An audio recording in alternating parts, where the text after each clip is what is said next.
Доброе утро, дорогие телезрители. Доброе утро, Республика Башкортостан. С праздником тебя! Hayırlı irte көп милләтле бердәм Башкортостан халкы бүген без республика көнен билдәләйбез, яңа иҗат мизгелен башлайбыз. Байрам белән һезне.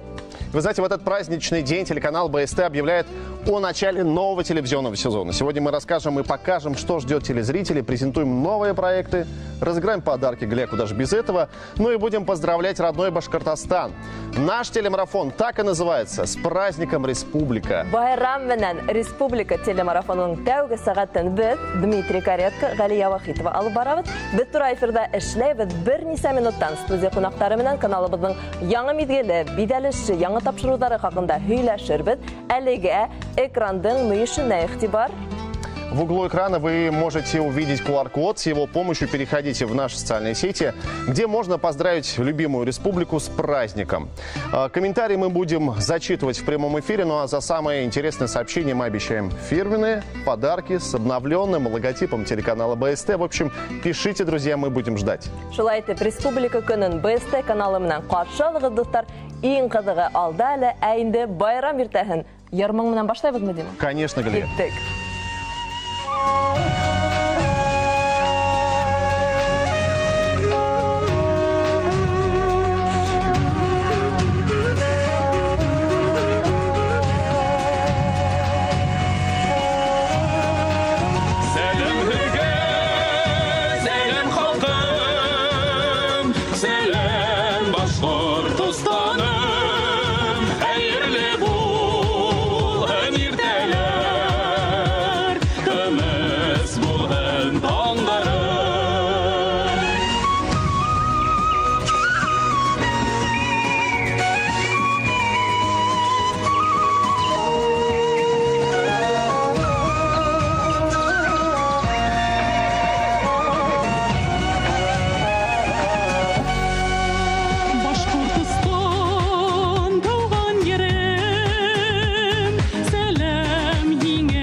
Şayan yelder uraytarda danlap Başkortostanım. Selam hizge, selam halkım, selam Başkortostanım. Hayırlı bul hemiteler, dönüş bul hın onlarım.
Сәлем тип без дә һезгә дәшәбез хөрмәтле тамашачыларыбыз. Республика көнендә БСТ каналы яңа мизгелен старт ала һәм ошо көндә без бергә башлайбыз һәм һезгә мөрәҗәгать иттек. Экраныбызның ошо мөешендә һезнең өчен QR-код бар. Ошо QR-код аша үтеп безгә хәбәрдар языгыз. Республикабызны байрам менән котлагыз. Әле хәбәрдар килә башланымы, Дима? Конечно. Конечно. Смотри, ну, начали мы правильно, конечно, патриотично, песни хорошие, и сообщения пошли такие же. Любимый БСТ с новым сезоном тебя, любимая родина Башкортостан. Без запятой, ну, неважно, ладно. Пусть твое небо будет голубым, как сапфир, поля зеленые, как изумруд, а воздух кристальный чистый, как бриллиант. Языгыз, хөрмәтле дуслар, иң матур хәбәрдар өчен без ошо сәгатьнең адагында 2 бүләк тапшырырга әзербез. Бүләкләрдә бик шәп, улар безнең каналыбызның яңа логотипы менән. Ул логотип ниндәрәк булыр? Берничә минуттан күрерһегез. В этот праздничный день телеканал БСТ объявляет о начале нового сезона. Что ждет телезрителей? Как будет выглядеть новый логотип телеканала? Узнаем прямо сейчас из уст наших гостей. Галиюша, пожалуйста, представляй этих благородных мужчин. Студиябызда кунакта БСТ директоры Шамиль Шемьяров. Шамиль Булатович, хайырлы иртә. Доброе утро. И руководитель службы маркетинга и новых медиа ГУП ТРК Башкортостан Антон Прижевский. Антон Сергеевич, вам доброе утро. Доброе утро. Шамиль Булатович, ну только вы можете ответить на этот вопрос, пожалуйста, Галия. Тәүге һорауыбыз ошо булыр. Ни өчен безнең каналыбызның иҗат мизгеле тап республика көнендә старт ала? Ни өчен тап көт, чөнки күптән ушулай килә инде телевидениела яңа мизгелде һәр вакыт көт көнне анаслыйлар һәм көт көнне башлана ул. Көт мизгелендә инде менә без коллектив менән уйлаштык та тап республика көненә туры килтерергә уйланык. Ни тиһәң дә безнең күрһәтәһе яңалыктарыбыз, вакытына эшләребез бар дигәндәй, һәм дә шуга инде менә тап 11 октябрь көненә без яңа мизгелгә старт алырга уйланык та инде. Вообще, если заострять внимание о новом БСТ, это же не обновленный БСТ, это новый БСТ, то что из себя представляет наш любимый телеканал, каким он будет в 21 веке, несмотря на то, что век уже наступил, мы продолжаем меняться, Шамиль Булатович? Ну, в 21 веке башкирское спутниковое телевидение будет современным.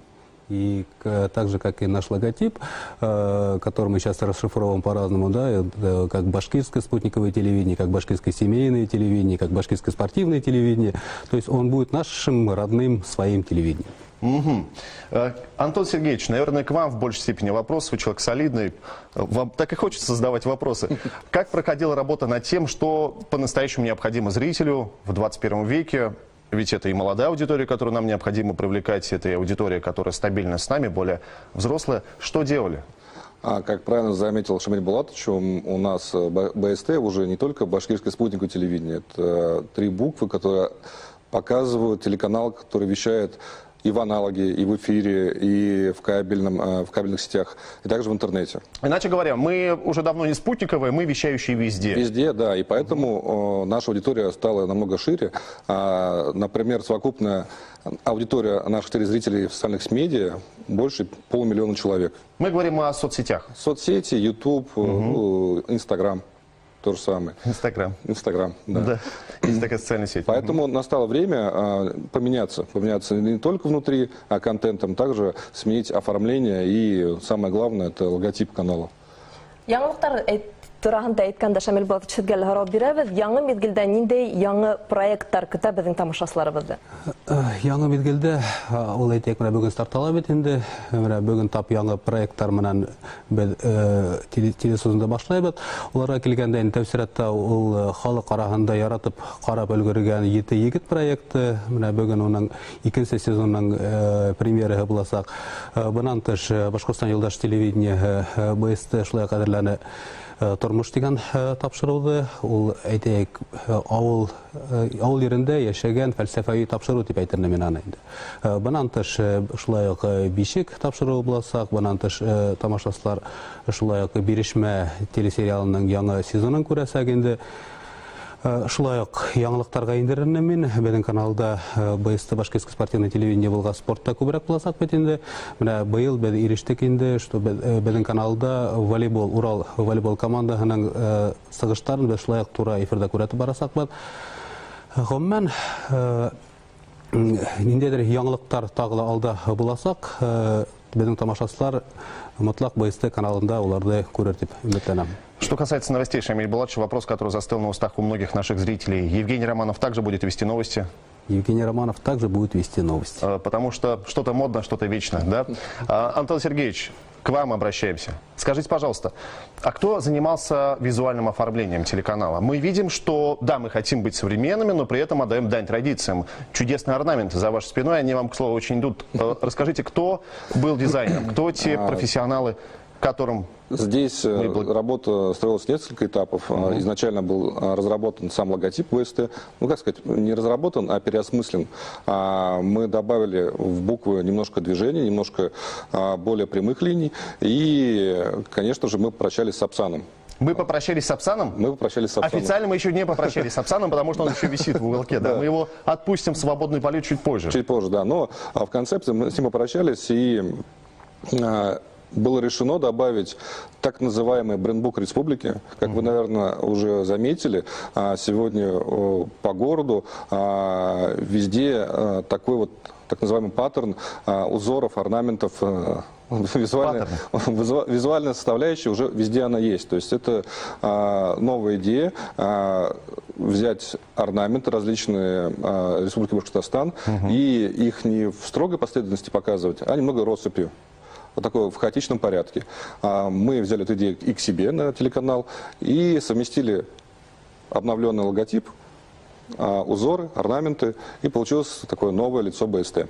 Кстати, вопрос, который застрял у меня с Глей на устах. Мне кажется, очень много синего. Это мне нравится этот цвет, потому что синий – это цвет уверенных в себе людей. Может быть, эта идея была в основе концепции цветовой гаммы оформления телеканала? Синий цвет – это любимый цвет нашего художественного руководителя Радика Фатхиева. Радик Фатхиев, он здесь, кстати, весь в синем. Да. А если серьезно, то, как вы видите, у нас не только синий, есть белый цвет, зеленый. Это цвета нашего флага республики. Поэтому мы будем использовать различные сочетания данных цветов. Но, как все знаем, синий цвет – это цвет телевидения. Поэтому именно здесь сейчас подавляющая цветовая схема синяя будет. То есть она является синей. Уже очень интересно увидеть обновленный логотип, но перед этим, Шамиль Булатович, ну, кому как не вам знать о том, что тренд последних лет в работе телеканала «Башкирское спутниковое телевидение» это то, что музыкальное оформление – это, как правило, очень кропотливая работа приглашенных известных композиторов. Мы знаем, что в программах телеканала БСТ звучат и музыкальные композиции Римы Хасанова, да, Урал Идельбаев. В этом году, как проходила работа, можно в тандеме с Антоном Сергеевичем рассказать обо всем этом? Я думаю, да, Антон Сергеевич. Да, я начну. Да. Мы в этом году пригласили к сотрудничеству Марата Файзуллина, известного как Марат Татурус. Татурус. Да, Татурус, да. Все его знают. Очень крутой композитор, обладатель различных премий. Ника, также в качестве, в составе творческого коллектива у него есть Тэфи. Он солист группы, если правильно скажу, Хауа. Вот. И мы его привлекли не только на создание оформления музыкального телеканала, также мы с ним работали по переосмыслению оформления новостей. То есть у нас с этого дня будет новое оформление новостей телеканала, всех, причем не вечерних, дневных, новости часа. Вот, то есть мы с ним очень плотно проработали. Уфимские липы у нас звучали и звучат еще на программе «Салям». Да ладно? Да. А вы знаете, что вы являетесь гостем этой телевизионной передачи прямо сейчас? Ну, Шамиль Булатович наверняка знает хорошо, да, творческую Хасанова? Бер генә Гарам Бардимов, ошо барлык яңалыктарды берләштереп алганда, миндә уй килде минең башыма.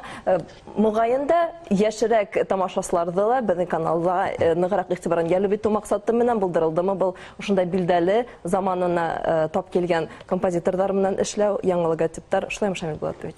Тамашачыларга Галия дөртәгә тапшылай эшләнделәр ул. Менә сак кына үткән ролларга әйләнеп кайтып әйтәм килә инде яңа проектлар турында. Менә ошо телемарафон барышында тапшырылган авторлары күпкә ентекләбрәк таныштырып үтер. Шуга инде менә безнең белән калыгыз, сәгать көндезге 1-гә тикер яңлышмаһам марафон баласак, менә ошо тапшыруларны ошо марафон барышында күрергә мөмкин булачак. Әйе, без тура эфирдә эшләбез, әйткәндә бер нисә минуттан шул студиябызда кунакта безнең менә әле генә Шамил Булатович әйтеп үткән Тормош проектының авторлары буласак, улар ентекләбрәк һөйләп бирерләр, үзләренең яңа тапшыруларын һөйләрдәр генә түгел, күрһәтеп тә өлгерерләр кайһы бер сыгарылыштарын. Глей, я бы хотел задать такой еще вопрос, достаточно глубинный в какой-то степени, как мне кажется. А вообще, насколько назрела необходимость менять логотип, сильно менять концепцию там, развития, возможно, нашего телеканала, визуального оформления? Антон Сергеевич, Ну, отвечу. чем нам мешает Сапсан? Чем мешает Сапсан? Ну, понятно, что формулировка такая достаточно острая, но нам нужно поджечь. Поджечь. Могу Наш сказать так, спокойный что Сапсан уже в течение 9 лет является символом телеканала БСТ, но за 9 лет, как вы знаете, мир поменялся кардинально. А меняется не только сам мир, но и также потребление контента. Как я говорил, наши социальные сети растут, наш сайт растет, и способы потребления аудитории тоже меняются. При этом у нас есть новые проекты, которые... Можно сказать, такие новые для башкирского телевидения. Это прямые эфиры, так называемые стриминги, когда мы показываем очень крутые события в прямом эфире с использованием различной техники. Ну, «Сердце Евразии», например, да? Ну, «Сердце Евразии», да, я думаю, сказать, минимально. Вот, на 9 мая был торжественный привоз звезды генерала Шеймуратова, вот, когда использовалась не только стандартная техника телевидения, но также специальный был джип Russian Arm, который снимает блокбастеры в Голливуде. Это огромная машина с камерой, которая ехала в составе колонны и снимала прям вот все происходящее изнутри. Также в телевизионном сленге Горвицапа была на вертолете. Вот. И это все мы показывали в прямом эфире. Это набрало там сотни тысяч просмотров у нас. Да, мы не говорим даже о тех прямых трансляциях, которые во время обострения ситуации с коронавирусом Да, то есть... были стриминги из Минздрава, Да, республики. это на постоянной основе идут, и также есть очень большие события. И тут мы понимаем, что аудитория воспринимает БСТ вот как старая БСТ, с Сапсаном, с этими моментами. И пришло время показать, что мы стали намного больше, чем просто телевизор. Мы становимся именно производителем контента, очень актуального, интересного контента. Например, некоторые говорят, что мы не смотрим телевизор. Молодежь не смотрит телевизор. Мы заходим в наш, еще раз скажу, профиль Инстаграм, и там мы видим, что молодая аудитория, там 18-20 лет, она активно у нас подписывается к нам и именно просматривает тот контент, который мы там нарезали и положили в наш аккаунт. То есть мы теперь хотим и доставляем, вернее, на наши новости, наши программы, до каждого жителя и зрителя нашей республики. Вы знаете, мне кажется, что мы плавно уже подходим к тому моменту, когда необходимо будет презентовать новый, не обновленный даже, а новый логотип телеканала БСТ. Перед этим буквально пару слов. Еще раз, мы знаем, что это будут буквы, мы знаем, что это будет элемент какого-то орнамента. Стилизация, я бы сказал. Стилизация. И это будет узнаваемый, броский и быстро запоминающийся логотип, правильно? Он будет еще удобно трансформироваться в различных поверхностных средах. То есть его можно спокойно будет увидеть на афишах, на флагах, на автомобилях чуть попозже телеканала. Вот. И также в эфире нашего любимого телеканала БСТ.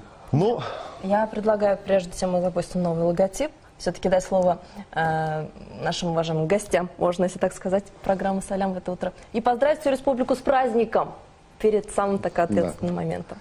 Да, с праздником. Шеймбулат. Давай, ты начни. Да, хочу поздравить с праздником. Для нас это очень...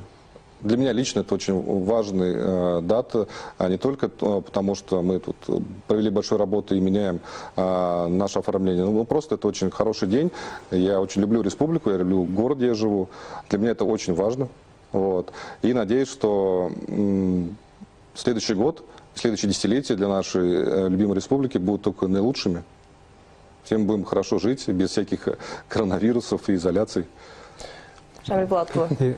Республика халқын мен де шулай республика күні менен котлап үтәм килә инде. Барыһына ла исәнлек, һаулык һәм дә әйтәм килә.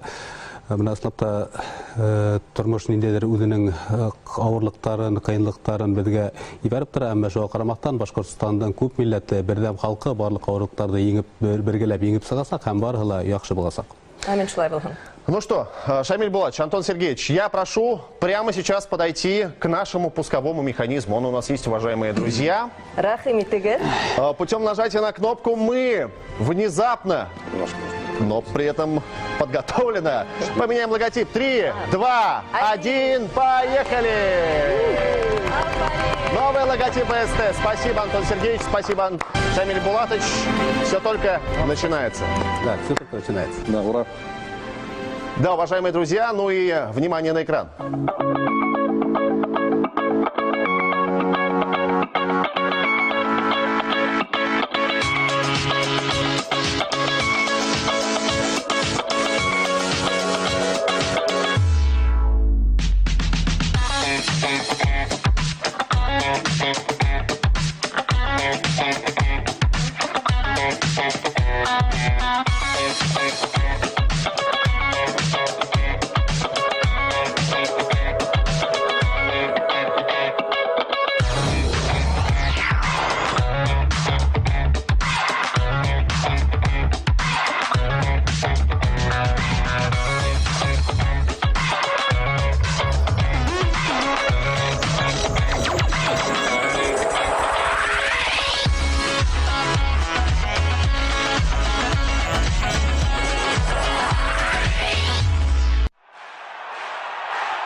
Да, это группа Аргамак. Слушай, а классный логотип, да? Посмотри, как он смотрится. Красивый. Тебе Красиво. очень к лицу. Тебе тоже. Байрамнан хөрмәтле достар, байрам эфирыбызды дәвам итәбез. Байрам менән республика дип атала. Ул бына ошый матур иртәне без белән каршы алабыз, хөрмәтле достар. Без сезгә бүләктәр әзерләндек, Дима, күрһәт. А и вот этот буляк.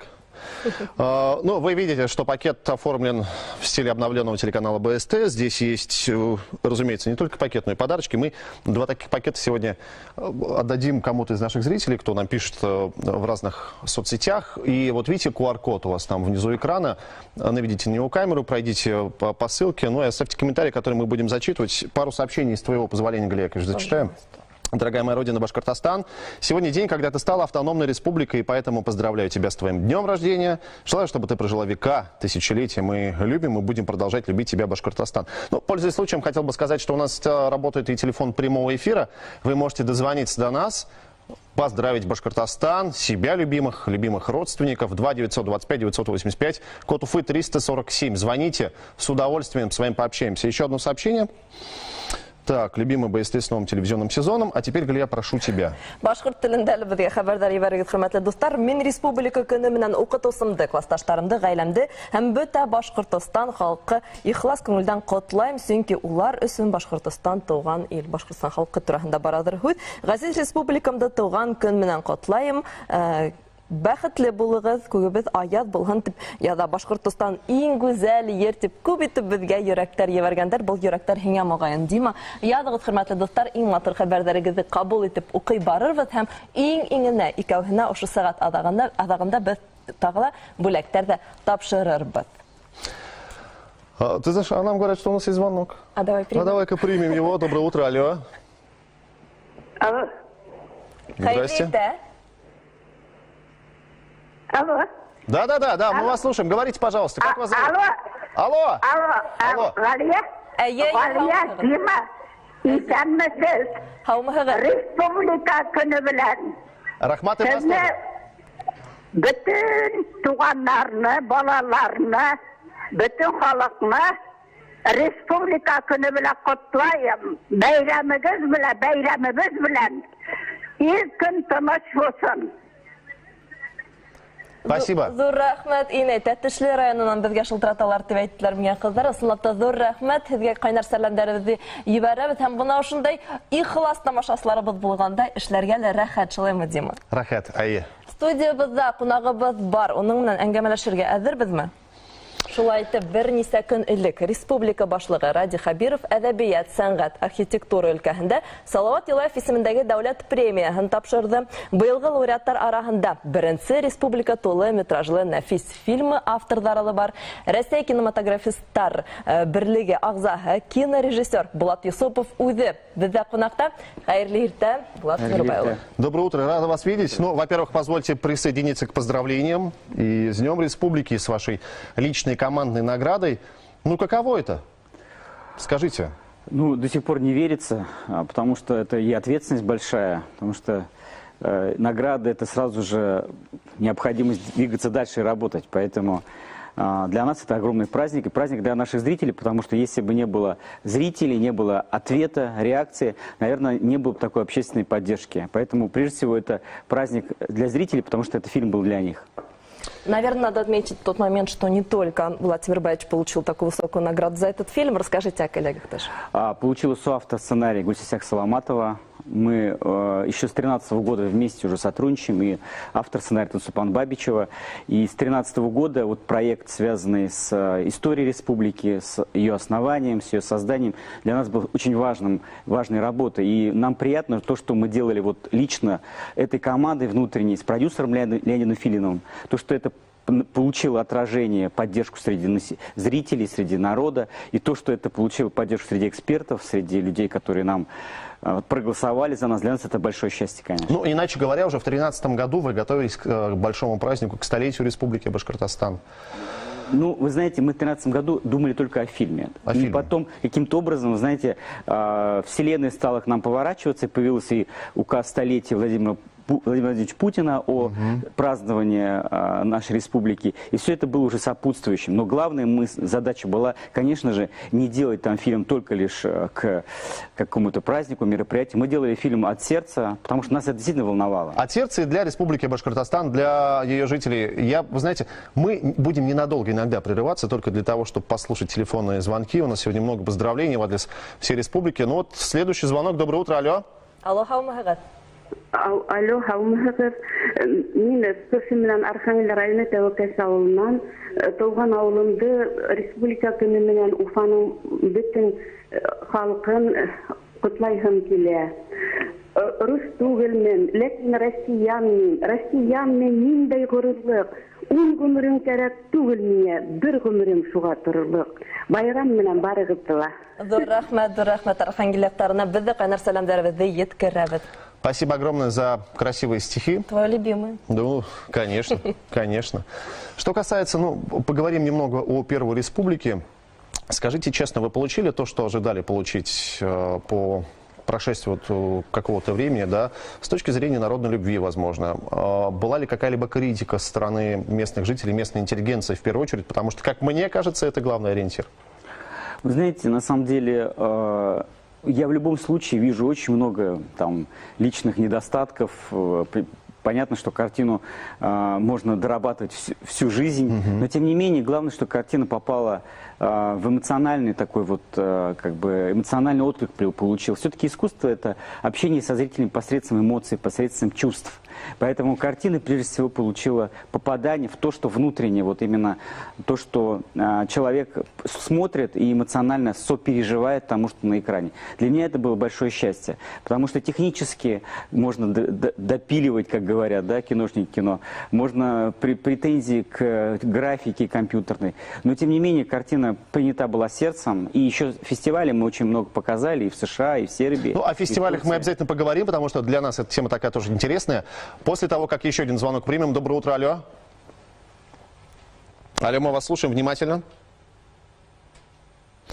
Да, бывает такое, что связь теряется. Пользуясь случаем, смотри, Галия, у нас много сообщений приходит. С Днем Республики, привет из Хмао, Ханты-Мансийский автономный округ, город Лянтор или Лентор. Вот честно не знаю, как ударение правильно ставится. Хмао. Спасибо вам огромное. Спасибо. Что касается фестивалей всевозможных, вы говорили США, где Да. еще были? Ну, вы знаете, картина показалась во многих фестивалях России, в Москве и фестивалях в Чебоксарах, в Турции, в Малатии, в Сербии мы показывали картину. Картина показывалась в таких даже узких кругах вот среди нашей диаспоры в республике, которая живет, башкирская диаспора среди других странах. Но я вот хотел бы, чтобы не забыть, сказать все-таки об истории нашей кинематографии. Все-таки это победа, в том числе всех кинематографистов. Знаете, 30 лет мы отмечаем праздник День Республики. Я вспоминаю, 30 лет назад я первокурсником приехал вот снимать первые фильмы, и поэтому это и победа тех наших вот ветеранов, которые нам очень помогали. Это Ильдус Хадыч Галиуллин, это Амир Габдульмач Абдразаков, имя которого носит сегодня киностудия. Это и Михаил Николаевич Новиков, это Ахнаф Тулитович Давлетбаев, Тимир Булатов, который работал на телевидении, это Луиза Коряковцева, Луиза Музафаровна Коряковцева. Я им очень благодарен, потому что это в том числе и ихняя победа, наша общая. И у нас сегодня в кинематографии очень талантливая современная молодежь, которая снимает кино, и я надеюсь, что мы также будем продолжать, вот наша команда будет продолжать работать в этой же трилогии. У нас дальше новые проекты, связанные с Рами Гариповым. Скажите, пожалуйста, планируете ли вы в ближайшее время, возможно, со съемками ехать в Кумертау? Если это понадобится для творчества, для проекта, я хоть на Луну полечу. У нас звонок из Кумертау, давайте послушаем. Возможно, вас приглашают в гости, сейчас узнаем. Алло, хаумахагат. Хаумахагат. Хайырлы ирта, тыңлайбыз һеҙҙе. Был Кумертау ҡалаһынан Инзира апайығыҙ була. Бөтөн республиканы оло байрамыбыҙ менән ҡотлайым. Татыу булайыҡ, бергә булайыҡ. Шулай осрашып, һөйләшеп торырға яҙһын. Рәхмәт, һау булығыҙ. Үҙегеҙгә рәхмәт. Шулай итеп, хөрмәтле дуҫтар, әле мына телефондарҙа, экрандарҙа күрәһегеҙ, 2-925-5 һандарын йыйып, тура эфирға сығып, шиғырҙар уҡыйһығыҙмы, йырҙар йырлайһығыҙмы, тыуған республикабыҙҙы байрам менән ҡотлайбыҙ һәм беҙгә лә бер-ике һүҙ йылы өндәшергә мөмкин, сөнки БСТ каналы бүгін яңы миҙгелен башлай. Вы знаете, ну, вопрос, который, наверное, я должен был задать, с учетом того, над какими фильмами вы работали, над какими фильмами вы планируете работать, какая у вас семья, я знаю, что там много работы групповой, да. Я правильно понимаю, что вы для себя основной миссией в этой жизни взяли создание кинематографа, посвященного истории и культуры Башкортостана? Вам не нужно вот это дорогое коммерческое кино там, с большими бюджетами и так далее. Башкортостан. Ну, вы знаете, любой человек продолжает, у него шлейф, он продолжает какую-то начатую миссию своей жизни, родители, возможно. Кто-то самостоятельно начинает новую историю. Конечно же, я помню, однажды получил приз на фестивале «Сталкер». Это был за фильм «Седьмой лет Сюмбель». У меня отец прыгал там очень высоко от счастья. Но я понимал, что на самом деле фестивали московские — это прекрасно, но лично для меня, вот я сейчас понимаю, почему я тогда не очень сильно радовался, для меня на самом деле самое большое признание, конечно, это республика. Потому что вот если я не пытаюсь кривить душой, для меня на самом деле признание в моем доме, моя республика, это самое важное, это важнее любого «Оскара», любого крупного фестиваля. Потому что здесь сложнее снимать, здесь очень много вопросов сразу же, все знают материал. Поэтому здесь всегда особая публика, потому что требования всегда завышенные. При всем при этом здесь тоже не просто снимать, потому что уровень все равно возможностей в Москве и Уфы разный. Поэтому для меня это большое счастье именно снимать для Уфы. И, конечно, я продолжаю шлейф своего отца. Мой отец поэт Тимир Юсупов, народный поэт. И в какой-то степени он меня никогда не просил заниматься национальной культурой. Мне как-то кажется, что я внутренне понимал, что то, что делает отец, я должен продолжать. Да, нам сейчас показывают фотографии с награждения, где глава региона, где вы. Гульсасак Саламатова, которая приболела, да, немножко, хотя... Мы тоже ждали ее сегодня. Ждали ее сегодня, она наверняка смотрит эфир, мы передаем ей большой привет. А вот по поводу этой награды, какие эмоции у вас были? Так же спокойно или здесь уже было что-то другое? Ну, вы знаете, на самом деле, я знаю всех выдающихся деятелей нашей культуры, которые были лауреатами этой премии. И, конечно, для меня, на самом деле, я не верю, что я вместе с ними в одном ряду. Мне кажется, что это мне все-таки аванс. Да, ну перестаньте. И я должен заслуженно, еще сделать очень много, чтобы действительно подтвердить свой статус фильмами. Еще один звонок примем, с вашего позволения. Доброе утро, алло. Алло, здравствуйте. Здрасте. Меня зовут Мартин, я с Архангельского района. Я хочу всех букинкишлерді республиканың күнімен құттарға, в том числе и вас тоже. Спасибо, и вас. Қарап отырған инейімділі, Муақай ауылынан байраммен құттығым келе. Спасибо, что упростили мне задачу и миксовали свое поздравление. Архангельский район, ну, не так далеко до нас, да, 100 километров. Большой привет всему району еще раз. Так, еще буквально пару вопросов о планах. Надеюсь, нас будет поддержка на этом проекте. Ну, я надеюсь, что на следующий год картина будет сделана. Это фильм, посвященный Раме Гарипову, основанный на его дневниках. И Рами Гарипов тоже это очень интересная фигура, которая, я думаю, что она действительно заслуживает того, чтобы образ Рами Гарипова, это образ цивилизатора, человека, который не только создает, но еще привносит в культуру мировой опыт. А можно инсайт? А кто в главной роли будет? В данный момент рассматривается Артур Кунакбаев. Мы сейчас с ним работаем. Ну, не Саша Петров и слава богу. Как говорится, да? Еще один звонок из Туймазов. Туймазы, доброе утро, алло. Алло. Да, здрасте. Здравствуйте. Мы вас слушаем. Я хотел бы в первую очередь поздравить свою родную республику с праздником. Я очень надеюсь, что сегодня будет очень хорошая погода, что сегодня будет очень хорошее настроение у 4 миллионов жителей нашего родного Башкортостана. И что сегодня мы с вами не просто в каком-то едином порыве ментальном поймем, что мы с вами большая сила, родной мой Башкортостан. И без Якшарак Булдарабас. А во-вторых, я очень хочу поздравить прекрасный телеканал БСТ с таким замечательным новым оформлением. Я очень хочу поздравить Диму Каретку лично с тем, что ему выпала честь вести этот замечательный эфир и презентовать новый логотип телеканала БСТ. Да, здесь мы должны благодарить директора. Что? Здесь мы должны благодарить директора. Да, и передать ему большой привет. Спасибо, что позвали. С праздником, республика. Спасибо, у вас хорошо, знаете, узнаваемый кандринский акцент. И да, спасибо за звонок. Приятно было, конечно, вас послушать. Надеюсь, что весь эфир до конца вы досмотрите.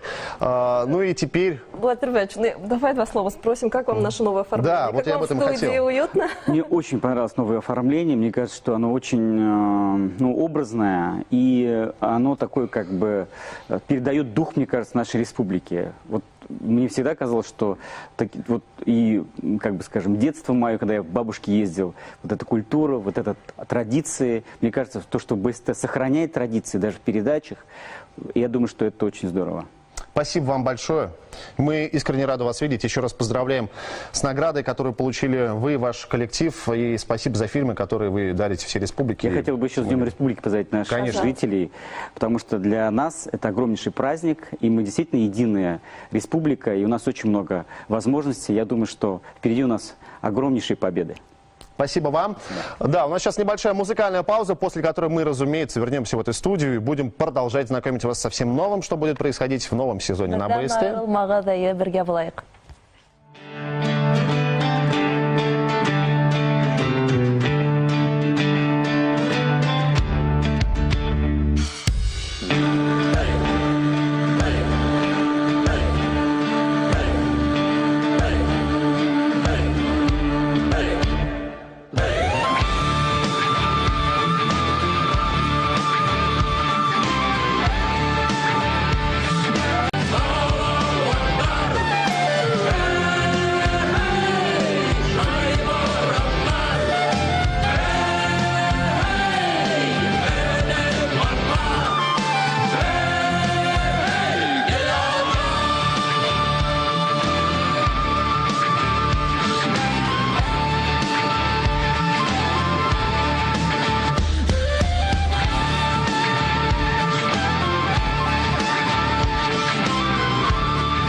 Да, это группа Бишбармак.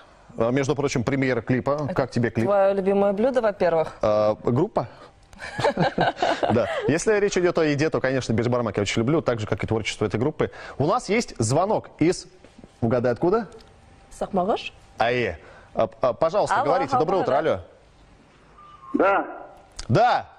Я от всего сердца поздравляю всех жителей Республики Башкортостан с великим праздником Днем Республики.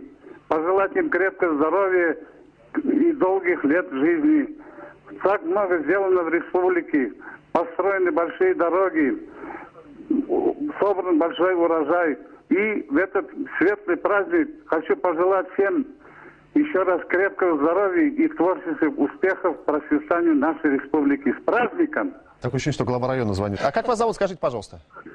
Я из села Чекмагуша, меня зовут Кашапов Тимур Рязович. Тимур Рязович, рада вас были слышать. Большой привет Чекмагушу. С праздником вас. Байрам Ванандур Ахмед. Ну что ж, поговорим с гостем, который у нас в студии прямо сейчас. Или у тебя есть что зачитать?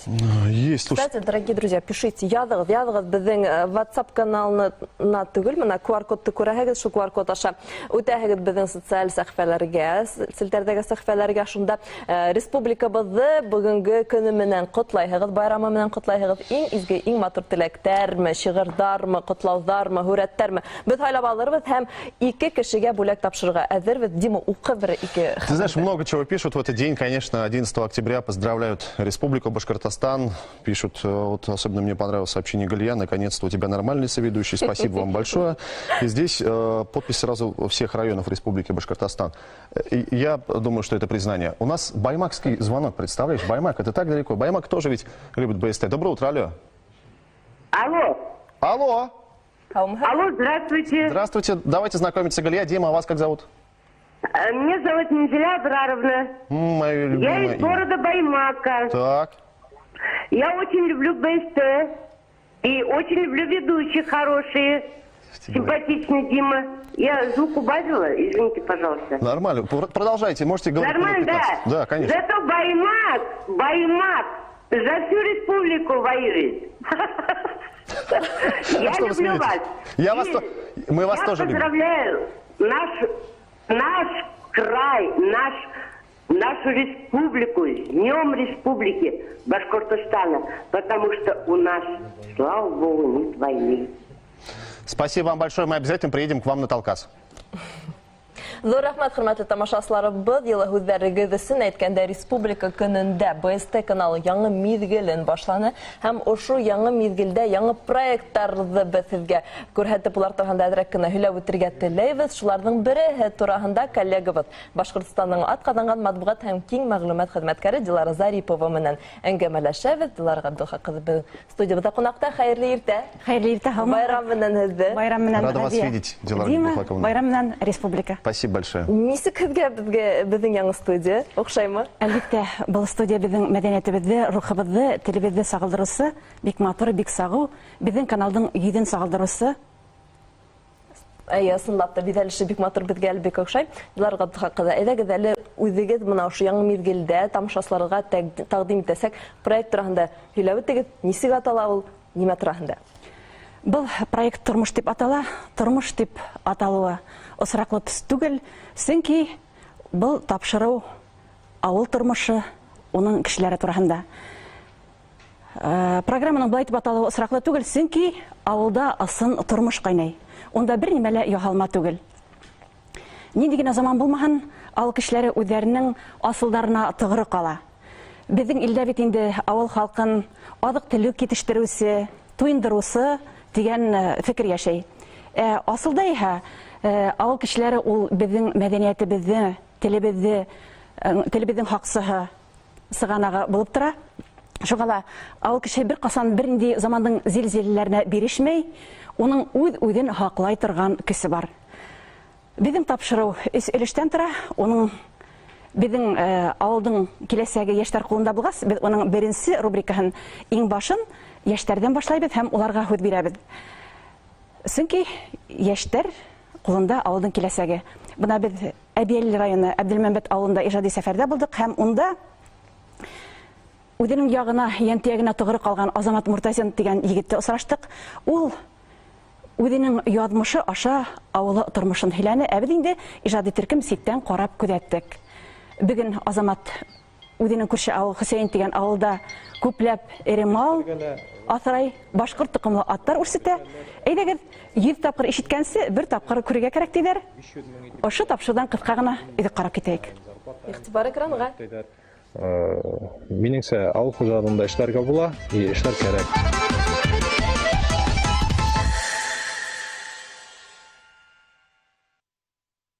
Мына ошондай бәләкәй генә өлешен күрдек. Тагыла артабан нинди өлештәр бар тапшыруда? Беренче өлеше тапшырудың тормыш сәме дип аталды. Ул яшьләргә дип әйттем бит инде. Икенче өлеше, икенче рубрика тормыш яме. Тормыш яме ул әлбиттә гаиләләр. Чөнки һәр кеше үзенең бәхетен гаиләлә, балаларында, тормыш иптәшендә күргәһе килә.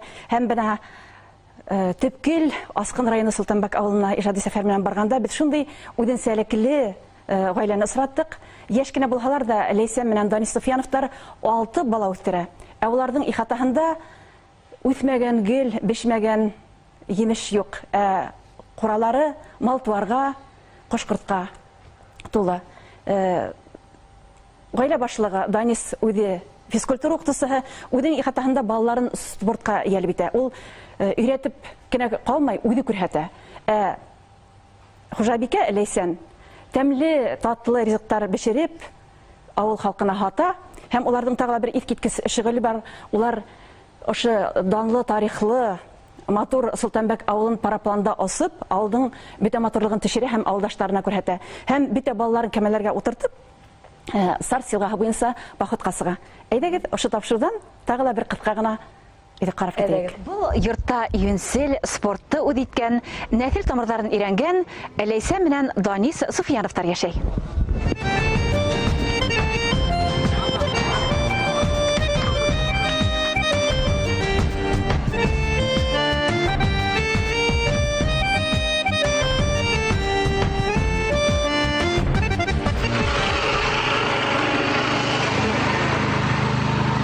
Мен Солтанбәк авылында тудым. Солтанбәк авылында һаман яшәйм, алхамдулилла. Балыксару буҗур нәселеннән шул авылда дәшәдә яшәсем килә. Авыл тормышы белән. Мен Суфьяновлар гаиләсендә үстем. Без 4 малай, бер кыз үстек. Әле менә малайлардан алганда барыбыз да авылда калдык инде. Шулай итеп, хөрмәтле дуслар, әлеге вакытта без БСТ каналында башланасак яңа проекттар турында һүз алып барабыз. Әле тормыш проектын өзектәр карайбыз. Әмма ләкин ошол вакытта безнең тамашачыларыбыз язалы, шылтыраталы һәм бер шылтыратуны кабул итәргә без әле үк әзербез. Алло, һаумыгыз. Алло, без сезне тыңлайбыз. Ну ладно, я прочитаю пару сообщений. Пишут: семья Крачуриных поздравляет всех с праздником, с Днем Республики. Спасибо, успехов канала БСТ. С Днем Республики с новым логотипом. Орнамент отлично смотрится с буквами. Башкирское современное телевидение. Спасибо вам большое. Действительно приятно. Нам тут и видео отправляют, как внучка читает стихи, посвященные Дню Республики. Ну а сейчас давайте-ка поговорим по телефону с Сургутом. Город Сургут. Алло. Да, город Сургут, здравствуйте. Здравствуйте. Это Рушаняпа. Здравствуйте, Рушаняпа. Я хочу... Мой звонок – это признание в любви. Можно уже говорить, да? Говорите. Да, пожалуйста. Да, я очень люблю Башкортостан, я очень люблю Уфу. Я люблю ту часть, где проживает наша интеллигенция. Я люблю Черниковку, где проживает наш рабочий класс, пролетариат. Люблю вас, молодых ведущих, олицетворяющих красоту, молодость, интеллигентность. Я очень горжусь вами, и каждый день, когда смотрю на вас, получаю огромную радость, удовольствие и гордость за наш Башкортостан. Люблю вас, Люблю тебя, Башкортостан, люблю тебя, БСТ, и люблю вас, наших прекрасных ведущих. Ну, дальнейших тебе процветаний, Башкортостан. Вы знаете, я предлагаю вам возглавить представительство Республики Башкортостан в городе Сургуте, если моя инициатива хоть что-то, какую-то роль сыграет. Ну, спасибо вам, очень теплые слова, и видно, что с большой любовью к родине. Бернеса минуттан без ебәргән хәбәрдар арасында бер икәүһен һайлап бүләктәр бирербез, әмма ләкин төп бүләк ул әлбәттә безнең яңа мизгел һәм яңа мизгелдә һеҙгә бүләк итәсәк яңа тапшырыуҙар. Берәү тураһында без студиябыз ҡунағы коллегабыҙ Дилар Зарипова менән әле үк һөйләшәбез, тормош проекты тураһында һөйләшеүҙе дауам итәбез. Тагыла ниндәй өлөштәрҙән торасаҡ безнең тапшырыуҙар? Кабатлап әйтәм, тормыш программаһының беренче өлеше яшьтәргә, тормыш сәме, икенче өлеше гаиләләргә, тормыш яме, өченче өлеше инде тормыш асылы олыларга бирәбез. Сөнки менә без 4 районда булдык: Күгәрсен, Әбиәлил, Учалы һәм Аскын райондарында булдык. Нимә күҙгә салынды? Шуны шатлыклы. Безнең халыкта олыларҙы олылайҙар, кегесләргә хәстәрлекле ҡараш. Сөнки хәҙер донъя шауҡымына бирелеп, күптәр, ҡайһы берәүҙәр ололарҙы һанауҙан туҡтаны. Был дөрөҫ түгел дип мин уйлайым, сөнки улар иңендә фәһем, аҡыл, тәжрибә. Без ошоларға таянып, үҙебеҙҙең тапшырыуҙа уларга тормош асылы дигән рубрикала һүҙ бирҙек, сөнки һәр ауылдың ағинәйе, аҡһаҡалы була. Улар үҙҙәренең яҙмышы аша ауылдың тарихын, далыҡлы шәхестәрен, уның бөгөнгөһөн, киләсәге тураһында һүҙ йөрөтә һәм йәштәргә үҙҙәренең аманатын бирә. Бына Учалы районы Уральск ауылында ижади сәфәрҙә булған ваҡытта беҙ заманында данлыҡлы Байрамғол совхозын етәкләгән һәм бөгөн бөтә ғүмерен малсылыҡ менән бәйләгән Марс Камаловты осраттыҡ һәм ул да үҙенең йәштәргә әйтә торған уй-фекерҙәрен еткерҙе. Әйҙәгеҙ, ҡарап китәйек. Яратып, үҙ эштәрен башҡарып, бына бит тигән донъя көтөп йөрөйҙәр. Мәктәбебеҙ беҙҙең бик көслө, ләйсәнебеҙ, ансамбль, үҙебеҙҙең Байрамғол совхозы ауылдарында ғына түгел, район ауылдарында, ҡалала, республикала һәр ваҡыт мәдәни сараларда ҡатнашып йөрөй.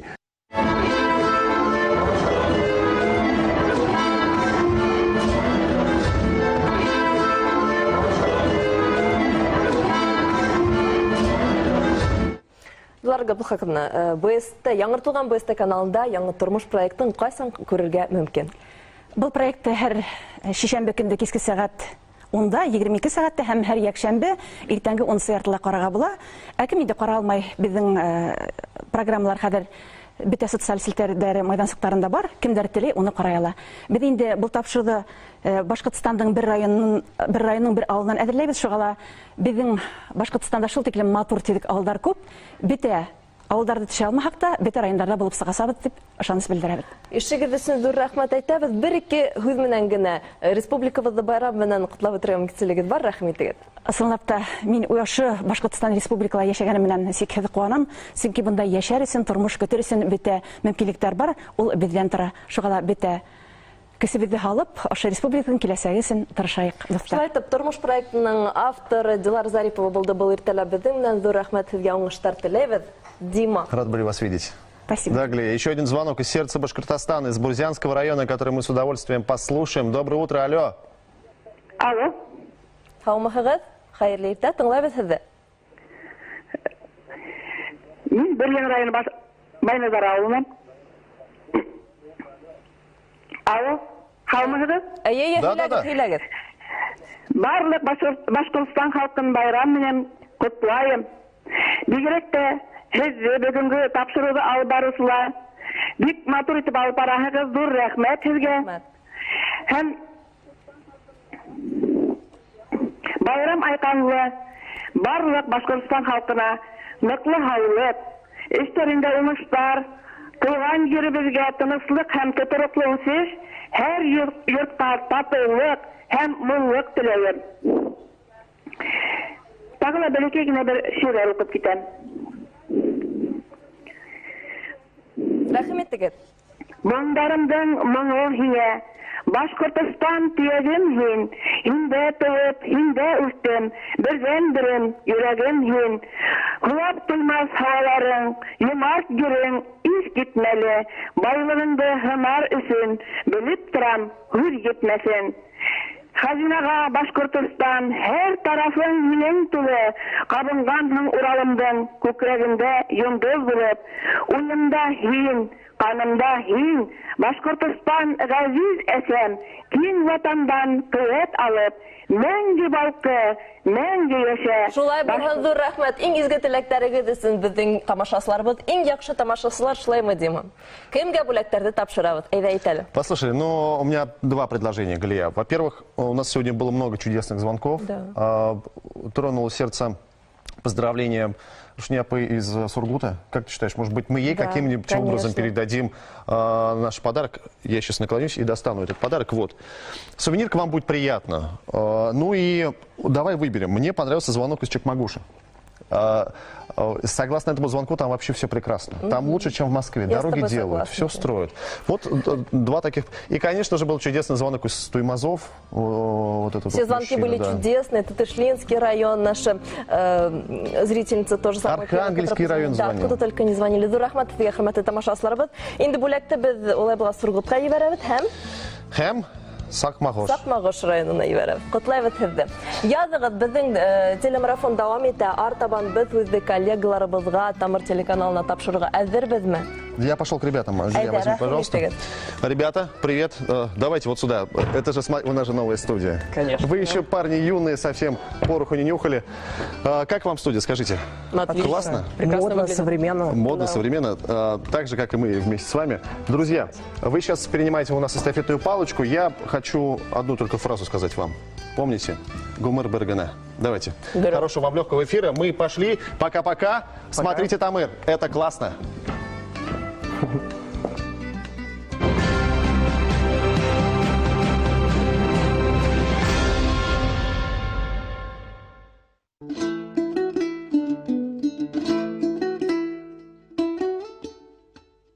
Всем привет! Добро пожаловать в страну войлока! Теплые рукавички, уютные ковры и добротные валенки. Все это делается из овечьей шерсти. У нас в Башкортостане к ней особое отношение. А вот почему же, я постараюсь вам рассказать. Войлочные изделия часто встречаются в народном фольклоре. Есть обязательные традиции, например, башкирская невеста, заходя в дом жениха, ступала первым делом на белый войлок. И в приданном у нее обязательно должны быть узорчатые войлочные ковры, а новорожденного ребенка укладывали на подушечку из войлока.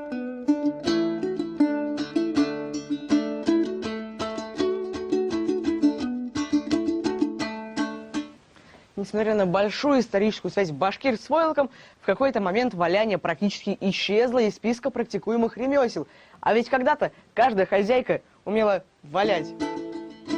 Войлок – это обработанная шерсть. Но не всякая шерсть – это войлок. Подходит шерсть собак, верблюдов и овец. Так что отпустите кошку, ее шубка не прошла кастинг. Дело в том, что на волоске чешуйки должны располагаться особым способом и цепляться друг за друга. Овечья шерсть идеальна для этого. Львиная часть войлока изготавливается из нее. Плюс ко всему, барашки очень неприхотливые животные. Не только оседлые, но и кочевые башкиры держали овец. Древние навыки выработки войлока сохранились в основном в южных башкирских аулах. Мы приехали в Абзелиловский район, деревню Бурангулово. Это столица войлоковаляния. Это народный дом войлока. Ему нет аналогов во всем мире. Основали его в 2006 году. Войлочное валяние – это культурное достояние башкирского народа. Дом войлока напоминает традиционную избу оседлых башкир, все услано коврами. Создают всю эту красоту местные рукодельницы. А почему вы решили возродить эту традицию? Борын-борындан келген бұл yola бетінде, көзгіхін харықтардың жөнін қырққандарда қайда итірге білмей, ілік кейіз басалар, көзгі харық yönünden баймалар ішләхәләр. Хәзірге вақытта малды көп тұталар, әммәләкен сол yönді қайда итірге білмей ташлай башланылар бетінде. Ол осыз ғына хаққа алынған харық yönін біз әрәм итмәй, шуны йыйып, шул басып, хатын-кызлар эшсез ятмаһын, хатын-кызларга эш булһын дип күтәреп алдык. Я вижу за вашей спиной войлок. Это получается, что к вам приезжают люди со всего мира? Әйе, дөрес әйтәң. Бездән төрле илдәрдән килделәр. Менә мәсәлән, минең кәйездәрем Кипр утрауынан алып Америка, Африканан да хатта килделәр, Кытайдан килделәр. Улар кызыккынып Франциянан килеп, хатта хатып алдылар. Бездән әбиелдем бренды итеп, шуны күрһәтергә һәм шулай итеп күтәреп алырга мөмкин. Дом Войлока — это место притяжения людей со всего света. Сюда приезжают из других стран и даже континентов. Удивительно, что этот материал в почете у самых разных народов. Войлок упоминается в древних письменах аж 3 века до нашей эры. У многих кочевых народов войлок считался прообразом текстиля. Люди одевались в войлочную одежду, спали на нем и покрывали лошадей попонной из овечьей шерсти. Но как из такого клочка они делали полотна практически в походных условиях.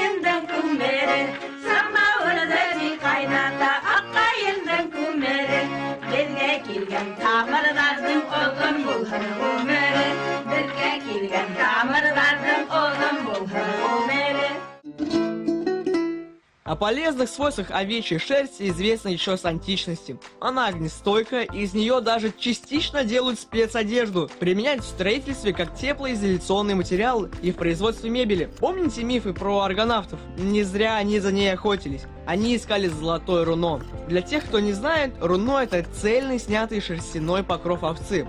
У меня тоже будет свое руно, если ко мне на стрижку попадет какой-нибудь баран. Сейчас мы будем завязывать барашка, чтобы он сам себя не поранил своими действиями, когда его будем стричь. Насколько сильно надо завязывать ему лапы? Сильно надо завязывать, чтобы не убежала, не развязался. Давай. А можно я попробую? Да, сейчас я сначала тебе покажу, как стричь, потом сам попробуешь, ладно? Хорошо? Хорошо. А получается, есть какие-то способы, как правильно стричь? Нет, кто как хочет. Попробуешь? Давайте так. Пониже бери ты. Давай, попробуй, дай покажу. Давайте. Вот так. Вы так моментально это делаете? У меня как-то все туго идет, сложно. Сколько у вас уже опыт в стрижке овец? 28 лет. Давно уже я стригу. Ты первый раз же? Да, первый раз. Так. Еще пониже бери. А как правильно отличить, где уже кожа начинается, а где все еще шерсть? Посмотри, он же видно уже там. Так, так держишь, вот же видно. Ой, тихо.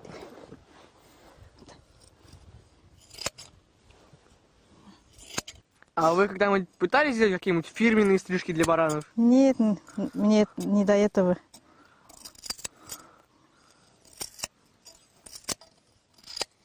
Я чувствую себя стилистом. Сейчас подстригу, самый красивый баран будет. А когда баранов проще стричь? Осенью проще стричь, легче стричь. А почему? Весной ножницы не проникает, шерсть не поднимается весной. Поэтому тяжело стричь. Весной на одного барана уходит полчаса, а осенью 10-15 минут. Овцы — лидеры по поставке шерсти во всем мире. За год они даруют нам, людям, порядка 2 миллионов тонн своих кучеряшек. За 365 дней с одного барашка можно состричь порядка 7 килограммов шерсти. Все зависит от мохнатости кудрявого. Кстати, на чистую овечью шерсть не бывает аллергии. Так что если вам мама не разрешает заводить кошку, собаку, хомяка, то баран — это прекрасная альтернатива. Если что, я вам этого не говорил. Войлочные изделия являются еще своего рода посланием потомкам. В каждом таком узоре зашифрован глубокий смысл. Мы в Абзелиловском историко-краеведческом музее. Здесь хранится войлок, которому целых 100 лет.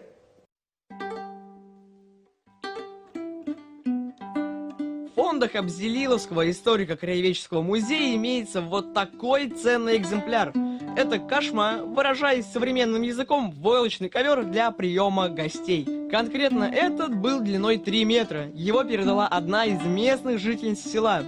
Здесь изображен символ солнца, солярный знак. Он часто встречается в культуре башкирского народа. Но во времена Второй мировой войны широко распространился другой солярный знак – фашистская свастика. Такая неприятная ассоциация заставляла людей без разбора уничтожать все, что хоть как-то напоминало нацистский знак. Мое любопытство и желание побольше разузнать о войлоке завели меня в город Октябрьский.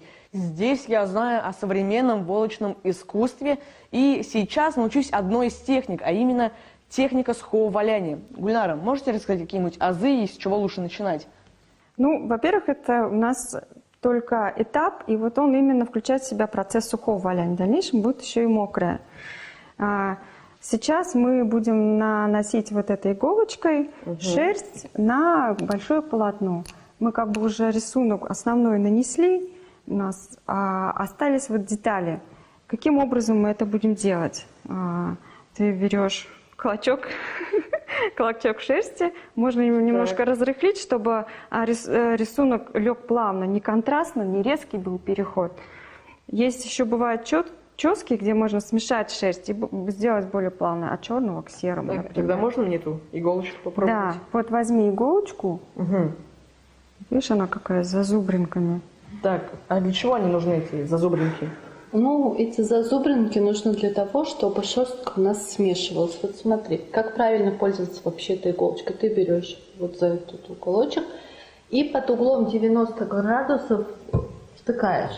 Что делает иголочка? Вот эти зазубринки захватывают волоски шерсти там внутри.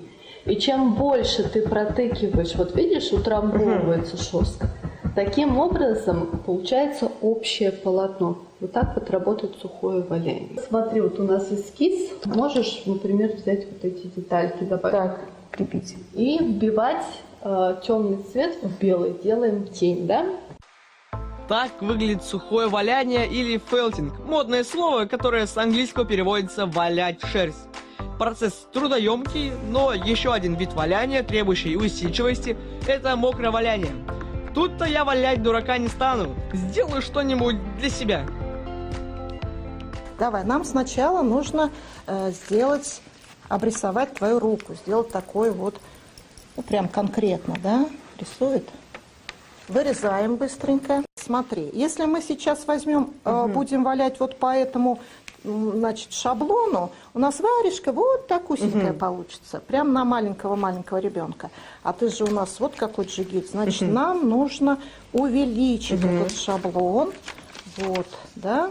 И каким образом мы увеличиваем? Смотри, значит, шерсть у нас садится где-то на 1/3. Вот если разделить на 3 части, да, значит, мы столько примерно вот здесь добавляем, и столько добавляем вот здесь примерно.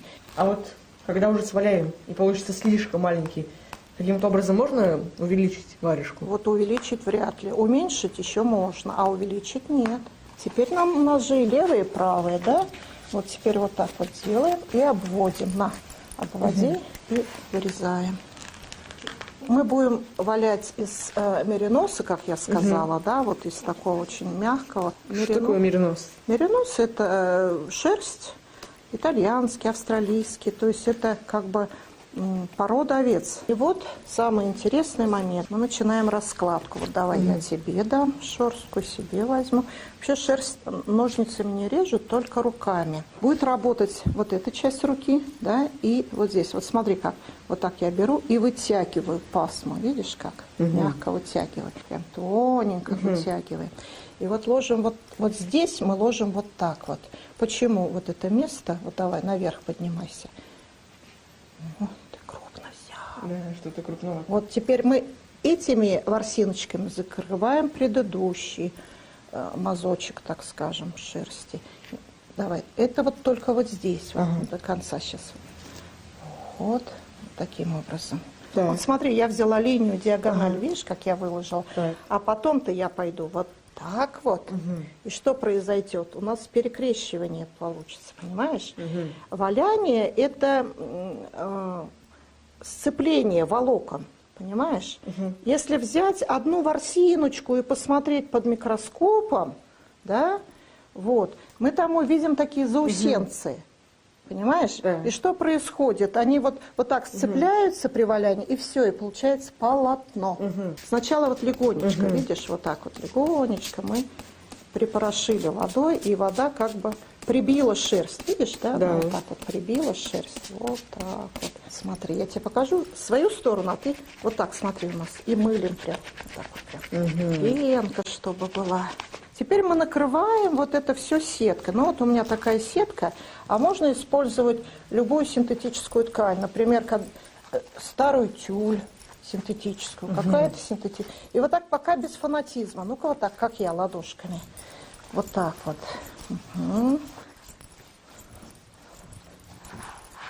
Так, тихонечко вот так вот. И вот уже пошел процесс валяния. Смотри, вот так круг. С тобой выкладывать вторую сторону варежек. Пока все понятно, да? Да. Я так предлагаю, может, вторую сторону сделаем другого цвета? Ты так хочешь? Да, мне кажется, ну давай, прикольно. какого цвета? Прикольно? Давай. Мятного, да? Да. Ну, давай, интересное предложение. А вот сколько учится валянию примерно по времени? Ну, институтов таких, конечно, нет, но для валяния. Тут, наверное... Вот ты сегодня научишься, и ты будешь мастером валяния по варежкам, понимаешь? Вот. А все остальное дает практика, насколько ты будешь это использовать. Вот я такой лепесточек сделала вот сюда. Получается, у нас вот это с тобой лицевая сторона, а там мы не будем ничего делать. А там будет изнанка, ладошка, да? Согласен? Так, подправили немножко. Ага. И в какой-то момент нашему шаблону станет там тесно, сожмется. Вот тогда мы будем открывать. То есть ты сделал с этой стороны, теперь с этой стороны.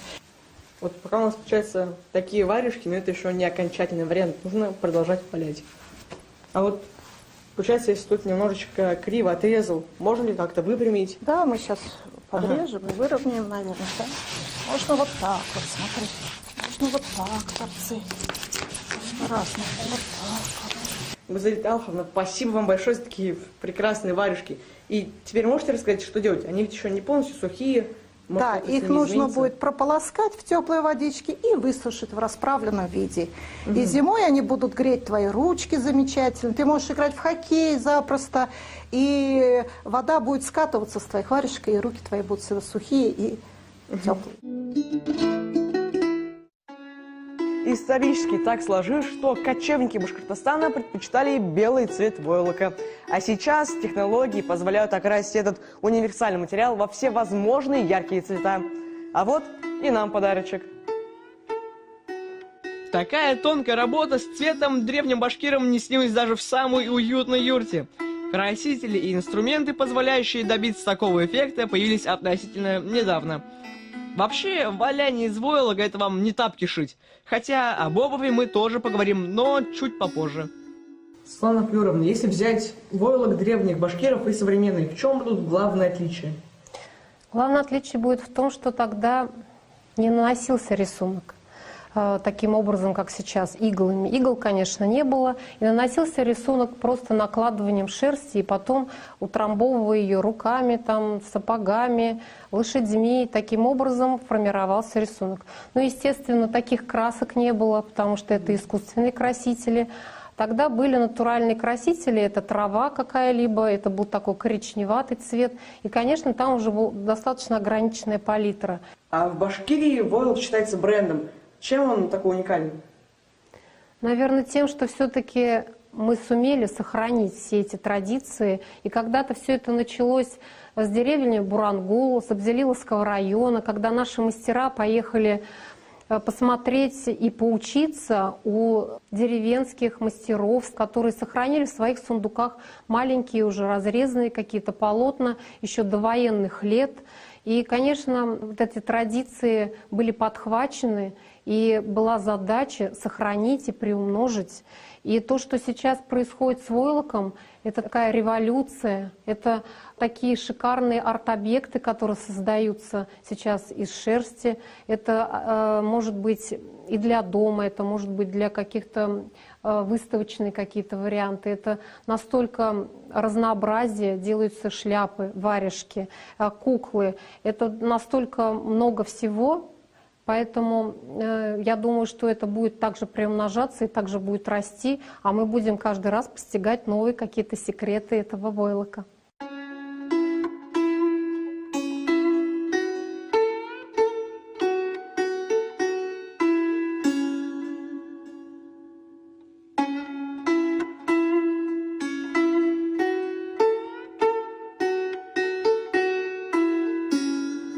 Раз мы говорим о войлоке, то нельзя не упомянуть о традиционных войлочных сапогах кочевников Евразии и Ефимах, то есть валенках.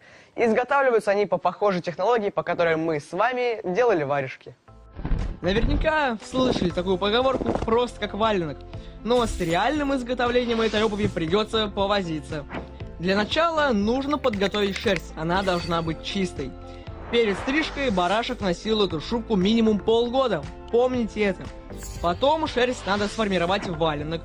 Хорошо, что валенки это такая обувь, у них нет ни левого, ни правого, просто пара валенок. Валенки крутят на специальной установке, а затем сушат. И вот они готовы. А вы знали, что валенки, которым посвящен не один десяток русско-народных песен и частушек, это изобретение кочевников? 1500 лет назад они валяли себе сапоги из войлока, пимы. В России же валенки стали известными и получили широкое распространение лишь во второй половине 19 века. Валенки, они в Африке валенки, гораздо интереснее посмотреть, как делают бурки. Легендарная обувь генералов, маршалов, генсеков. Их носили Хрущев, Брежнев, даже Фидель Кастро.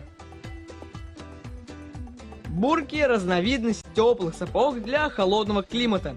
В СССР бурки были в ходу с 40-х по 60-е годы, особенно в сельских районах с умеренным и холодным климатом. Выпуск сапог с голенищем из тонкого войлока с утепленной ступней и подошвой продолжается и в наше время. Производство бурок налажено и в Уфе. Сейчас мы на самом начальном этапе производства бурок, и при помощи пресса и войлока будем изготавливать какие-то детали. Я ведь верно говорю? Ну, совершенно верно. Это будут вот такие формочки острые, которыми мы рубим войлок уже готовый. Вот он плотный, очень хороший. И дальше уже сшивается вот деталька. Получается уже вот такая берца обувная. Получается, для валенок и для бурок можно использовать один и тот же войлок? Абсолютно верно. Он один и тот же, только разная плотность. Плотность маленечко получше здесь на нашем войлоке, потому что он специально для этого делается. А вот если плотность будет меньше либо больше? Ну, они будут мягкие и меньше тепла будут держать. Что мы делаем? Отрезаем войлок, основу, кладем детальку, включаем станок и начинаем процесс. Станок поворачивается, он очень легко двигается и вырубается первой деталькой.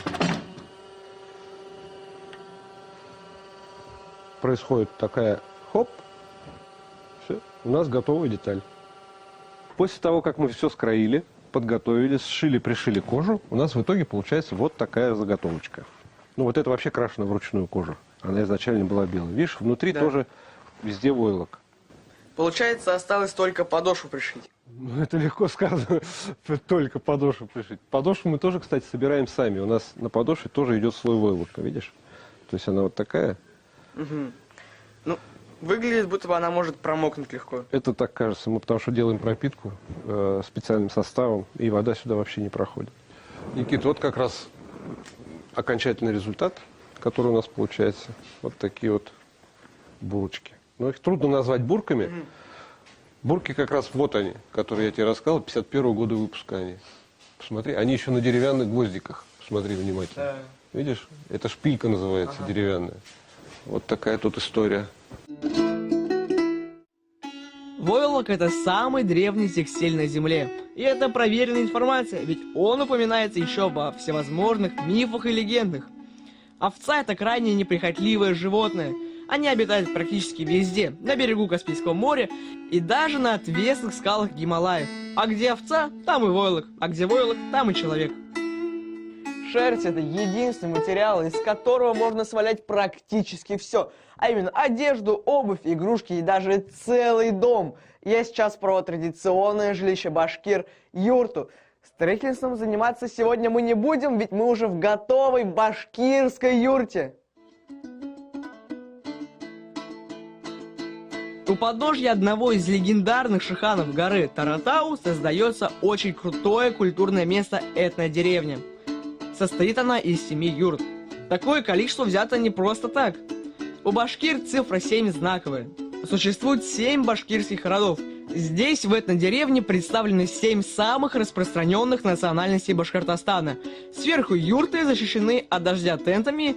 У кочевников, правда, такой роскоши не было. Зато внутри юрты все как во времена ханства. Сильно ли отличается такая юрта от тех юрт, которые были в древности? Да, конечно, они отличаются, во-первых, дизайном, во-вторых, та отделка, современные материалы, которые используются, они используются для того, чтобы это было более долговечно. В древности использовали просто войлок и деревянный каркас. Мы используем железный каркас, используем полиэтиленовые накидки для того, чтобы войлок не промокал. А в древности его просто делали из войлока. Он в хорошую жаркую погоду выветривалось все, когда проливные дожди шли или еще что-нибудь, пока впитывало, потом все это сушилось. После нашего путешествия по войлочной стране я теперь мастер на все руки. Могу построить дом, сшить одежду, обувь, создать произведение искусства и даже подстричь овцу. Осталось найти барашков. Не видели? Тут стадо не пробегало.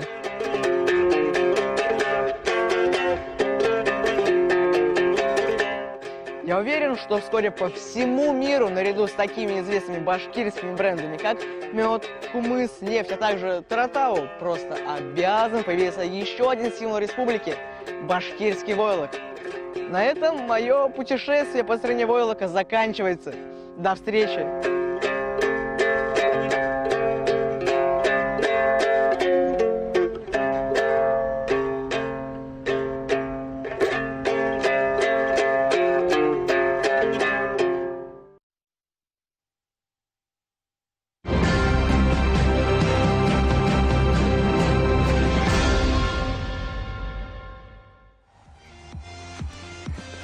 Сәлем достар, хәерле иртә. Бүген республика көнендә Тамыр балалар һәм үсмерләр телеканалы һеҙҙе ихлас сәләмләй. Яңа телесезонда ла без Тамырдар һеҙҙең менән ҡаласаҡбыҙ. Һеҙҙең өсөн ең һыҙғанып эшләйәсәкбеҙ. Беҙҙең тура эфирҙа бар сәғәт, 1 сәғәт тә 47 минут ваҡытыбыҙ бар. Мин беренсе тапҡыр шундай оҙон эфир алып барам. Султулар һәм Таутау хәбәр 13 минуттан ашмай. Ҡурҡтабыраҡ, тын етерме икән? Етер алмас, тулҡынланма. Тамыр 1992 йылдан башлап эшләй. Бер дә арымайҙа, йонсомайҙа. Йыл һайын бар Рәсәйҙе, хатта сит илдәрҙе шаҡ-ҡатырып, хәтәр заманса һәм халыҡсан контент эшләй. Башҡортостандың данын бөтә илгә тарата. Беҙҙең әйтер һүҙебеҙ, күрһәтер донъябыҙ бар. Ҡурҡып торорға ваҡыт юҡ. Ярай, тынысландым улай булғас, Рөстәм. Улайһа, үҙебеҙ менән таныштырайыҡ та алға. Халыҡ, бөгөн мин Рөстәм Төхбәтов һәм Алмас Таһиров Тамырҙың яңы проекттарын һөйөнсөләйбеҙ. Һәм әлбиттә, без юҡа гына кәйефле «Войлочная страна» фильмынан башламаныҡ. Ул Тамыр ентекләп, бөртөкләп кенә эшләгән страна циклынан. Страна Северных Амуров, Төньяҡ Амурҙары иле. Молочная страна. Һөт иле фильмдары әллә күпме фестивалдәрҙә еңеү яланы. Кәйеф илендә шундай данлы юл көтөр тип уйлайым. Кәйеф тураһында инәһенән ененә тиклем белдек. Был проект өҫтөндә тир түкән ижади төркөм менән һуңғараҡ танышырбыҙ. Тамыр телеканалы өсөн бөгөнгө байрам республика көнө айырыуса ҡәҙерле. 28 йыл буйы Башҡортостан балаларын, уларҙың ата-әсә, олатай өләсәйҙәрен, дә хатта яңы проекттар, рухлы тапшырыуҙар, төрлө уйындар, әкиәттәр, бәйгеләр менән ҡыуандыра. Яңы сезонға беҙ ентекле әҙерләндек. һеҙҙе шәп проекттар менән ҡыуандырырға әҙербеҙ. Һәр береһе тураһында сиратлап һөйләрбеҙ. Һеҙ иһә, достар, Тура эфирға шылтыратығыҙ. Һорауҙарығыҙҙы, теләктәрегеҙҙе еткерегеҙ. Беҙгә һеҙҙең һәр һүҙегеҙ ҡиммәт. Көтәбеҙ телефон һандары 2-925-985.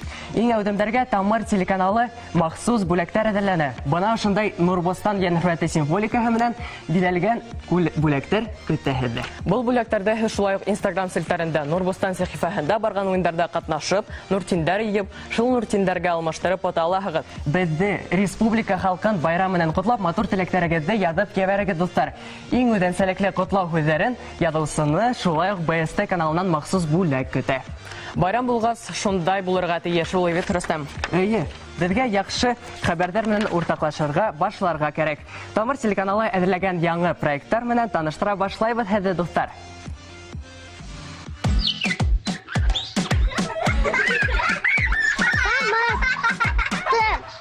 Тырыш.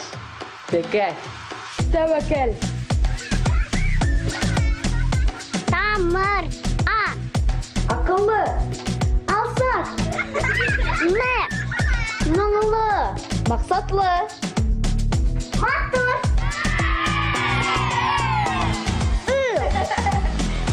Ҡыҙыҡ. Ҡыйыу. Ырыҫлы. Рухлы. Рәхмәтле.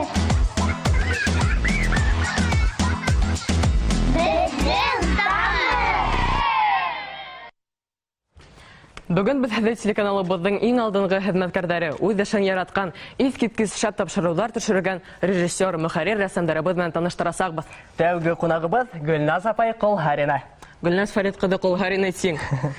Тамыр балалар һәм үҫмерҙәр телеканалының директоры, Тамырҙың һәр проектын күҙ ҡараһындай һаҡлап, үҫтереп, эфирға еткереүсе, хеҙмәткәрҙәрен илһам ҡанаттарында ҡуя, кәрәк саҡта сыбырҡы уйнатып та ала тиҙәр. Мин сыбырҡыһын күргәнем юҡ. Осраған һайын арҡаһынан ҡағып, яратып, хәлде һорашып тора. Тотош һатып бөтөң алмас. Тыр. Ҡыҫҡараҡ тот дилбегәне беҙҙең остазыбыҙ, текә етәксебеҙ Гөлназ апай Ҡолһарина. Һаумыһығыҙ. Һаумыһығыҙ. Хәйерле иртә, егеттәр. Гөлназ Фәрит ҡыҙы, һеҙгә тәүге һорау. Тамашсыларҙы яңы телесезонда нимәләр көтә? Тамыр телеканалы йыл һайын яңы миҙгелдә яңы проекттар эшләргә тырыша. Әлбиттә, 30 йыл буена эфирда булып, тағыла инде яңылыҡтар уйлап сығарыуы еңелдән түгел. Әммә беҙ һеҙҙең менән бергәләп эшләгәс, һеҙҙең үҫмерҙәрҙең, балаларҙың күңел донъяһын өйрәнеп торғас, һеҙҙең менән бер тулҡында булғас, барыбер яңы проекттар тыуҙыра алабыҙ. Аллаға шөкөр. Һәм быйыл яңы сезонға, яңы миҙгелгә беҙ бер нисә ҙур проект менән аяҡ баҫабыҙ. Бының өсөн беҙгә бик ҡыуаныслы һәм, әлбиттә, яуаплы ла. Иң ҙур проекттарҙың береһе ул Тамыр телеканалы һуңғы бер 6-7 йыл буйына хыялланып тормошҡа ашырға ҡулы етмәгән анимацион сериал дип әйтермен мин. Уның тураһында бөгөн ҡунаҡтар саҡырғанһығыҙ, шулай бит, улар менән ентекләп һөйләшерһегеҙ. Һәм тағы ла беҙҙең һуңғы 3 йылда кәрәк төшөрөргә кәрәк, балалар көтә, үҫмерҙәр көтә тип үҙебеҙҙе өгөтләп йөрөгән бер ҙур проектыбыҙ эфирға сығасаҡ. Ул «Бирешмә» сериалының 2-нче сезоны. Һеҙ шулай уҡ бирешмәнең дә ҡунаҡтарын саҡырғанһығыҙ һәм улар да был сериал тураһында, был проект тураһында ентекләп энәһенән йүненә тиклем еткереп һөйләп бирерҙәр. Унан башҡа беҙҙең тағы ла күңел төбөндә күптән йөрөткән иҫ киткес бер матур проект тормошҡа ашасаҡ быйылғы миҙгелдә. Ул «Бишек» проекты. Һеҙгә бишек йырҙарын йырлап үҫтерҙеләрме әсәйҙәрегеҙ? Шулай бит. Беҙ был проект тураһында күптән хыяллана инек. Бер 10 йыл самаһы электер моғайын Владислав Байрамғолов дигән бик текә бер анимацион рәссам бар. Ул беҙгә Тамырға килеп инде лә. Гөлназ апай, бына беҙ шундай колыбельная песни мира дигән проект эшләп ятабыҙ Мәскәүҙә тейенде һәм шунда башҡорт бишек йырында индереп ебәргәйне ине. Әгәр яҙмалар булһа, бирегеҙ әле беҙгә тине. Беҙ әлбиттә ҡыуаныстан фондта булған бөтә яҙмаларҙы ҡырып-һепереп Владиславҡа биреп ебәрҙек. Аҙаҡтан беҙҙең бәйләнеш өҙөлдө һәм минең белеүемсә башҡорт бишек йырына бына был проектта янһүрәт төшерелмәне. Шуңа күрә безнең үзебезнең шундай сәм кузгалды. Без үзебез бына ошо халык бишек йырдарын тамашасыга yetkirlik итеп, матур итеп зур проект эшләргә тиешбез дигән. Һәм шулай елдан-ел был теләк күрәһен көсәя килгәндер һәм ниһаять быел без Әсә йөрәге исемле оешма белән берлектә грант тоттык һәм бына әлеге мәлдә ошо бишек проект өстендә ең һызганып эшләп йөрибез. Бына шундайрак проекттар. Рәхмәт, Гөлназ Фәрит кызы. Достар, без исегезгә төшерәбез, безнең экрандарда QR-код бар.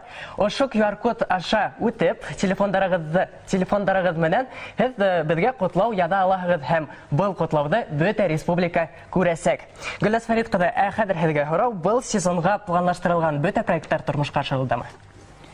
Бая һез безгә һорау биргәнегез бит, долтарла мин һөйләп беттем шикелле. Димәк, проекттар өстендә эш әле бара.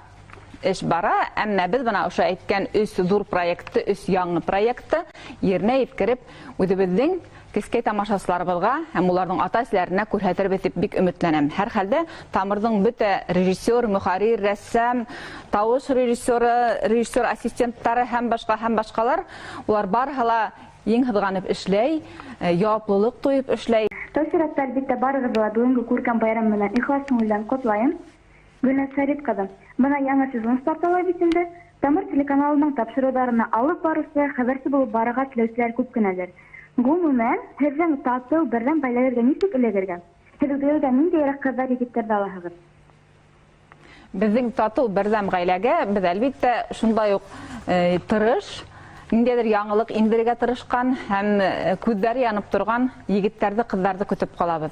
Бездә һәр вакыт бына һаваланышы күк кадрдар алмашынып тора. Чөнки малайдар белә инде безнең Тамырда апайдар еш кына озын отпускка киттеләр. Шулай бит декрет отпуска дип атала ул. Тамыр каналында әгәр дә менә 39,5 штат берәмеге булса, безнең бер 6-7 кызыбыз, 6-7 апайбыз һәр вакыт шу озайлы матур отпускла.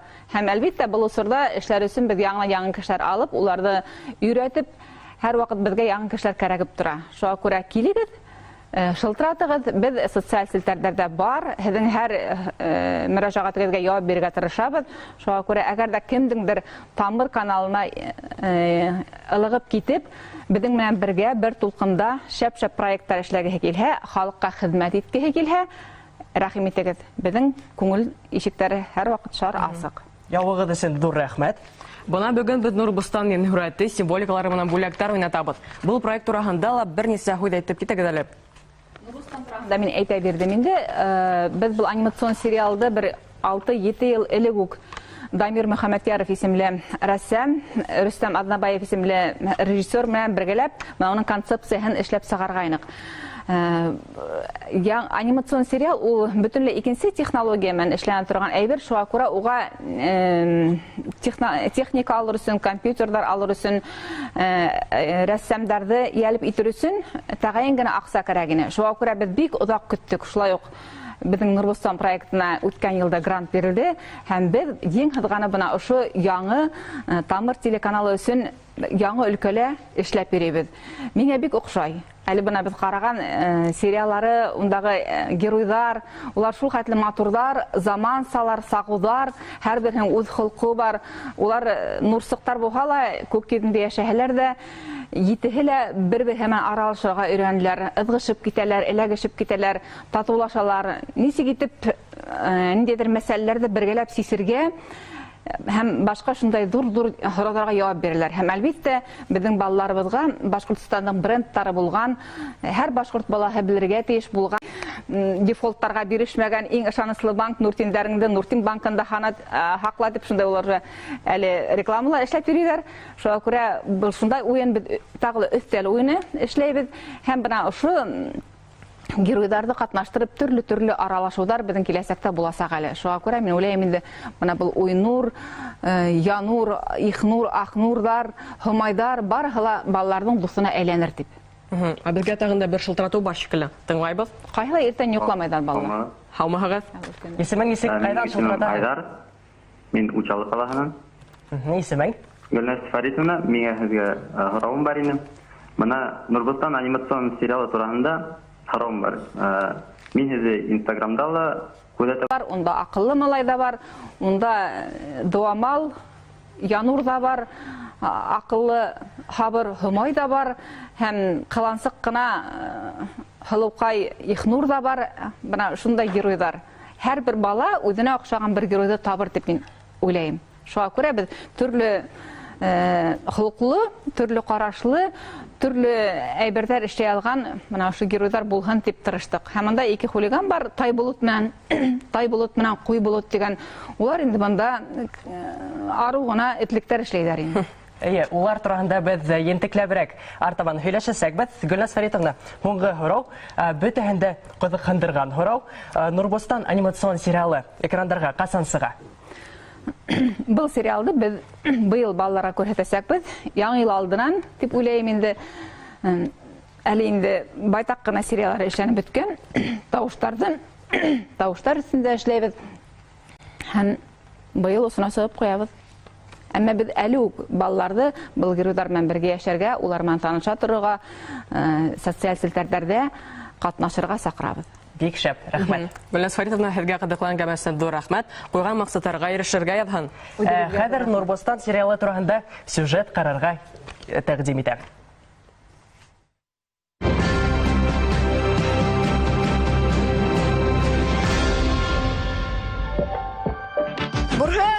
Инде яшәүсе һәр кем менән уртак тел таба белә. Супер һәләте сибәрлек. Ушуал ушундай матур, озон сәсле. Нинде озон сәсле. Главный опекун среди всех лучиков, она заботится о каждом. У нее есть мнение на все, абсолютно. Шунула белмәйһең. Мин хәзер өсендә шыйыкса. Уйнур, акыллы малай. Вакыт машинаһын уйлап тапкан. Супер һәләте ни теләһәң, шуны уйлап сыгара ала. Уйлай да уйлай. Үзенең кыюһызлыгы аркаһында эшләгән күп муассыштарын бәлки ул кешегә белгертмәйдер. Ул еңел генә Янурды хәтта бер булатын икенче вакытка күчерә. Еще он живет на горе, в Нурбостане, у него домик в виде телескопа. Вот. Он смотрит за звездами. Һеҙҙең арҡала бер ғәйепһеҙ ҡыҙ яза ала яҙҙы. Шуны ла аңламайһығыҙ. Ярай әле Янур бар. Һомай, сер ҡыҙ. Һомайҙыҡы ише ҡанаттар башҡа бер кемдә лә юҡ. Супер һәләте күрәҙәселек. Һомай ул хисле бике? Ул күп һөйләмәй, әммә бик күп белә. Һомай мне больше всего нравится. У нее есть крылья. И она очень, как бы, мудрая. Чем-то напоминает старшую сестру. Һомай бүтән белештерә, дусаштыра. Ахнур, ут малай. Оста рәссам. Һүрәттәре ысын һымаҡ. Иҫ киткес ҡыҙыҡһыныусан. Супер һәләте ут менән идара итә. Ул инде үҙенең шатлығын да, ҡыуанысын да, ҡайғыһын да, һәммәһен дә бына ошо бер ах дигән һүҙ менән генә әйтеп бирә ала. Злится и не любит, когда его называют ребенком. Хочет быть взрослым. Очень живой. Ахнур артынан ҡараған, ул бүтән ендера. Ендер битә. Не настолько маленький и беспомощный, как все о нем думают. Тайболот, ҡолонсаҡ малай. Ҡояш нурҙарынан ауырый. Супер һәләте йәшен саҡыра ала. Ҡуйболот, йоҡосо малай. Нурсыҡтарҙың татыу дуҫ йәшәүҙәренә күңелләшә. Супер һәләте сөйрәтмәктән шәп ата. Улар булмаһа, моғайын Нурбостанда барыбер күңелһеҙ булыр. Нисек кәрәк, шулай итеп йәшәй белмәйҙәр. Улар өсөн ошо сиктәр юҡ. Хулиганистые мальчики, такими мальчики и должны быть. Они, конечно, пакостники, но я считаю, что они не такие уж и плохие.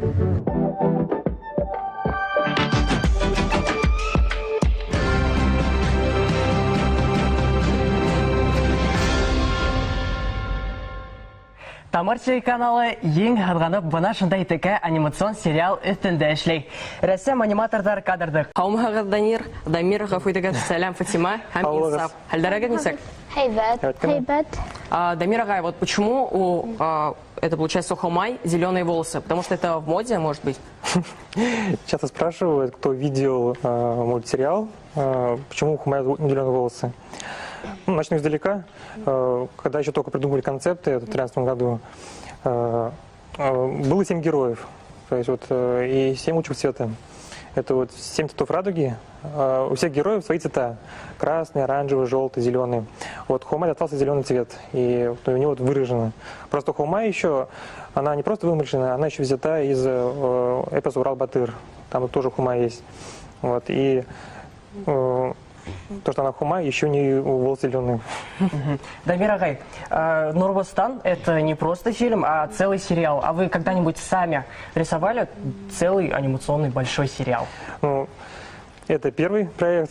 Раньше делали только иллюстрации и не мультсериал и не анимацию. Более простые проекты. А вот, Дамир Агай, еще один вопрос. А вот почему из всех персонажей больше всего вам нравится Янур? С него я начал делать. То есть вот первый концепт, придумал сначала я его, Янура, и от него же начали рисовать одинаковые одежды, у них у всех такие пальтишки с воротником, рисовали и других героев. То есть вот этот самый первый герой, он самый главный, он и лидер в команде, и он быстро летает. Фатима Инса Бунали һәд Нурсыктардан кемдәрендә килгән һәгәт анимацион сериалда кемдәр һәдең тавыш менән һөйләшәсәк? Мин их Нурда тавышландырам. Һин Инсаф? Мин уйнурда тавышлы, мин уйнурда уйнайм. Қалай шәп? Фатима, һәдең геройдарыгыз нидә булар бына? Нимә эшләй беләләр? Вот Ихнур ул ысынында бик изге, әмма тәртипте булһаң ул усал да булып китә. Инсаф, һин? Уйнур ул акыллы, гаджеттарҙы ярата һәм ул күп белә. Километрҙарҙы, метрҙарҙы белә. Ого, бик шәп. Һеҙ бына бөгөн кейенеп килгән косплей типтә әйтергә була. Был кейем һеҙгә оҡшаймы? Бик оҡшай. Һәм бына Нурбостан иленең иң оҡшаған урсығы кем? Һәм ни өсөн? Мин үҙемә оҡшайым, был Ихнур миңә тап килә. Инсаф? Миңә Уйнур тап килә. Аҡыллы мин һамаҡ, бишкә уҡый мин һамаҡ. Әйткәндәй, миңә бына Ихнур оҡшай. Рәхмәт. Һеҙҙең геройдарығыҙ бына нимә эшләй белә?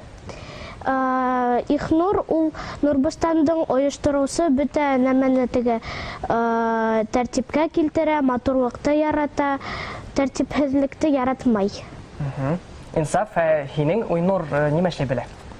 Уйнур ул микробтарҙы ҡарай һәм километрҙарҙы, метрҙарҙы, ында Янур осоп барһа, анда белә, ҡайҙа ул, нисә километрҙан, метрҙан. Бик шәп көс. Дамир Агай, были какие-то трудности, когда рисовали этот сериал? Ну, то, что это первый мультсериал, первая покадровая анимация, тяжело было. Пока делали мультсериал, оттачивали, делали все лучше и лучше, и скорость росла, делали уже быстрее. Хорошо. Достар, итегеҙгә төшөрәбеҙ. Һеҙ бөгөн ошо Нурбостан анимацион сериалының символикалары менән биҙәлгән бүләктәр дә ута алаһығыҙ. Бының өсөн тура эфирға шылтыратып, ҡунаҡтарыбыҙға һорауҙар бирергә, теләктәрегеҙҙе еткерергә кәрәк һәм QR-код тураһында онотмағыҙ. Экрандарығыҙ алдында телефондар аша беҙҙең төркөмгә инеп, унда теләктәрегеҙҙе, һорауҙарығыҙҙы яҙа алаһығыҙ. Һәм телефон һандары 2925-985 онотмағыҙ. Беҙ ҡунаҡтарыбыҙға ҙур рәхмәт әйтеп артабан еләбеҙ. Артабан тағы ла ҡыҙығыраҡ. Кем нисектер, мин бирешмә сериалының 2-нче сезонын 1-нче сезон бөткәс тә көтә башланым. Түгел 3 йыл көттөм. Сабырлыҡтың төбө һарылтын минең өләсәй. Дөрөҫ дуҫтар, яңы телесезонда беҙ һеҙгә бирешмә сериалының 2-нче сезонын күрһәтәсәкбеҙ. Миҙгел алмас. Нимә миҙгел? Сезон миҙгел була. Дуҫтар, бирешмәләргә һорауҙарығыҙҙы әҙерләй тороғоҙ. Улар шәп бүләктәр ҙә вәғәҙә итә. Беҙ бергә тип йырлай-йырлай килә беҙгә бирешмәләр.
сафлы тулхан, беләгеңә көз кунхан, бәдең менән юлдарың унхан.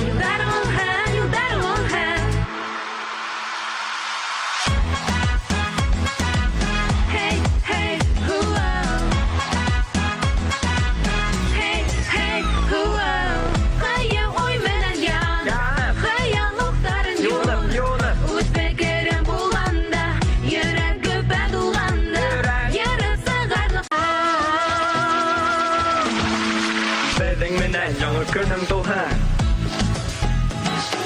күңелеңә сафлы тулхан,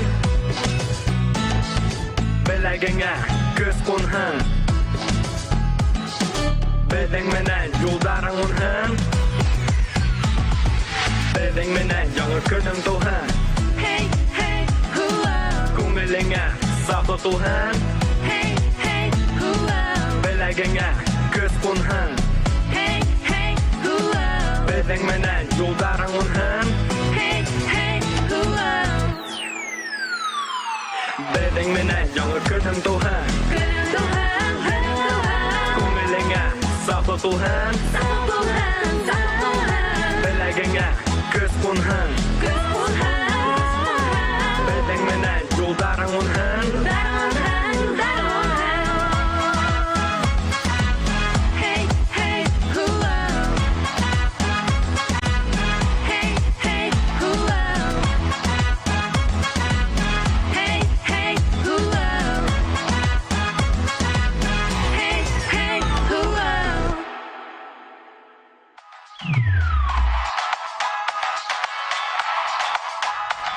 Достар, исегезгә төшерәбез. Без тура эфирда эшләбез. Телефон һандары 29725-955. Безне республика халкын байрам белән котлап, изге теләкләрегезне язып җибәрергә онытмагыз.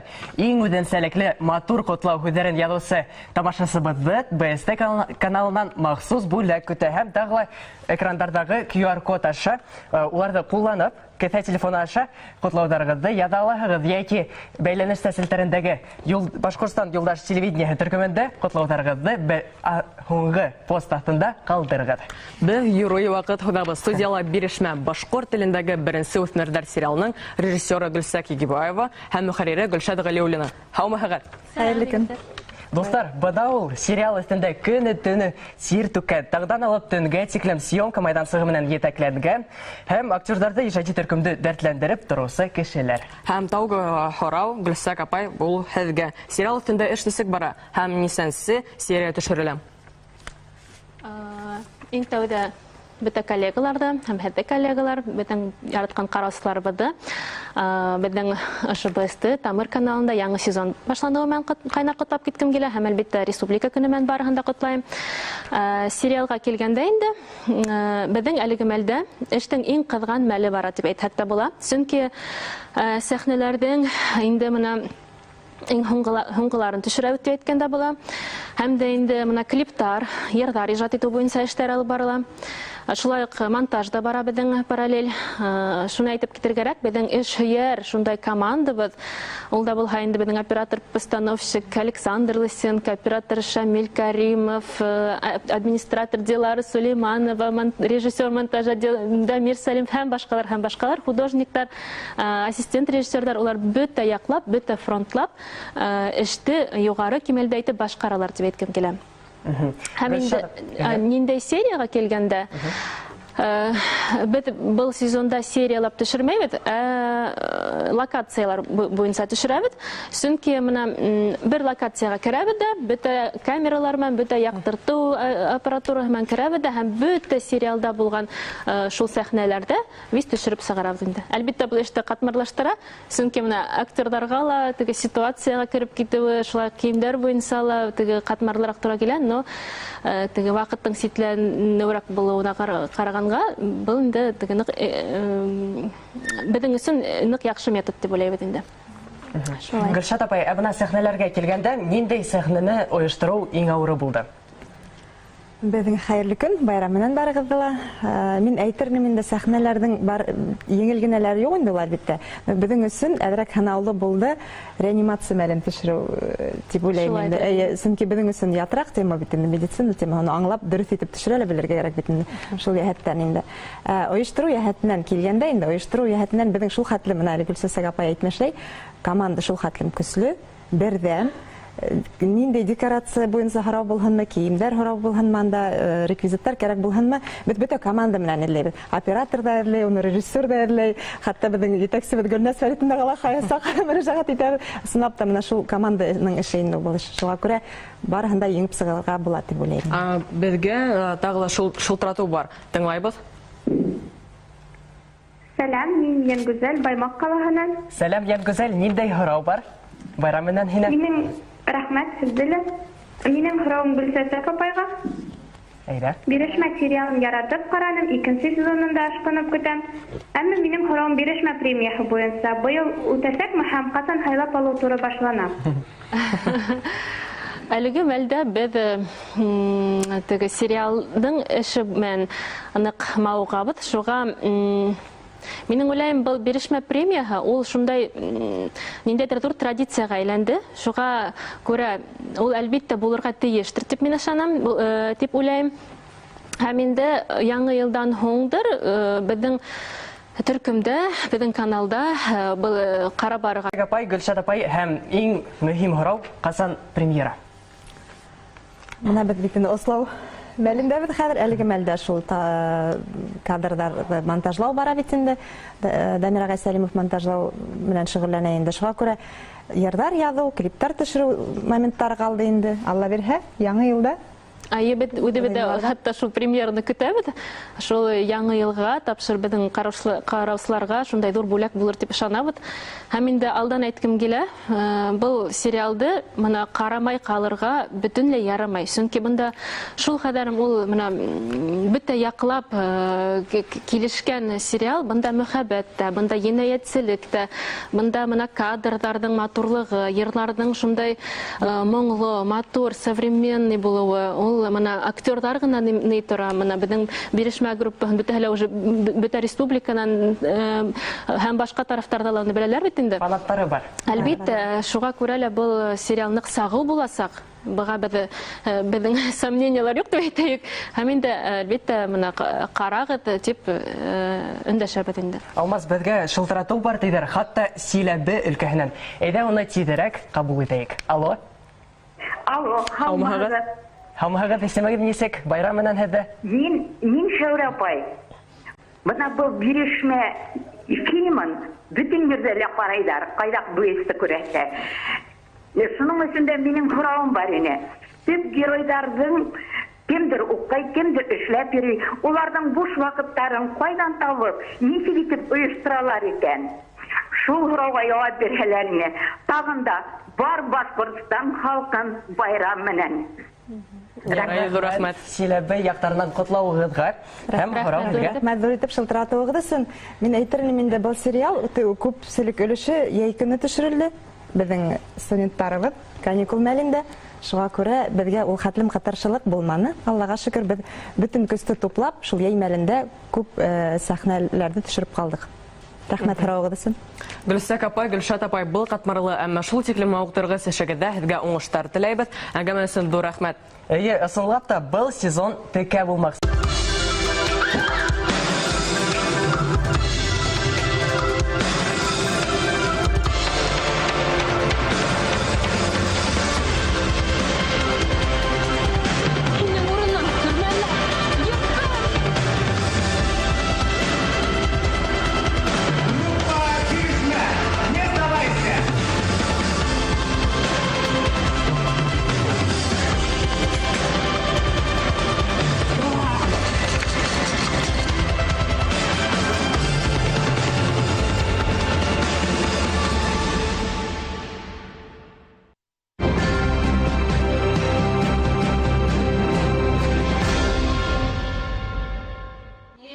Фильмды төшерүдә Башкортстанның халык артистлары, эстрадабызның билдәле йырчылары ла катнашты. Венер Камалов, Илмира Юлдашбаева, Гөлшат Гайсина, Аида Кульбаева, Рамзил Сәлмановтар да барыгыз да беләләр.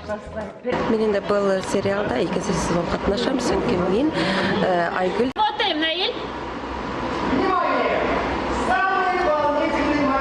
Шундай популяр сериалда Аллаһка шөкер төштем. Бик һәйбәт килеп сыга. Минем уйлавымча, бага тиклем мин Беренче Республикада төштем, Бабичта төштем. Хәзер был сериалда сагыштыра алам инде. Бунда шундай коллектив, дуслык, баргы һәйбәт. Миңа бик охшай. Рәхмәт. Данил күп киноларда төшһә, мин беренче тапкыр. Бу минең беренче опыт. Һәм дә мин актерскийда уку верим. Беренче курсты тамамланым. Монда килеп эләгүемә бик шатмын. Һәйбәт минең өчен опыт. Күп нәмәләрдә актердарыбыз һөйләп бетмәй, сер булып калган ди. Әмма сериалдың шәп булуына улар бер дә шикләнмәй. Актердың эше менән һәм телеведущийдың эше аерыла, чөнки ведущий булганда һин тавышыңды күррәк итеп, теге матур итеп, асык итеп, теге кешегә yetkirlik итеп һөйләйң. Актер булганда һин ничектер рольгә инергә тиешсең, теге ябайрак һөйләшергә тиешсең, үзеңнең теге тавышыңды калынайту һәм башка теге фишкалар әйтәм кирәкмәй бунда. Авырлыктардан вот ведущий буларак әйтәм, мин камерага карап өйрәнгәнмен, бунда һин бөтенләй камераны күрергә тиеш дип уйлыйм. Бирешмә сериалы өстендә эш ничек барганын интернет селтәреннән күзәтеп барырга була. Бәйләнеше сайтындагы һәм Инстаграмда фотолар, видеоларда етерлек. Әлегә яшь актердарыбызга уңышлар теләйбез. Премьераны зур түземсезлек белән көтеп калабыз.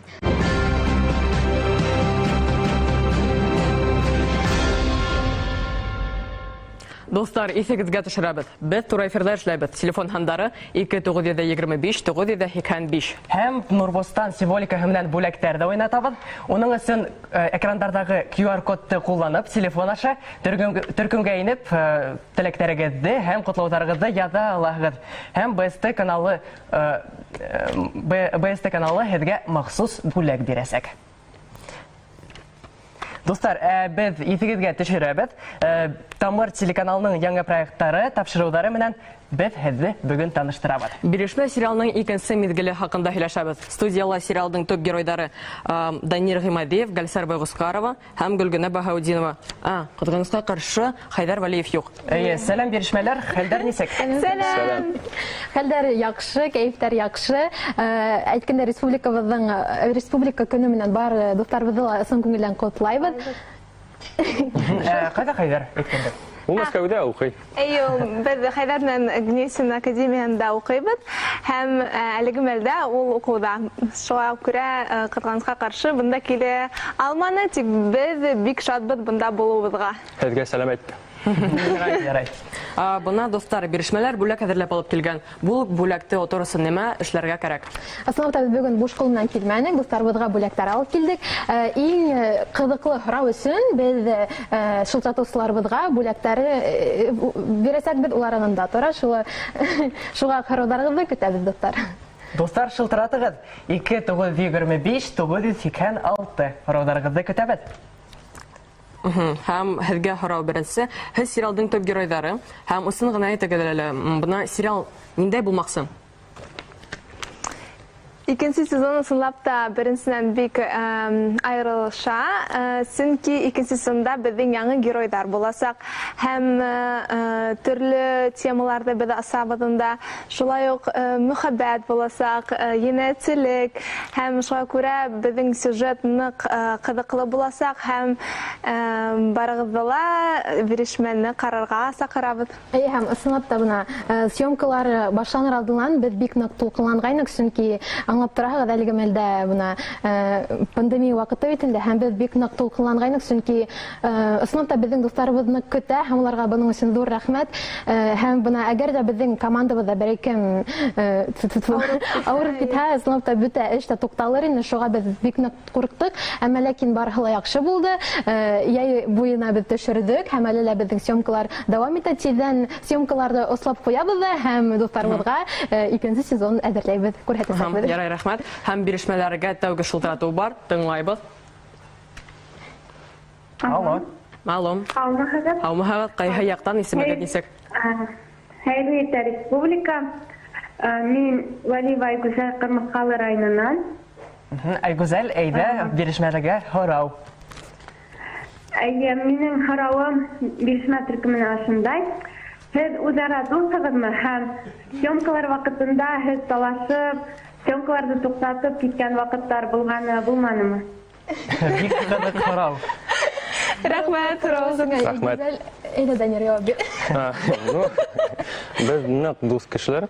Без бәләкәй саҡтан бергә үҫтек. Съемка араһында без сәй эсәбеҙ, ашап алабыҙ. Юҡ, бер ҡасан да һуғышмайбыҙ, талашмайбыҙ. Һәм Гөлсәр, һиңә һорау. Мин беләм, һин әлеге ваҡытта Мәскәүҙә Гнесиндар исемендәге академияла уҡыйһың, ибет? Һәм бына сериалда төшөү бик оҙаҡ эш. Һәм бына Мәскәү менән Өфө араһында йөрөргә тура килә, ибет? Һәм ауырмы бына шулай йөрөү? Әлбиттә, ҡайберҙә ауырыраҡ була, тик беҙ йәй көнө төшөрҙөк икенсе сезонды, һәм шуға күрә беҙҙең каникул ваҡытында шундай съемкалар үткәс еңелерәк булды инде. Һәм әле бына мин тағы Өфөгә килдем, сөнки съемкаларҙы төшөрөп бөтөргә кәрәк.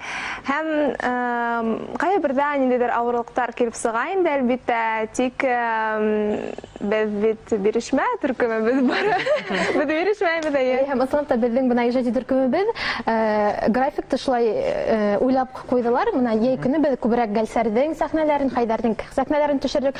Һәм улар менән инде Мәскәүгә уҡырға киткәсен, беҙ Данир менән һәм башҡа актерҙар менән съемкаларҙы дауам иттек. Һәм ысынлап та актерҙарға килгәндә, беҙҙең быйыл актерҙар составы шулай уҡ тулыланды.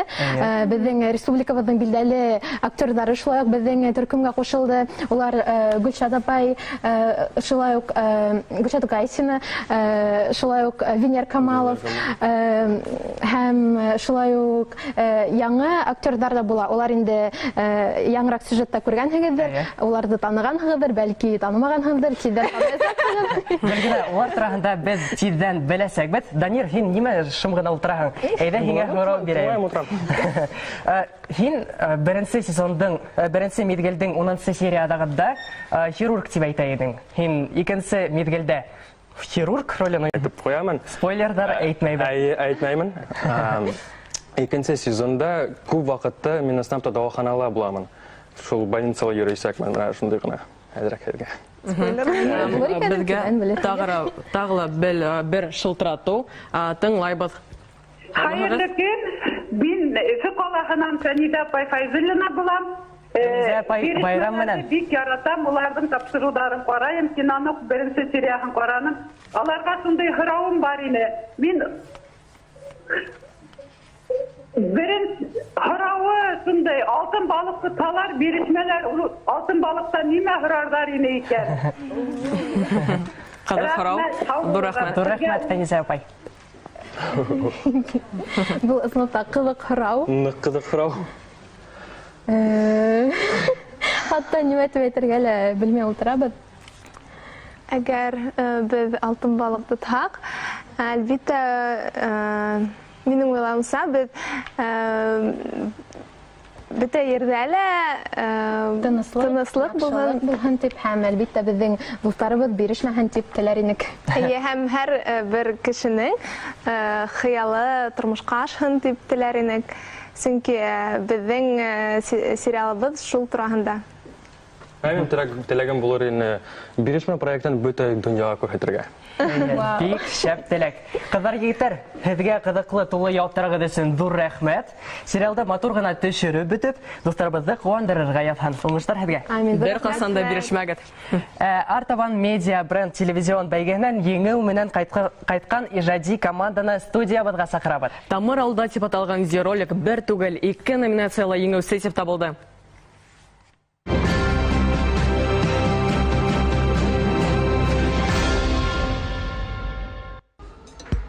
Ролик нашего телеканала «Тамыр в деревне» победил сразу в нескольких номинациях. Занял второе место в номинации «Лучший промо-ролик регионального канала» и стал победителем в 2 номинациях: «Лучший промо-ролик детской программы, мультфильма, детского фильма или сериала» и «Лучшая операторская работа». Особенность конкурса медиабренда еще заключается в том, что работы оценивают 2 состава жюри. То есть в первом этапе рассматривает большое жюри, это медиаспециалисты России, а уже экспертное жюри – это уже специалисты со всего мира, которые достигли больших успехов в медиасфере, в дизайне и так далее. Поэтому вот 2 таких совершенно уникальных состава жюри, и для нас очень трепетно, очень важно, что мы смогли удивить оба состава жюри. Работу «Тамыр в деревне» снимали в Рыскужино, Авзелиловского района. Съемочная команда телеканала «Тамыр» забралась так далеко от Уфы, чтобы передать всю атмосферу башкирских деревень. Айда, побежали кто-нибудь. На самом деле мы наснимали очень много материала, потому что хотелось запечатлеть вот это лето наше, которое такое скоротечное, такое яркое, там ягодки, жучков, там каких-то плавающих детей в пруду. Это все так самобытно, это все так уникально, но у нас остался материал, я думаю, мы еще что-то сделаем. Конкурс «Медиабренд» не делит участников на федеральных и региональных. Здесь ценят исключительно профессионализм и талант. Еще когда мы здесь находились до конкурса и смотрели, кто вошел в шорт-лист этой номинации, там были такие компании, как Red Bull, у них был ролик с Сергеем Шнуровым в главной роли, потом промо-ролик «Алых парусов». И посмотрев на конкурентов, с которыми нам придется тягаться в этой номинации, конечно, было полной неожиданностью победа, и очень приятно, мы очень рады все. На 8-й конкурс «Медиабренд» было подано 550 работ.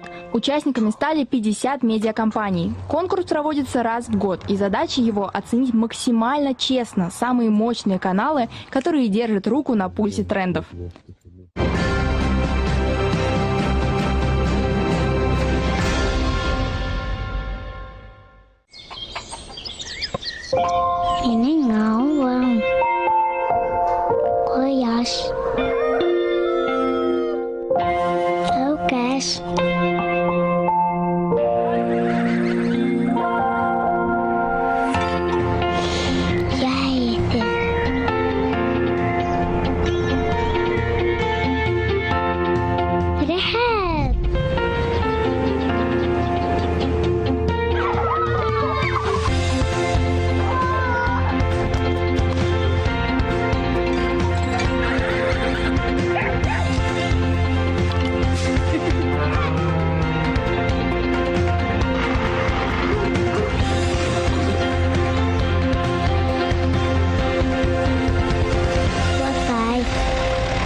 Достар, бедің студиябызда бик көп қонақтар һәм улар менән әйдәгез бергәләп танышайык.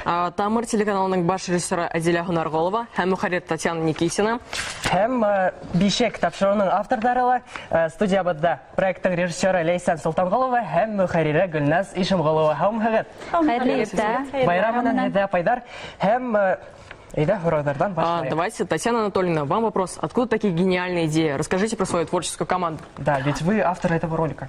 Ну, вообще, у нас творческая команда уже слажена. Это Адель Сунаргулова, Руслан Бигбаев, Адель режиссер, Руслан оператор. Вообще, у нас мы ежедневно делаем передачу «Гора новостей». У нас такая обязанность. И помимо этой работы нам хочется делать что-то такое нестандартное. И вот как раз-таки этот ролик летний, он и был такой работой. А как так случилось, что вы этот ролик сняли именно в Авзелиловском районе? Мин һөйләп үтеп китәм. Без Абьялил яктарында төшердек, чөнки унда ул яктар бик матур бит инде һәм ошол ролик үзе әйтеп тора, бул Біз әйтергә кирәк, ошол ролик медиа бренд дигән конкурста еңде, бер генә түгел, 2 номинациялы. Ул иң яхшы промо ролик һәм иң яхшы оператор дигән номинацияларда еңде. Һәм ошол куаныс менән без һаман да арынып китә алмайбыз һәм ошол ролик барыһын да үзе әйтеп тора инде. Ләйсән апай, Гөлназ апай, хәзер һезнең менән һез бик матур моңлы гаилә проектысында эшләйһегез. Был проект идеяһы, бишек проекты идеяһы касан һәм нисек барлыкка килде? Проекттың идеяһы ул әлбиттә безнең директорыбыз, идейный вдохновитель тивете Гөлназ Кылхаринаныкы. Һәм ул үзенең вакытында тап килгән проект дип һанайм, чөнки ул халыкка бик кирәк. Без әлеге вакытта 10 районда йөреп кайттык һәм кайда гына барсак та безне ихлас каршылайлар. Ошо бишек проектына атап учалар курбан салдырха, күгәрсендәр атап сәңгелдәк. Сәңгелдәккә бишек эмблемаһын куеп, сәңгелдәктең ситләрен эшләнеләр. Кемдәрдер торт ул логотип менән эшләйдер. Шул тиклем халыкка бүгенге көндә кирәкле һәм халык хугаган проект дип һанайм. Һәм Гөлназ апай, абына нисә тапшыру төшерелде? Әлегә менә бүген эфирга беренче сыгарылыш сыгасак бит инде. Әлегә без бөтәһе 12 геройда төшердек. Һәм артабанда инде безнең эшебез күп әле, эшебез артабанда дәвам итә. Беренче монтаждар белән бергә съемкаларда аралаштырып барала инде. Зур рәхмәт һеҙгә яуаптарығыҙ өсөн. Беҙ ҡыҙғанысҡа ҡаршы ваҡыт сикле һәм оҙаҡ итеп һөйләшә алмайбыҙ. Ләкин дуҫтар, һеҙ тиҙҙән бишек проектын үҙегеҙ күрерһегеҙ һәм тәьҫораттарығыҙ менән интернет селтәрҙәрендә уртаҡлашырға һәм беҙҙең аккаунттарҙы билдәләргә онотмағыҙ. Беҙ Алмас Таһиров һәм Рөстәм Төхбәтов бөгөнгә һеҙҙең менән хушлашабыҙ. Яңы сезонда ла беҙҙең менән ҡалығыҙ. Республика көнө менән, ҡәҙерле дуҫтар, бишектең тәүге тапшырыуын ҡарағас, һеҙҙе Ҡурай каналы менән осрашыу көтә. Ҡурайҙарҙа текә проекттар әҙерләнә һәм беҙҙең менән ҡалығыҙ. Эш күрһәтергә теләйем.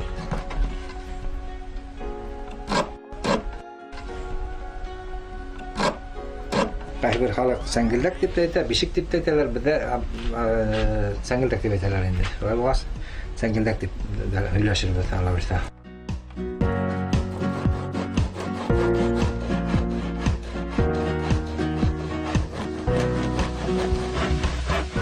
Бала табыу йортына ҡайтҡанда иң тәүге улым менән иптәшем Баязит бишек эшләп ҡуйғайны.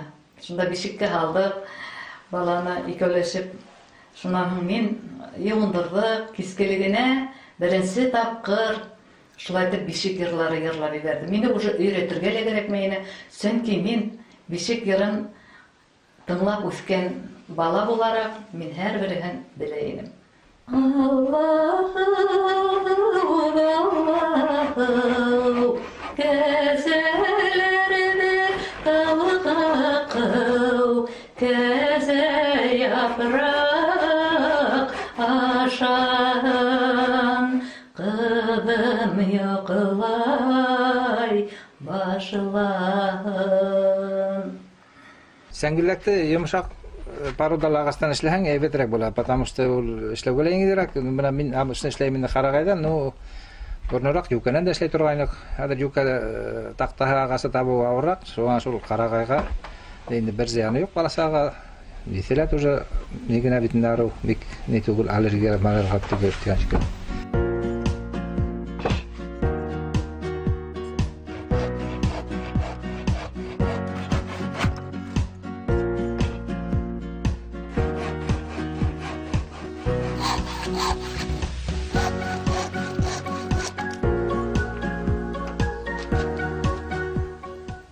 Алмазға бишек эшләп бирҙе.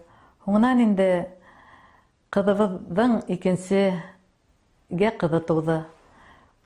Тағы ла ҡараһам, тағы ла бишек эшләп йөрөй. Һуң мин әйтәм, мына бит Алмаздың бишеге бар, ниңә аңа тағы ла бишек эшләп йөрөйһөң тием. Юҡ, һәр береһенә нисә ейәнем тыуа, һәр береһенә лә айырым бишек эшләйәсәкмен. Аларҙың хәтерендә ҡалһын, уларҙың үҙләренең балаларына ҡалһын шул бишекләре тип. Һәр береһенә лә бишек эшләп бирҙе. Шунан улыбыҙҙың улы тыуҙы бит инде. Уға ла айырым бишек. Шулай итеп, 3 2 yeğenine, bir yeğensәрine her birine ayırım bişik eшләп бирде. Быел уңды баланаймы? Быел бүтін емеш-желек уңды инде. Шайды япырағына қандырайық та, алаттан дадалап, япырағын өтіп бейлер бі? Бейлер қояр бі? Аулап, алла бейса. Ұшқылыққа, үйдің баландан. Урок бешері башаға. Астық бешері бі. Сенің яратқан ризығың енді бет баязы.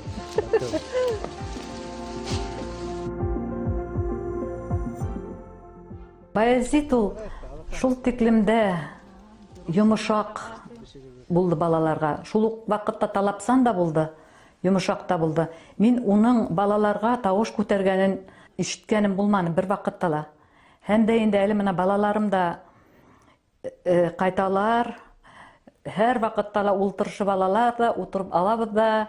Менә хәзер кияүбез бар, киленебез, Аллага шөкер, яннәрбез бар, янсәрбез бар. Һәр вакытта ла безнең элекке вакыттагы хатирәләргә бирелеп китәбез. Уларды нык яратып, иркәләп кенә үстердек. Менә атаһы ягыннан бигрәк тә шулай булды. Иркә генә үсәләр дә балаларыбыз. Улым ысын егет булып үсте. Атаһына карап, атаһының холкы, унда әле атаһының холкы. Кызым шул хәдәремдә акыллы хужабикә хәзер менә. Менің қол ішіне авталық, олыма күшкен деп айтқанда бола, потому что ол квартира алғас, өзінің квартирасын өзі ремонтлап, апостабылай деп сақты енді. Балалар өтіргенде түрлі сақтар бола бетінде. Біз бек нетмәске дұрыстық енді. Балаларға разногласий болға, ол тоже бек бола бетінде. Bir neyden tüptenerek bulup terbiyelerge tırıştık. Her bir bala kalay ona bu hala barı bir esehen yaratırga, esehen yaratan karayında, atıya karayında. Atıya karayında kırfırak bulabidinde, barı bir. Subhanallah, sabay tıldı dünyaga.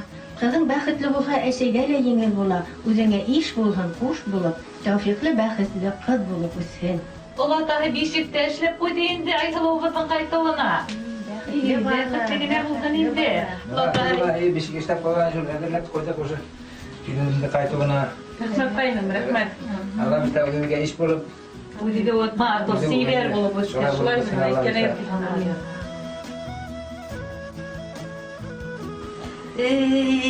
Xədir bitəli əxirətlərimdə biz qoruğa kiləbib dinilər. Kütti gidip koymanlar, qarım hürdəyik. Kile, bəpiste hüyürge yaray mı?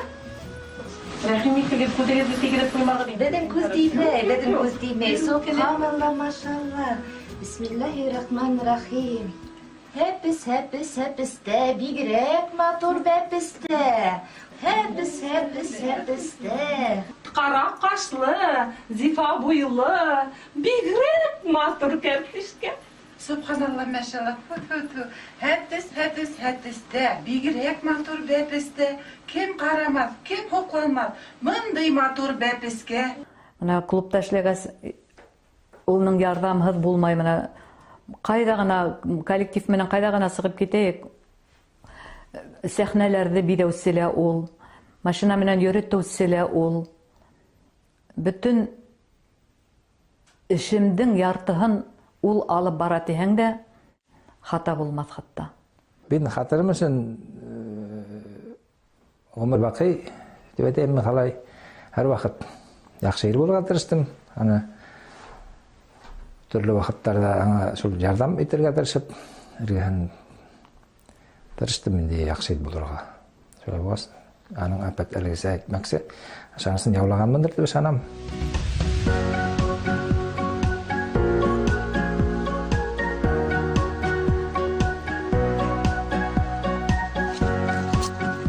Gayle tatılığı ol bir-birіңді hürmet etudен тұра енді. Bir-birіңді yaratып, bir-birіңдің хүден тыңлап, шулай айтып яшәһәң, gaylele tatılықта була. Һәм мин иң беренче әйтер инем инде ул, нисек кенә булһа татылыктың башы мөхәббәттер дип уйлыйм инде мин. Үзара гына һөйләшәбез бит инде. Балалар ул һүзне ишеткәннәре лә юк инде ул менә үзара. Кайбер чакта шаяртышып, ул миңа әйтә инде, һин мине һаман яратаһыңмы ул дип һорайны, яратам. Хуңнан да хин мине яратаһыңмы ул дип мин бит инде һорайым ул мин һине элеккеге караганда ла ныгырак яратам дип инде.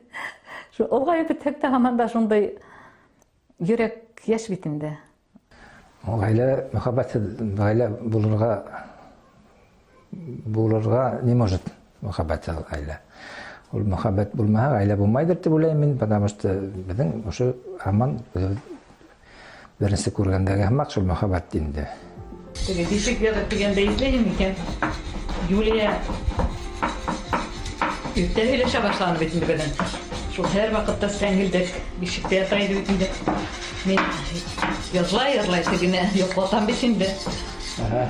Шуннан инде ярлар, инде тукта һинем итләп кенә йоклап киткәндер дип уйлыйм бит инде. Ә ул миңа Ярла әсәй, мин бит әле йокланам дип ята торган икән инде шунда.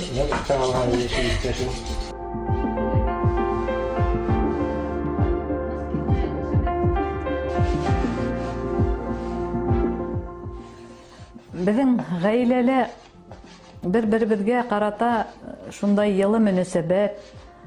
Ул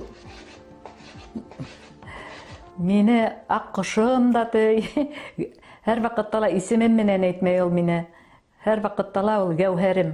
Шуңа ул шундай һүзләр әйткәс, ул инде электән килгән һүз бит инде. Мин дә өйрәнгәнмен Баязитым. Балалар ата-әсәйдән үрнәк алса инде әйтәләр бит. Атайдан күргән оқыйган, бала атадан күргән тун бескән диләрме, шуның шикелле.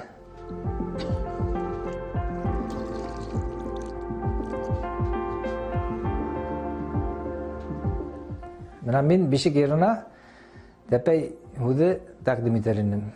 Тәпәй һүзе ул шул уже бишектән алып баланы тәпәй баскан, атлап киткәндә шул тәпәй баскан дип аңлаталар бит инде.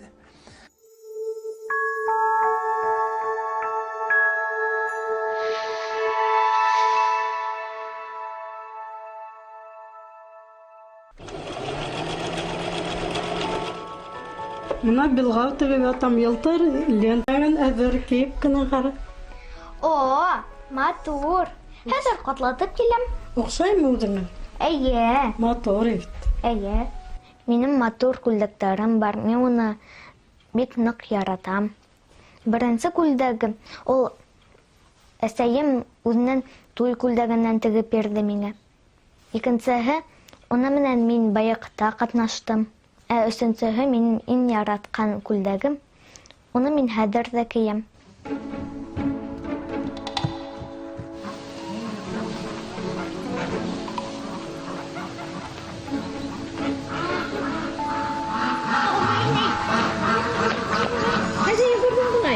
Күлдәк котларга. Күлмәгең бик матур. Кем тегеп бирде? Рәмзия әйнәй.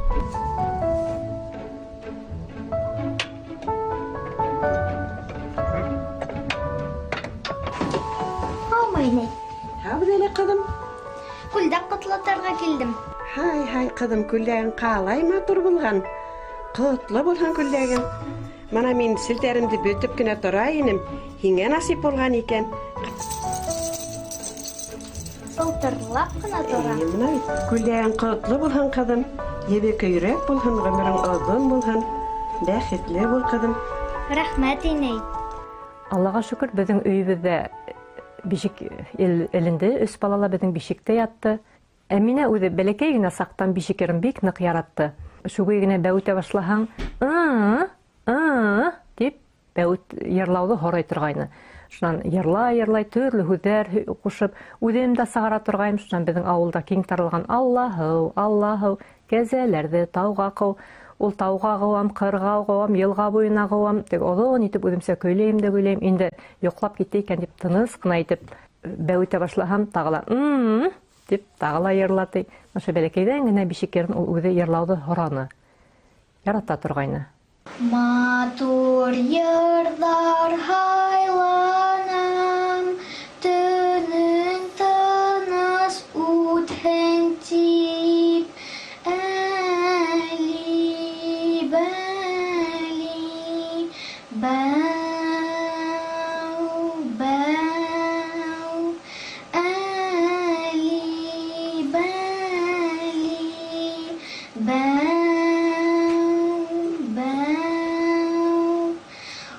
Ойнай көле күн үтте, yo'qlar vaqtdan yetdi.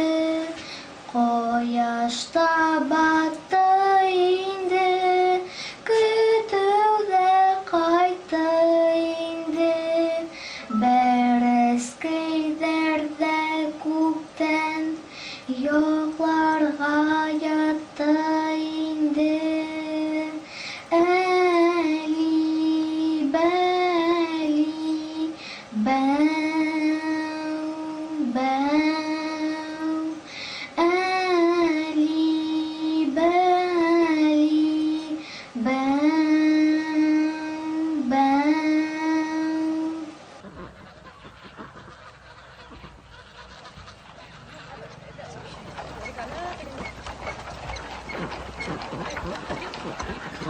Минем әсәем укытучы.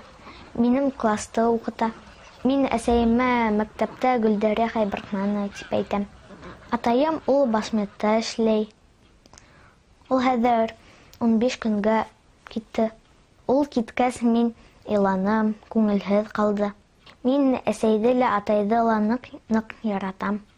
Берендә эш булһамы, атай әсәйме әрләйдәр. Ул һирәк була. Бигрәк тә агай бер әйтте ул. Һез безне яшь сакта алганыгызда, куша беҙ менән үҫкәнегеҙ әллә ни ихтибар әллә булманымы икән, ә минән һеҙ аҡыл ултырғас алғасығыҙ, ихтибарҙы күп бүләһегеҙ тип, ағайы бигерәк тә Әминәне ярата ул. Апай менән ул саймасай ҡуша үҫте, бейһә бейне, йырлаһа йырланы, икәүләп шиғыр һөйләнеләр, хатта былтыр район конкурсында шиғыр бәйгеһендә ҡатнаштылар.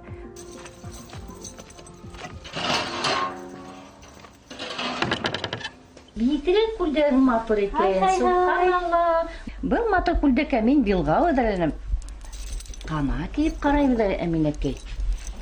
Төймәһен элеп ҡуяйыҡ әле. Бисмиллахиррахманиррахим. Субханалла, машалла, бигерәк матур икән. Үҙең дә матур, күлдәгең дә матур. Әйҙә әле, күлдәгеңде ҡотлап, берҙе бейеп ал, әбер таҡмаҡ әйтәйек. Әйҙә. Итәктәре әберкәле йөрөлә сөрөлә, итәктәре әберкәле йөрөлә сөрөлә. Һикереп төшөп бейегәндә бигерәк матур күренә. Һикереп төшөп бейегәндә бигерәк матур күренә. Бата бата батыр бата батыр бата түгелме? Бата бата батыр бата матур бата түгелме? Матур бата бейегәндә күңел аса түгелме? Матур бата бейегәндә күңел аса түгелме? Минем ағайымдың исеме Арыслан. Мин баяҡҡа барғайным, минем Арыслан ағайым мине Макдональдсҡа апарды. Мин уларҙы ныҡ яратам. Ғаиләлә иң беренсе мына мин үҙем балаларға гел әйтергә тырышам инде. Туғанлыҡ ептәрен өҙөргә кәрәкмәй менә. Ағаһына мына 2 һеңлең бар. Һин улар өҫтөндә ҙур яуаплылыҡ һиндә булырға тейеш. Шунан бәләкәйенә лә ҙур ҡыҙға ла әйтәм инде, мына ағайығыҙҙы хөрмәт итегеҙ.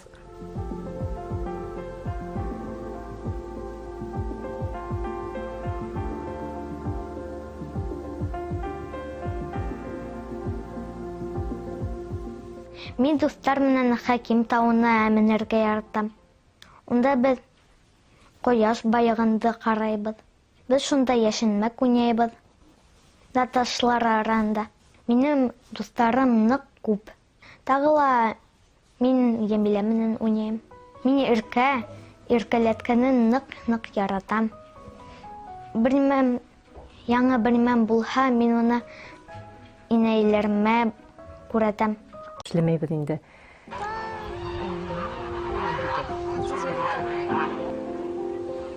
Беләме, ҡояш өскә бүленгән белә, һүрәт төшөргәндә шул төҫтәге ҡояш нисек бай. Һүрәт төшөргәндә ниндәй төҫтәге була баһа? Ағаслар. Нисек эшләгән? Балаларҙы эшкә өйрәтергә тырышабыҙ. Бәләкәй ҡыҙ менән бөтөн нимәне мине менән ҡуша йөрөй. Ашау бүлмәһендә беҙҙең бөтөн эш шунда бара. Беҙ унда ижади яҡтан үҫәбеҙ. Мин аш-һыу менән булһам, ул эргәмдә йә шиғыр һөйләй, йә әкиәт һөйләй миңә. Беҙҙең хәрәкәттәрен дә шунда тыпырлап өйрәнеп китәбеҙ инде. Шиғыр өйрәткәндә мин эшләшәм. Майда яй ғына талғын ғына утта иретергә кәрәк. Ошо яйлап ғына иреп утыра.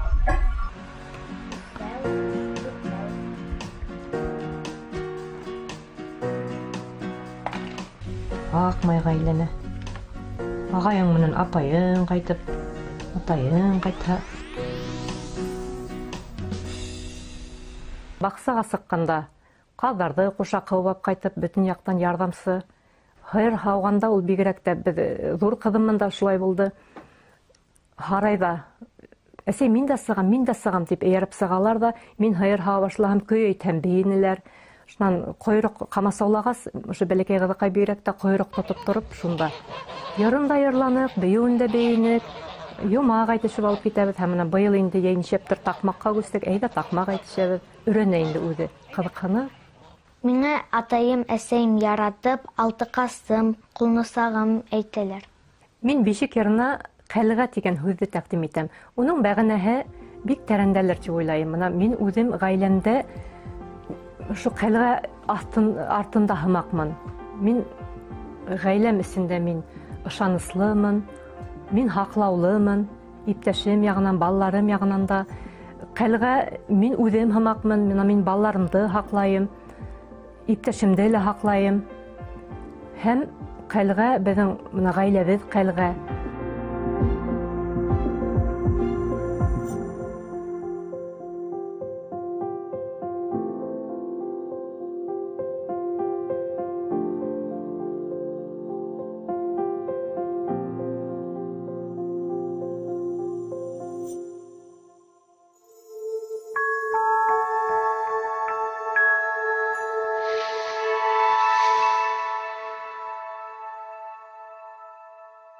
Buna men o'zimə hüd aytgan edim, atayıma arnab, əsəyimə arnab, həm ulum qızım tuha, ularga arnab yer yadırmın deb.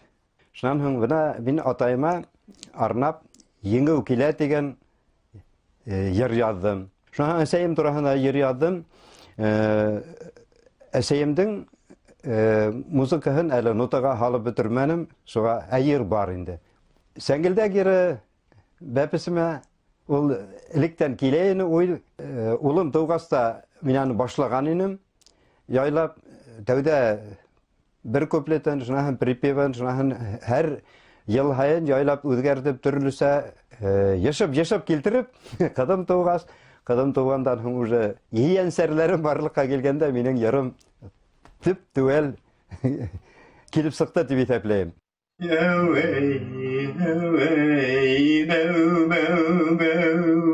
Tevfiklerim bir balam, Bismillah deyip yürü balam, ata babalarınday, kader hürmet gür balam,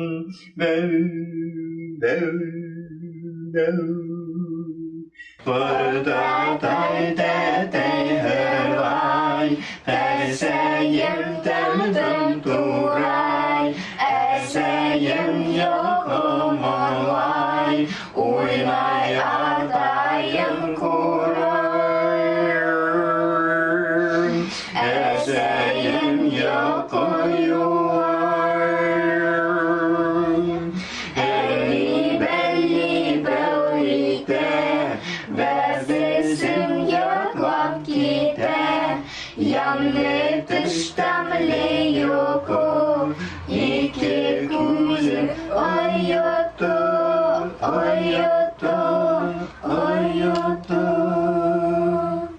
Әсей миңа бишік ерін ерлай тұрған ені. Бұна мен аның өздерін ябайғына еттіріп, өдім саңлай тұрған енім. Хәтердә калмаган инде ул бишек ерлары. Бына күйін һәр вакыт әлли бәлли бәуитә, бәпесем йоклап китә. Шундай ниде фольклор китапларында карасам, минең әсәемнең йырлаган сүзләре бөтәһелә шунда дигән хымак. Бишек ерен бик кирәкле дип уйлыйм. Бәләкәй балаларга да бик охшай, менә минең аныкларым да Картатаһының йырлаган бишек ерен бик яратып тыңлайлар. Бәләкәй иразы дигән аныгымды әсәләре калдырып китте. Инде көтә бит инде әсәләрен. Хәзер ахирга әйтәм, йырлал әйтәм. Бул тотала бишек ерен йырлай. Инде генә йоклап китсә, ахирда туктай бит йокларган иде. Саат 12ләр булып китте, берләр. Хәзер Был туктаса, әпәт уяна. Мин менә әпәт уятам. Йырлал йырыңды. Шулай итеп, әллә нисә мәртәбә әнәләр кайткан шул йырды йырлатты.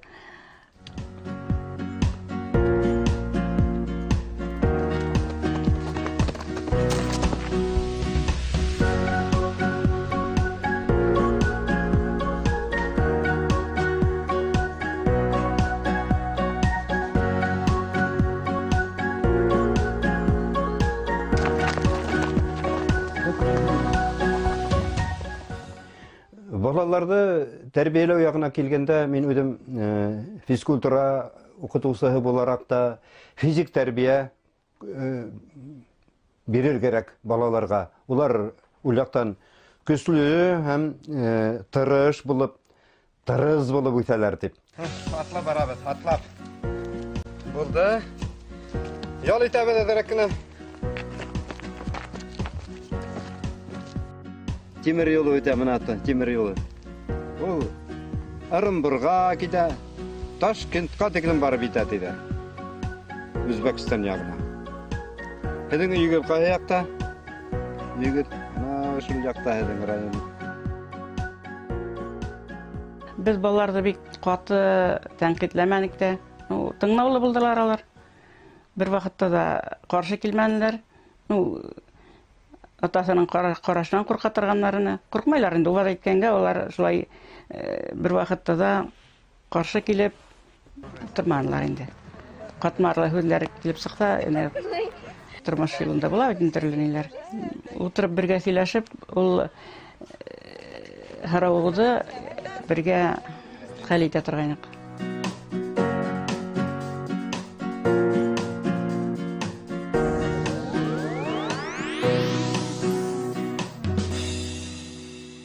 Кеше көн һайын, ҡайһы берҙә әйтергә мөмкин, сәғәт һайын ибет. Ул үҙен белем алырға тейеш. Мин шулай итеп аңлайым. Ни өсөн дигәндә, мына миңә әсәйем әйтә, уҡы. Әле ҡартайған кешеләр дә Бохараға барып уҡыйлар дип әйтә торған ине. Тиң тотасаҡһың башҡа кешеләр менән. Музыка белемем булмау арҡаһында дип әйтәйем микән, шул яҡта ла үҫтереү өсөн дворецҡа йөрөйөм, фольклорға. Улар менән йырларға өйрәнәм, хатта концерттарда ҡатышып йөрөгәс, мин үҙемде уларҙың эргәһенә тиң итеп тоя башланым.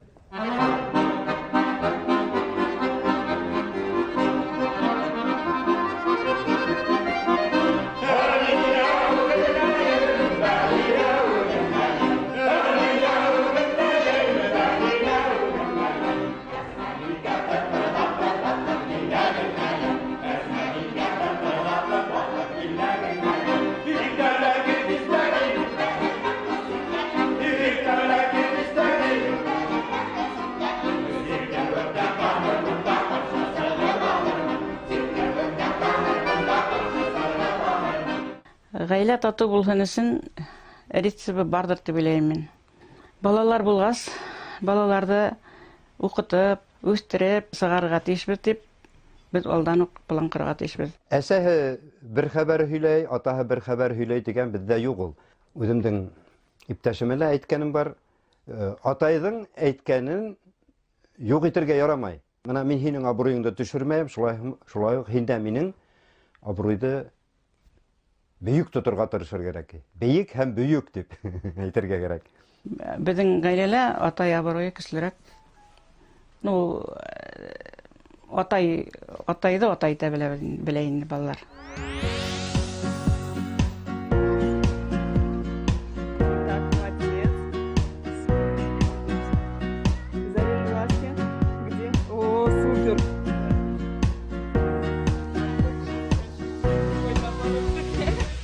Балаларым минем менән ғорурлана дип иҫәпләйем. Ни өсөн дигәндә, әгәр дә бына мин әйтәм икән, бына минең шундай шиғрым сыҡты газетала, журналда, я китабымда шундай баҫылды. Бына минең дискала йырларым бар дип. Улар дискалағы йырларҙы машинала китеп барһалар ҡушылып йырлайлар. Мин һәр ваҡыт иремә юл ҡуйҙым. Балаларҙы, малайҙы Беренчедән ул тәрбиялән инде, аның сүзләреннән сык. Алар белән бергә төрле тәмле ризыклар пешерәбез инде. Чәй эчәргә кекслар, тортлар пешерәбез.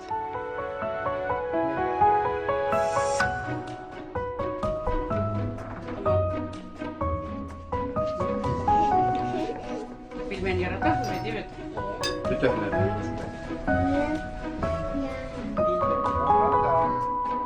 давай мы тоже так попробуем. Монета кирәкме халык калдырырга?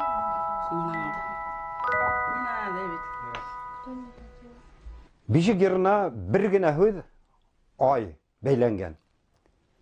Ай ни өчен? Ай ул үзенә күрә кешегә илһам да өстәйдер дип уйлыйм. Мин үземде бәхетле итеп тоям, был дөньяда. Хәбәр итүем булды. Минем балаларым килде, бөтәһелә йыелдылар. Бергәләп йырлау күбрәк бәхет өстәгәндер дип уйлыйм. Мин бәхетлемен.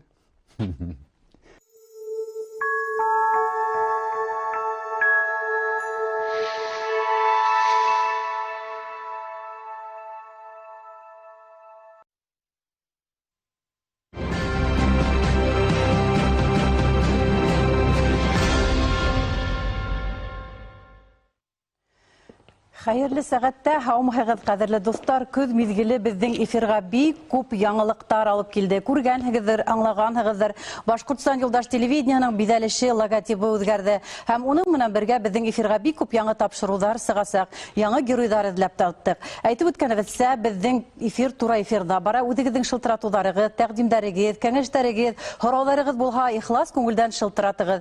Һезнең тавышларны ишетү безгә бик шатлыклы булыр дип уйлыйм.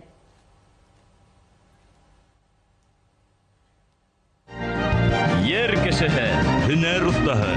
Эшлекле ханым. Ижади гаилә, ул остаһы. Миһербанлы гаилә.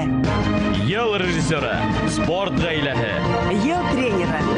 Халкыбызның, илебезнең даны булырдай геройдар Курай каналында. Яңа мизгелдә Курай даны телевизион премияһына кем лайык булыр? Башкортстан Юлдаш телевидениеһында һәм Курай каналында Курай даны телевизион премияһына дәгъва итүчеләрне карап барыгыз. Кадерле дуслар, туел бер ел элек Башкортстан Республикаһында тәүге тапкыр Курай даны милли телепремияһы булдырылды. Һәм әлбиттә, халкыбызның, илебезнең даны булырдай шәхестәргә, гаиләләргә көмеш медаль тапшырылды. Быел да тамашачыларның бик күп һорауы буенча без быелгы Курай даны милли телепремияһына дәгъва итүчеләрне билдәләнек, таныштырып үтәм. Безнең студияла Башкортстанның атказанган матбугат һәм мәдәният хезмәткәре, Курай даны телепремияһының мөхәррире, оештыручыларның береһе Рәйсә Абдуллина.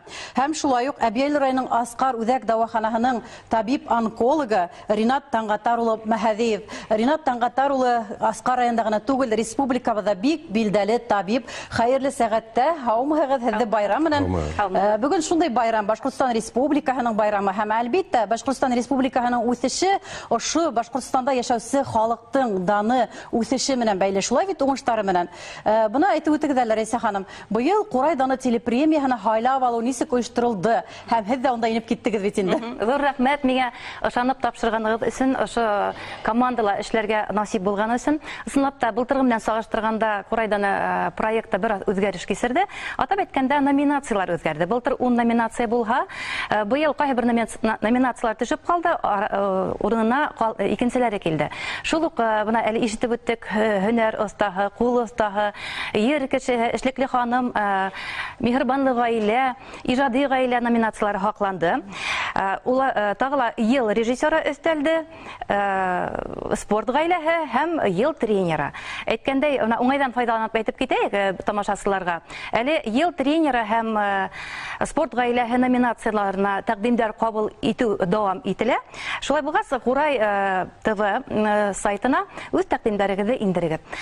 Һайлап алу турында мин әлбәттә катнашмадым. Шулай булса әйтеп үтәем, оештыручылар халыкка сакыру ташланы һәм район калалардан бик күп тәкъдимдәр килде. Һәм шул тәкъдимдәрде ентекләп өйрәнеп, араларынан иң лаеклыларны гына һайлап алып, исемлек төзелде.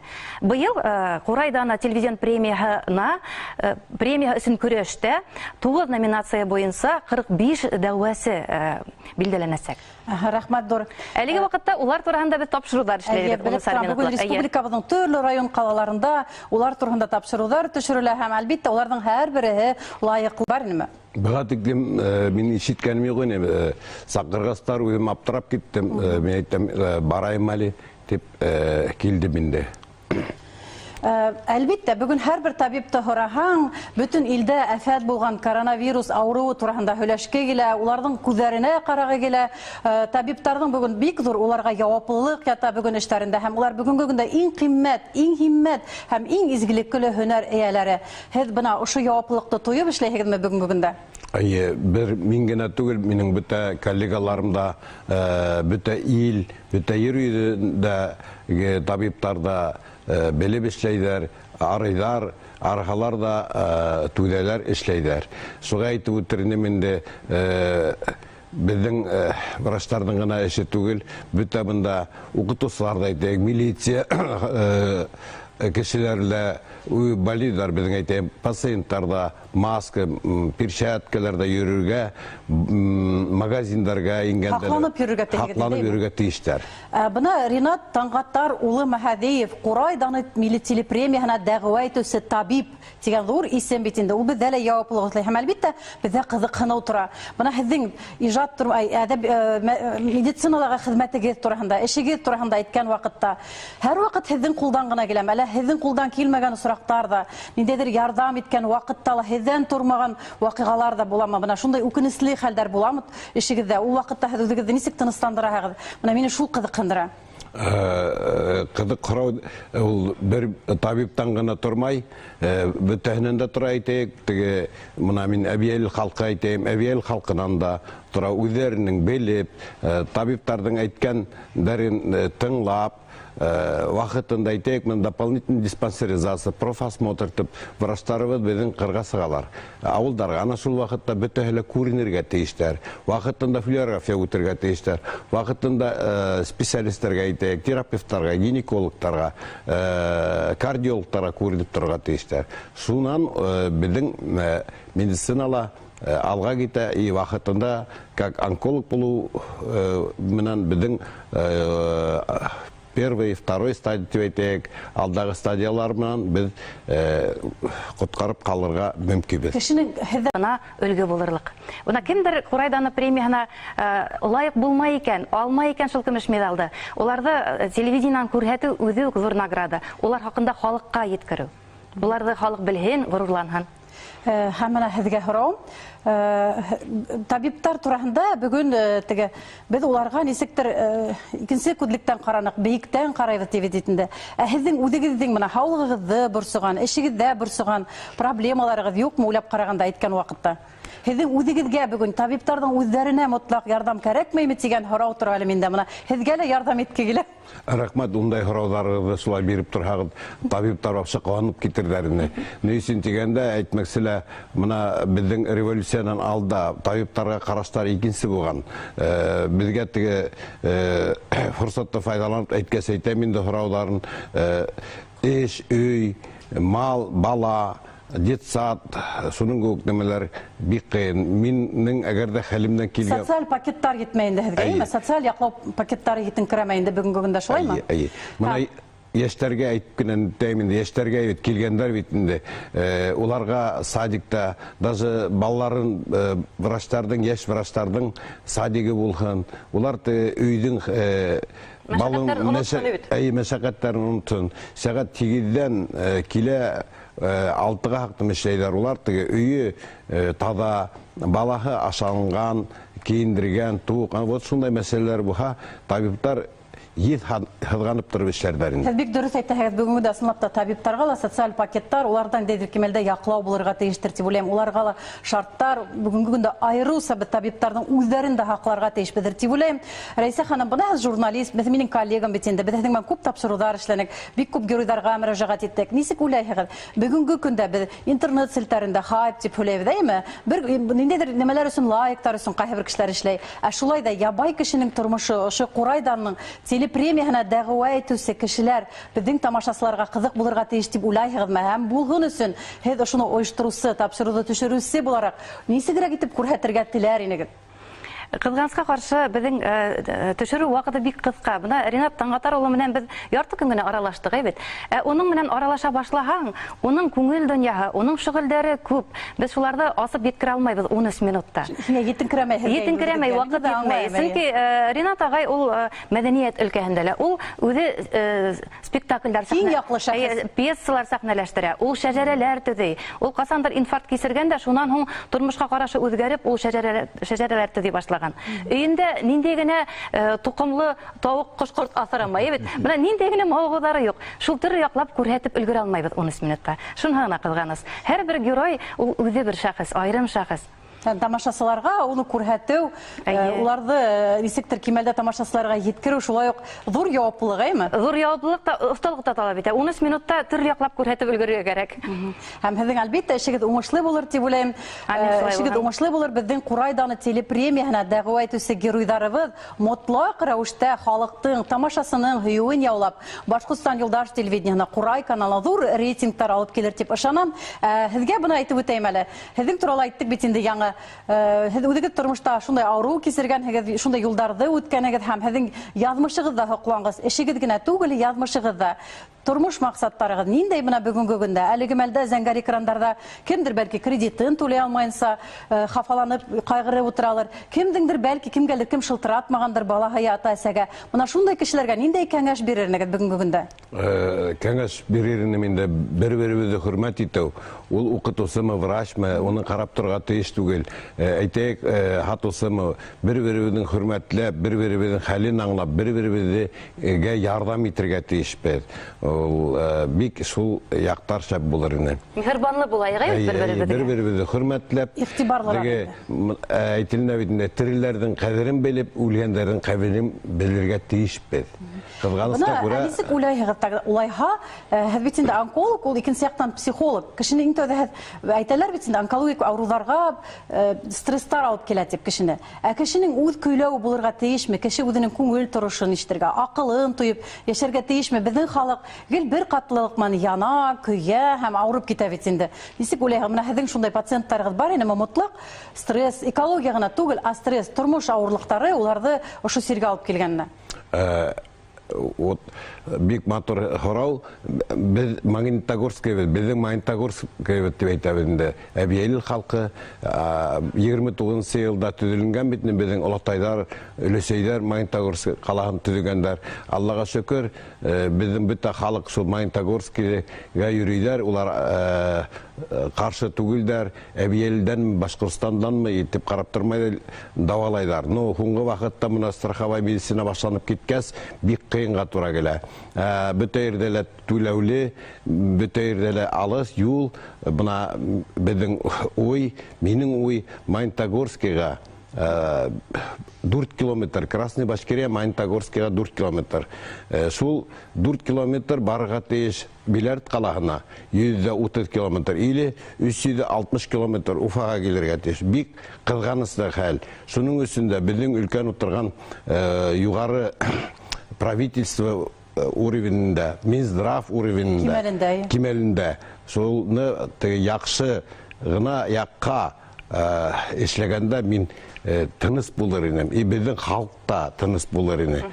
Улар ярҙам итә, рәсмиләштерергә генә кәрәк. Әлбиттә, был үҙе бик күп пациенттар менән эшләгән тәжрибәле онколог табиптың мөрәжәғәте булды. Әлбиттә, эфир туҡымдарында, эфирҙа һеҙҙе ишетерҙәр тип уйлайым, депутаттар, етәкселәр мотлаҡ хәл ителер тип уйлайым. Сөнки ниндәйҙер кимәлдә медицина өлкәһен ҡараһаҡ, бөгөн күп бына ниҙәр төҙөлә, шулай бит? Спорт, мәҙәниәт өлкәһендә һәм әлбиттә ошо мәсьәлә етелһә, беҙҙең ил башлығына ла мотлаҡ тулыраак хәл ителер дип уйлыйм. Чөнки халык хәстәре, халык хаулыгы һәрбер җитәкчегә мөһим булырга тиеш. Рәйсә ханым, һез үзегезнең яраткан геройдарыгыз, үзегезнең яраткан шәхестәрегез ошо Курай даны телепремиясында бармы? Бөтәһенә лә бүлеп карайсызмы, тигез карайсызмы? Тигез карайым, һәрберенә гашыйк булам мин геройларымдың. Яратмаенса эшләргә ярамай. Гомумән бына яшьләргә лә шулай өйрәтәм. Ул кире герой булса, уны яратырга кирәк. Яратһаң, героең асыла. Геройдар ысынлап та безнең Курай данына дәгъва итүчеләр һәрберсе яратуга, хөрмәткә лаек шәхестәр. Миңа иң охшаганы башкалар үпкәләмәһен. Иң охшаган номинация ул миһербанлы гаилә. Нисен тегәгез, ул яшерен батырын түгел, бер-ике бала үскән гаиләләрдә ата әсәләр менән балалар арасында ниндидер кытыршылыктар, ышанмаусанлык була. Бу гаиләләр сит балаларны алып, ата әсә назыннан мәхрүм булган балаларга гаилә бәхетен татыта. Нисек күңелләренә аскыс яраталар? Нисек уларда кешеләргә ышаныс тудыралар? Нисек ялык юлдан хаклай алалар? Менә шул һорауларга мин җавап эзләйм, осрашкан һайын. Рәхмәт. Менә һез гәргә отырган геройгызга һез нисек итеп кайһыһын күрһәтергә булдыгыз? Кайһы яктарга дөрес нөктәләренә бастыгыз дип әйтәләр. Иң мөһиме бу бит инде һөнәр остаһы номинацияһы. Шулай булгас, иң тәүдә Ринат агайның һөнәр остаһы буларак күрсәтергә. Уның мавыгылары турында ла кыска гына әйтеп киттек.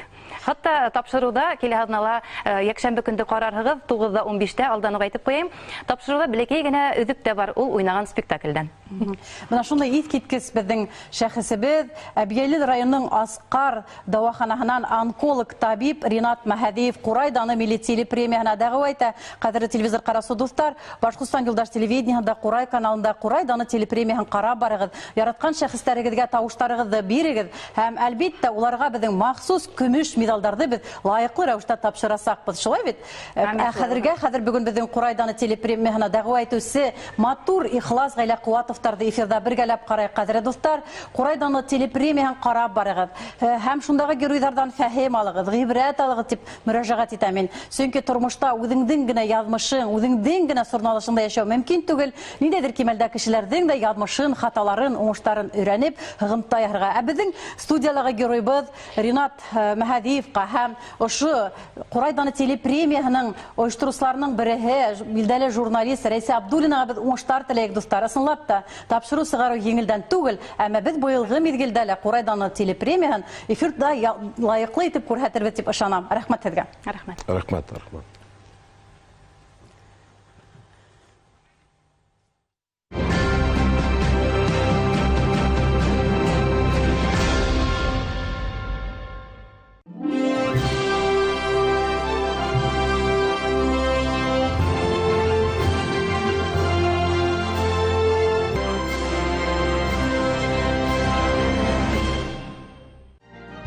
Ер кешеһе, һөнәр остаһы, Эшлекле ханым, ижади гаилә, кул остаһы, миһербанлы гаилә, ел режиссеры, спорт гаиләһе, ел тренеры.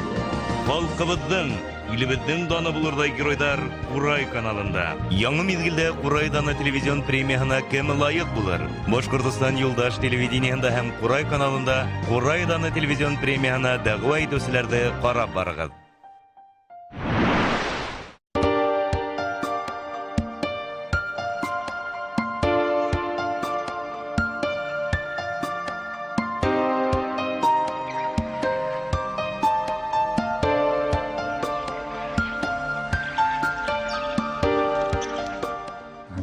Куатов Хамид Рамазанұлы, трактор шофер Ғасыпатұлы өнер алдым. 16 елдан артық Сібірде іштеймін. Машинист, трубоплатчик. Бәлекей сақта сит ғайлелерге қарап, нық қиялана тұрғайым. Мен де көп балаларым болған. Исемім Гүзел. 6 яшьтән атайым мен әсәйем Сибиргә киткәс бедел алып киткәннәр. Свердловский колледжда укыган бухгалтерга ярты ел гына Сибирдә бухгалтер булып эшләнем дә, повар профессияны укып алып, шул повар булып сыктым инде. Хамид менән Сибирдә очраштык. Мин яңгыз инем, 2 бала үстерәйнем. Иң тәүдә без иптәшем менән Баймак районында яшәнек, өй халдык Зенчура районында.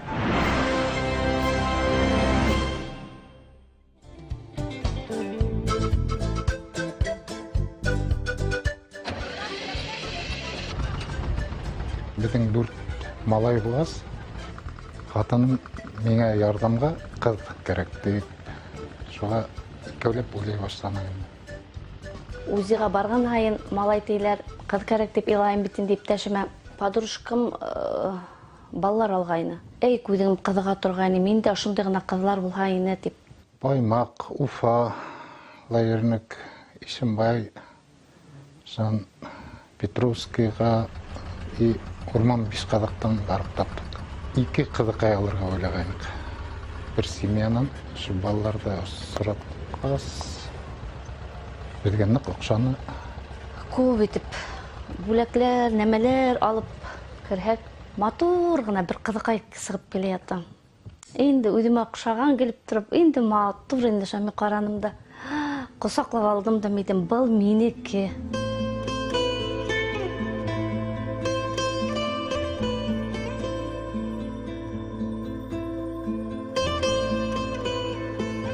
Менге ол вақытта 12 яш болғандыр. Тезгіне сәсті тарамда югіріп түштім.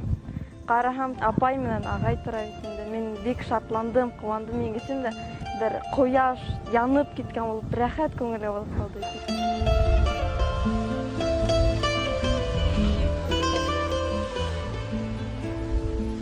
Юля, бәлекей хеңлелер йоқлап әтайны. Йоқынан оятып, психолог айтты, 2 малай бар. Олар ман ауырақ була сөйләшергә. Олар ынтылмай кішіге. Бір семья алған болған. Кері бергенлер балаларды. Менің иптәшім қараныла. Хо, егітлер деп екеуін екеуға отырттылам. Сеслерін тұтып қараны. Ярар, мұнса яғып сеслерін алыр бұд. Келер бұд. Кіне бір хүді еттілі. Мен иптәшіме қараным да. Үндешмей гіне қайтып кеттік. Көтә, біз мәктепке апармаңыз етінде уже. Келменелер етінде бір яқынса азына, наверное, көтә отырғамыз.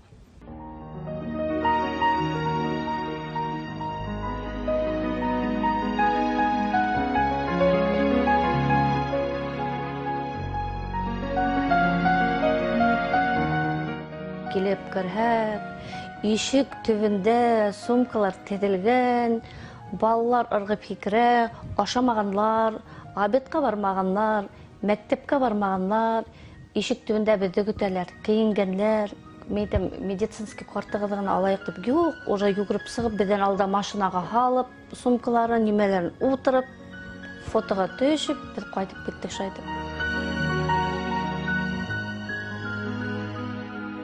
Мен ислейм, ямғырдан соң яйғор бар етінде шан ата әйті. Мұна хізі яйғор қаршылап тұрады, біз шатланабыд, қуанабыд, ысынлап та яйғор қаршылай екен тезетінде.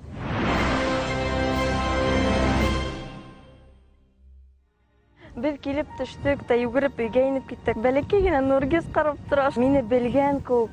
Нұргиз келіп хырынып қына ұшты. Ошы бірген қолымды құсақланып түйгіп тұра. Нұрисамды көргесті, мен оны құсақлап алдым. Ол әзірек деген әйрек, оялсам мені. Югіріп бір, Нұргиз олай қоялмайды. Шуан біз шуай дуслашып, нейтіп кеттегенді, бір-бірі яратып. Биктер дуслаштылар. Бір туған көк кеше башанлар. Hem ұзақта өтмей, атай әсәй деп айта башанлар. Біз өзіміз де аптырап кеттігенде. Ол вақытта үлкен ұлым үйленгейні, екінші ұлым зор классларда оқиыны, матурғын айтып әйтті бізге. Хедін үшін ол зор яуаплы, хед өдігіт қарайығыз, менен нендей ярдам керек, мен ярдам етем дейіні. Балаларға оқырғала, бүтені менен де итлеп кіна келіп, ярдам етіп, қарап, нейтіп кете. Бүтін мегелі қараштар бір түгіл бітінде. Может, біреуден кейеме матур бұларға, может, батинкағына көзе түшірге теген балалар көп болу ерде солай райын. Соға бүтін әлі тегіз етіп баларға тұрышабыд. Көп немеге үретілге тұра келді. Ең тәуде біз оқудан башланық. Аллаға шүкір, әдір біз 4-5-ке оқибыз.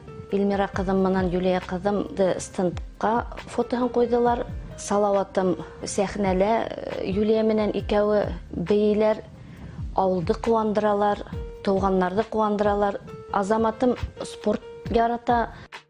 Нұрислам шашқа үйреткенім, Исанғылға барып, екінші орында алып қайтты. Дейдігіне уже шахматқа үйрені башланылар.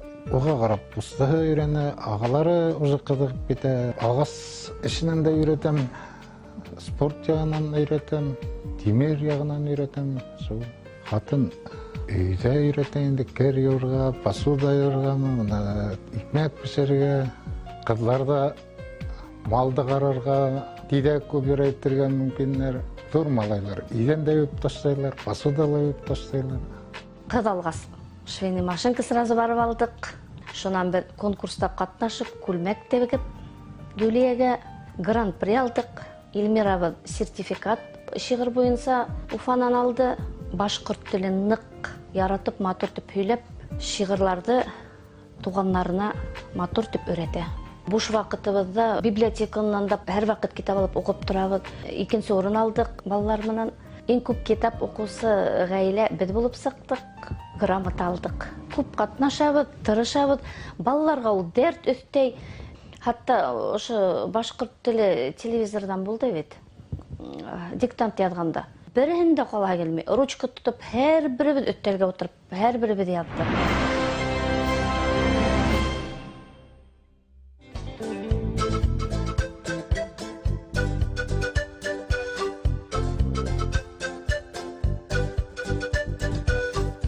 Мен ойлайым, көмек ғайлелі балалар нақ тұз ешейлердір. Бір-бірін қарап, бір-біріне ярдам етіп, бір-бірін етерелер.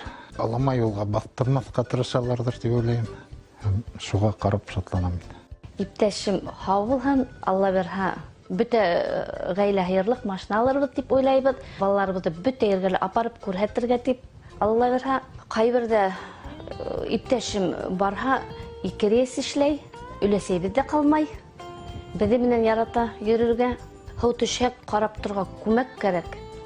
Табиғатқа сығабыз, балыққа барабыз көмеклеп, тұрлы хуға барабыз. Аймақ икерес ішлей. Бүті тырышсығызды балаларға қалабыз. Hem яша өлі көңілі, ғайлә бізден іштен қайтқанда қағынам, нық қағынам. Балалар күн айын телефонына елешен, атай несе күн қалды, тіптегі бәлекейлері. Несе тапқыр yoqларға меңе қалды күн деп райлар төзіп болмайынды. Сол балалар деп ешейін. Дәрт үстілі өзіңде яшерген көк тұяғың деге балаларға қарап.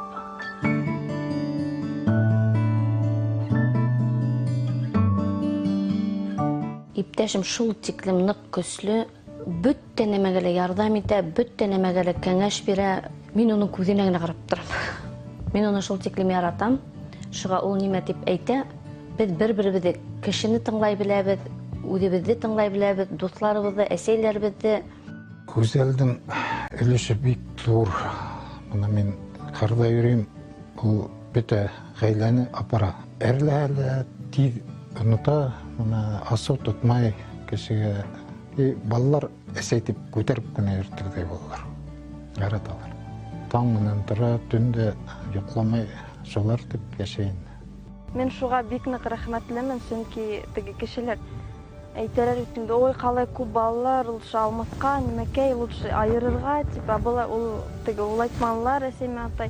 Мен ойлайым, бізді айырхалар, олар икенсе яқта, біз икенсе яқта, несек немешлер. Дүрті бізде бір ғайлелі, бізге бик рәхәт, біз тату, көңілі.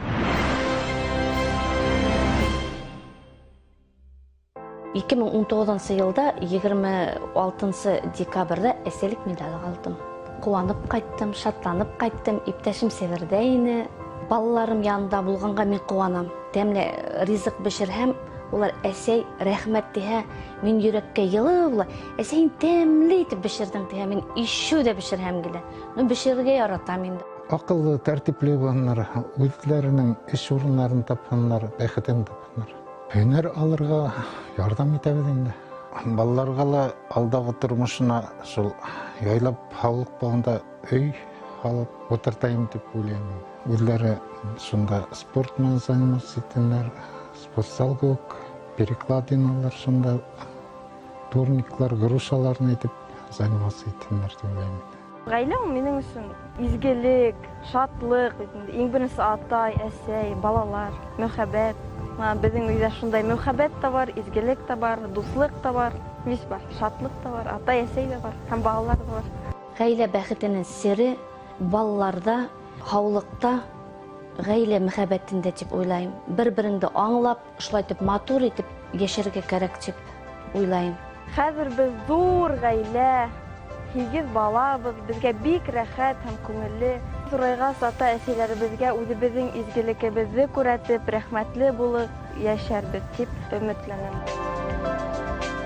Без Кылатовтар гаиләһе, Янсура районы Абзан авылыннан. Безнең өчен тавыш бирегез.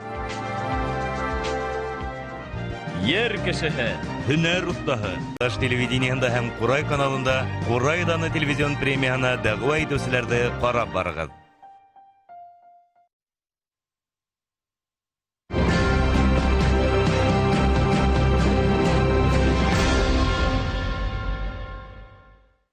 Кадерле достар, Башкортстан Юлдаш телевидениеһендә байрам хөрмәтенә арналган тура эфирыбыз дәвам итә. Гомумән әйткәндә, тапшырулар нисек әзерләнә, идея кайдан туа, геройларны нисек табабыз һәм гомумән тамашачыларның зауыгына, фикер куәһенә аваздаш, фикердәш булган, ниндәйдер кимәлдә уларның рухын үстерүсе контент бүген әзерләү мөмкинме дигән сораулар хәзергә без бергәләп җавап эзләрбез. Әйдәгез әлегә эфирга күз һалайык.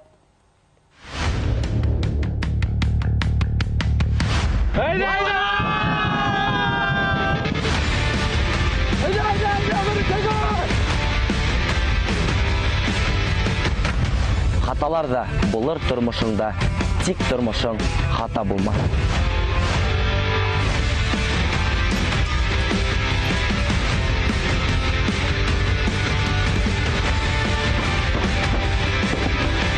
Тотунчин, язаламайынды, хәүнейіңді, үстіліңді. Сахалилия Ишмуллина Сирбаева һәм шулай ук безнең 7 егетебезнең бер герое, Башкорт дәүләт медицина университеты студенты, буласак табиб, 7 егеттән ниндәйдер һөнәрдә еңүсе Айтуган Байсламов. Хәерле сәгатьтә һаумагыз кызлар, егеттәр. Әлбәттә, без сезнең белән бер команда, кайдалар мен сезнең җитәкчегез, коллегагыз белән бит инде эшләрдә һез ничек эшләгәнегезне, кай җирдә эшегез җитмәгәнде, кай җирдә эшләгәнегезне Альбина әйдәгез, асыктан асык халыкка җиткерәйек. 7 егет тапшыруы халык кәсептәренә һәм ир егеттең тап заман егетләренең абруен җәмгыятьтә күтәрүгә корылган дип без башлагайнык. Һезнең менән бу фикер белән килешәсезме, Лилия? Без максаттарга ирештекме 7 егетмен? Ысынлап та максаттарга ирештек дип уйлайм, чөнки бына безнең беренче 7 егет мизгеле, 7 егет проектының беренче мизгеленнән һуң безнең тамашачылардан күп кенә әйтәйек һораулар тауды бит инде тагыла 7 егетте төшерегез дигәндән һуң без Аллага шөкер икенче сезонына, икенче мизгеленә тотындык һәм килтереп сыгардык дип уйлайм. Ысынлап та безнең төп максат ул ир егеттең, хәзерге заман ир егетләренең абруен үстерү һәм ошо халык кәсептәре аша уларды күрһәтү, барлык Башкортстанга таныту. Бына бит безнең Башкортстандың кайһында егетләре бар икәнен таныту. Альбина, без һинең менән ничә ел бергә эшләйбез бит инде, һин минең коллегам, минең арттан эяреп үсеп киләһең дип әйтә алам диндәйдер. Бергә картаябыз, шунда Башкортстан һәм һәрбер контент өчен без һинең менән сифатлы контент өчен янабыз, көябез, әйме? Әлбәттә, телевидениела һүз генә түгел, картинканың матур булуы мөһим. Халык кәсептәрен без һинең менән икәүләп йөреп каранык. Һин режиссер буларак менә ошуларны матур агайдарды, апайдардың кәсептәрен асып төшерә алдым дип уйлайһыңмы? Үзең дә менә нисегрәк итеп, ниндәйрәк сигеп оештырдык ул шунда мәләрдә турында әйткәндә? Тәүдә эфирга сыгыр алдынан әлбәттә һәрбер проектты әзерләйләр, ул теге 3 көндә генә төшерелгән әйбер түгел, әзерләнеп районда ерен карайбыз бит инде, тәүдә осталарда хайлап алабыз. Быел эшләүе күпкә еңелрәк булды. Үткән елга караганда тәҗрибә бар, ниндәйдер уже юл һалынган, шул ни буенча бардык бит инде. Ләкин осталар да икенче, егетләребез дә икенче, үзенең теге нескәлектәре бар инде әлбәттә.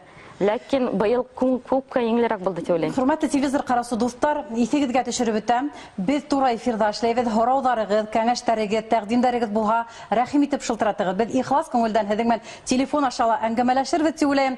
7 егет проектның кәсептәренә тура килгәндә, безнең халкыбызның тарихы бай. Шулай бит, республикабызның халкы бик күңел торышы бай уларның һәм уларның кәсептәре лә төрле. Быел сиптә, шулай бит, тимердән эшләү, кумыт, төрле инструмент эшләү, кура эшләү, аттан сабыштылар, ниндәй генә булманы уларда, быймал эшләп каранылар, зур бик шөгыльдәр эшләнек. Альбина, моны әйтеп үтәле. Иң авыры кайһы кәсепте төшерү, кайһы проектты төшерү булды һиңә, кайһы проектта гына авыррак булды режиссер буларак?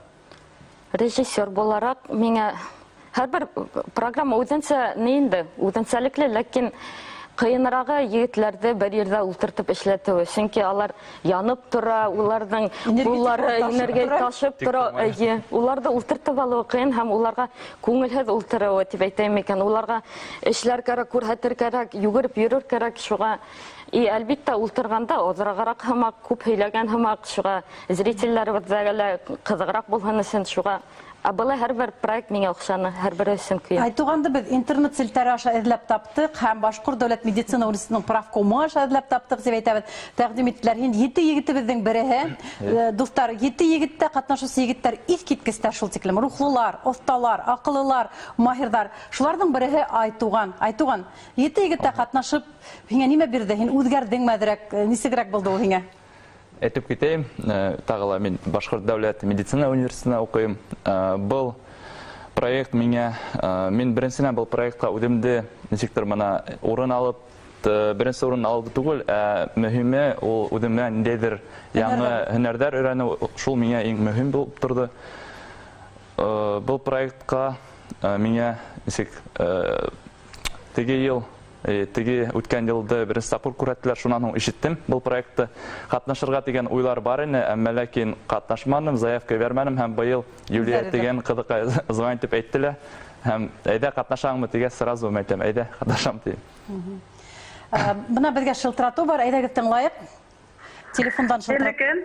Хәерле көн, һаумыгыз? Һаумыгыз, байрамнар мөбарәк булсын. Был гына әле мин телевизорда карап ултырдым да, Ишембай районы Өтпол аулынан Сальна Зульфия звонит итә.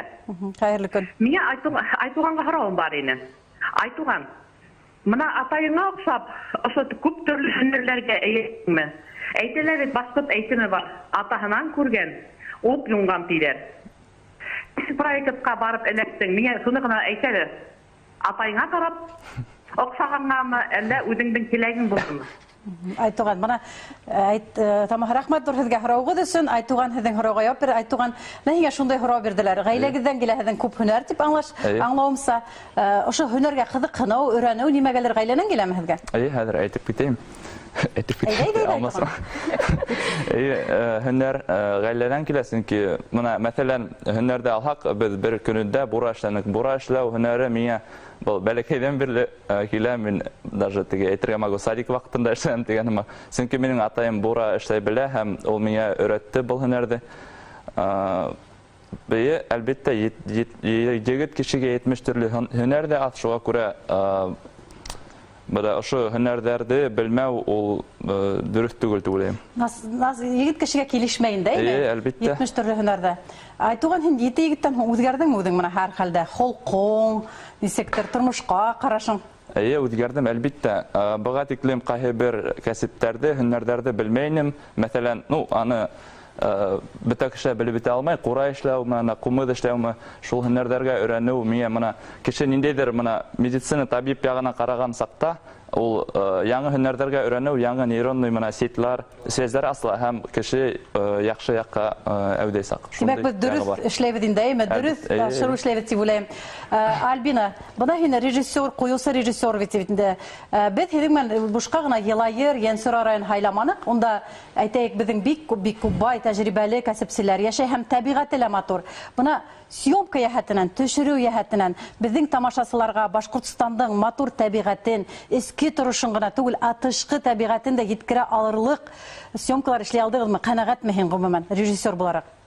Режиссер буларак бәлки канәгать түгелмендер, һәр вакыт күпме эшләһәң дә аны матуррак эшләргә килә. Ул канәгать булһаң, димәк һин үзеңдән теге үзеңдән үсешеңдән туктаганһың дигәнде аңлата бит инде. Ул һәр вакыт җитмәскә тиеш. Уннан сыгып әйтмәйм дә, миңа нимәләр җитмәй, әлбәттә һәр вакыт матуррак күрһәткә килә. Был шул тиклем матур райондар, аларның шул тиклем матур осталары, әлбәттә улардан нык матур итеп, яхшы итеп күрһәткә килә. Әйдәгез безгә студияга тагы бер шылтырату. Тыңлайбыз һездә. Хәерле көн. Һаумыгыз? Мин беренче сыйныфның егете Эрик Битенеров. Эрик, хәерле көн. Һин шатбыз һин тавышыңды ишетүгә. Беренче сезонда икенче сезонның егеттеренә сәлам. Шундай матур программа çıkargan her vakit katnaşkı kelip tura endi menge motor истерик болып тұрып қалды менің тұрмышымда. Булатов мен Лилия біздің алып барушылар булдылар, ауыр булды мул егеттер менен. Біздің былтырғы егеттер текерәк инәдерәк, эрерәк ине. Быелгылар кыюһызрак түгел, улар арасында айырма бармы геройдар арасында? Ысынлапта айырма бар. Әйтәбез бит инде теге беренче мезгил егеттәре улар безнең беренче балалар һәмак булдылар инде. Ниндәйдер теге хис туйгылар тудырган, үзе бездә беренчегә тотынгас инде улар менән теге дуслашып та киттек дип әйтәм икән. Әрләшкән осрактар да әлбәттә булды. Һәм икенче мезгилгә менә егеттәр йыелгас инде уларга аптырап калдык инде. Бу егеттәр күпкә аерыла бит дип уйлап куйдык инде. Ысынлап та һәрбер әйтик кеше үденсәлекле бит инде. Һәм бу егеттәрбез безнең әйтик бала гына һәмакта бугандары бар бит инде. Һәм дә уларда бер Ильяс менән ысынлап та асырга тырыштык. Һәрберенең әйтик күңел торышын, эске торышын ир егет нимә торганда уйлай икән. Һәрбер безнең 7 егетебез 7 райондан бит инде. Ошо район да бәйләй бит инде егеттерде нисектер. Һәрбер райондың егеттәре аерыла бер-береннән һәм Ильяс менән ысынлап та егеттерде асырга тырыштык. Төрле уйланмаган әйтек хораудар бирдек. Әйеме, һездә каңгыртып беттек Ильяс менән һәм максатыбызга Йөкмәткә ягын асырга тырыштыгыз инде. Әйтеп үткәнебезчә, безнең бул тапшыру 7 егет проект ул кәсепчеләргә һәм геройларга корылган. Һәм уларны бәйләп асу иҗади төркемдең зур асышы булырга тиеш. Зур осталыгы талап ителә бит инде. Һез беләһегез, кызлар, егеттәр, мин дә һезне үтеп талап этеп йөртәм бит инде. Нисек кенә булмады, мин 7 егет проектына зур өметләр багалаям. Һәм тамашачыларның исенә төшереп үтәм, 7 егет проектын байык, башкорт йөры проектын эшләүсе ошондай бәләкәй генә, яшь кенә кызлар, егеттәр эшләй. Әмма уларның зур багажы бар, осталыктары бар. Иң мөһиме улардан шөһрәт өчен түгел индедер кимәлдә, халыкты, тамашачыларны яратып, Башкортстан Юлдаш телевидениеһында матур контент эшләргә тырышалар. Еңү касан буласак һәм алда безнең егеттәр балы бар бит әле төшергәйме? Без нимәләр бүләк итәбез әле ул кызлар, егеттәр безнең мына айтуган кебек акыллы егеттәргә. Нисек буласак әле ул безнең? Без ысынлап та финал үткәрәбез, 7 егет балы үткәрәбез һәм безнең төп приз ул без башкорт тукымлы ат бүләк итәбез еңүче егетебезгә. Һәм шулай ук безнең тамашасы һөю номинацияһы бар инде. Безнең тамашачылар Баш Ньюс сайтына инеп, охшаган егет өчен тавыш бирә алалар. Һәм шул егетте лә без шәп бүләктәр менән бүләкләп үтәсәк, без Алла бирһә. Безгә тамашачылар шылтырата, әйдәгез тыңлап үтәйек әле. Хәерле көн, һаумыгыз? Ишетелмәй? Алло, һаумыгыз? Һаумыгыз? Был Яңгатаудан Әлтәфә Гайфуллин Салават районыннан. Хәерле көн, һаумыгыз? Бик яхшы итеп карайым, бер рәхмәт. Был проект бик кирәк. Менә мин кайда гына эшләһәм дә, минем хобби мейес салу булды, кабин халу. Менә ошо 7 егет проектына мейес салырга өйрәтергә ине, кабин халырга. Авылда һәр бик күп кешеләр мейес кабин халалар. Һез халагызмы мейес, агай?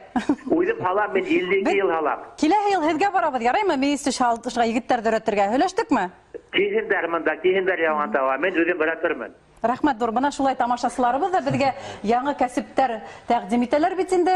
Әйтеп үткәнемчә, безнең ошо 7 егет проектының быелгы 14 сыгарылышы, Альбина, былтыргынан аерыласакмы, тамашасыларның бер күңелен, рухын күтәреләсәкме һәм зәңгәр экрандар артында утыручы һәр кем милләте, дәрәҗәһе, данына карамайынса, безнең Башкортстан дип горурлана аласакмы? Әлбәттә. Һәрбер 14 программаның һәрбере үзенчәлекле, андагы оста агайлар шул тиклем алар менән күбрәк һөйләшкә, улар менән күбрәк әңгәмәләшкә килә, улар арасында күбрәк булга килә. Шуның егетләребез безнең шул тиклем осталар, без уйламагайнык, менә мәсәлән быйма басу, шул тиклем йөкмәткеле озак эш, шуны егетләребез вис иң башыннан азыгына тиклем эшләй алдылар. Шуга ундай проекттар күп, вис асып һөйләп бетмәйм инде, әлбәттә. Шуга карап барыгыз, бик кызык була. Айтуган, һин еңереңә ышанаһыңмы? Һин тегендә ярай тапшыру вакытында инде. Хәзер ат алырга кирәк бит. Мотлак башкорт тукымлы атты эләктерергә кирәк, эйәрләр кирәк. Ышанаһыңмы? Үкенмәс, нисектер үкенмәсең микән еңмәһәң, тигән күңел төшү. Нисек ул һинең өчен мөһимме ул? Катнашу мөһимме әле еңү мөһимме? Ишеттем һеҙҙең һорауығыҙҙы. Быға минең яуабым шундай. Мин еңә алмаһам, мин ныҡ үкенә саҡмын, ниндәйҙер кәйефем төшәсәк, әлбиттә, ләкин... Сәм инде, егет сәме. Сәм, минең үҙемдең мына цель беренсе урын алыу түгел ине бит инде. Минең маҡсатым ул яңы һөнәргә өйрәнеү ине. Шуға күрә Был еңеуім тамашасылар һеҙҙән генә торасаҡ, һеҙҙең тауыштарығыҙ минең яҡҡа ҡарата күберәк булһа, әлбиттә мин еңә саҡмын.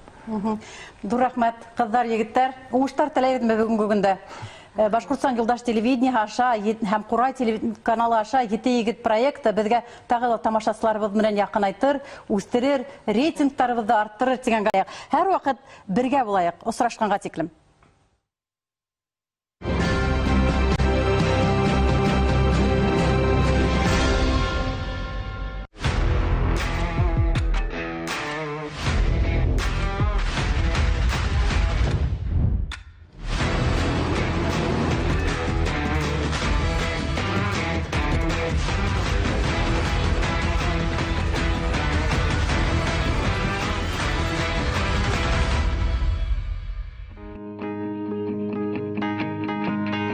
Егет үҙ ғүмерендә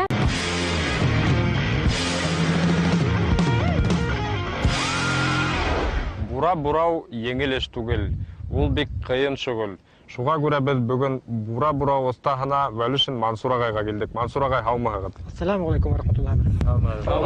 Мансур ағай, бура бурауҙың серҙәрен беҙҙең егеттәргә лә асып, күрһәтеп, ҡағиҙәләрен әйтеп китһәгеҙме бөгөн? Бөгөн беҙ ошо Юлайыр урман хужалығы биләмәһендә һеҙҙең менән бура бурау серҙәре менән танышырбыҙ. Атты быйыл кем эйәрләр? 7 егет проектында егеттәр йәнә көрәшкә сыға. Йылҡысылык, тимерселек, быйма баҫыу кеүек халыҡ кәсептәрендә һынауҙар ауырмы? 7 генә егет, ә кәсептәр күп. Эфирҙа 7 егет. 7 егет! Бура бурау белгән кешегә ул бер дә ҡатмарлығы юҡ. Шуға уның өйрәнеп алды ниһәгеҙ, уның бына төрҙәренә иң беренсе бар, уның чашу тигәне бар, русса әйтһәгенде, лапыға тигәне бар, шунан бар, ахряпка дип тә бурайҙар. Ниндәй генә бурһаң да, һеҙгә уны иң беренсе бура белергә кәрәк. Улар бөтәһе лә почти бер иш инде. Һаумыһығыҙ, ҡәҙерле дуҫтар, хөрмәтле тамашасылар. Мин Морат Оморҙаҡов, Йәнсура районынан. Был проектка килеүемдең төп маҡсаты ул яңы һөнәрҙәр, яңы кәсептәр өйрәнеү. Һәм әлбиттә, ҡәҙерле тамашасылар, айырыуса ҡыҙҙар, һеҙҙән тауыштар көтөп ҡалам. Мансур ағай, мунсаға ниндәй ағас яҡшыраҡ булыр ул?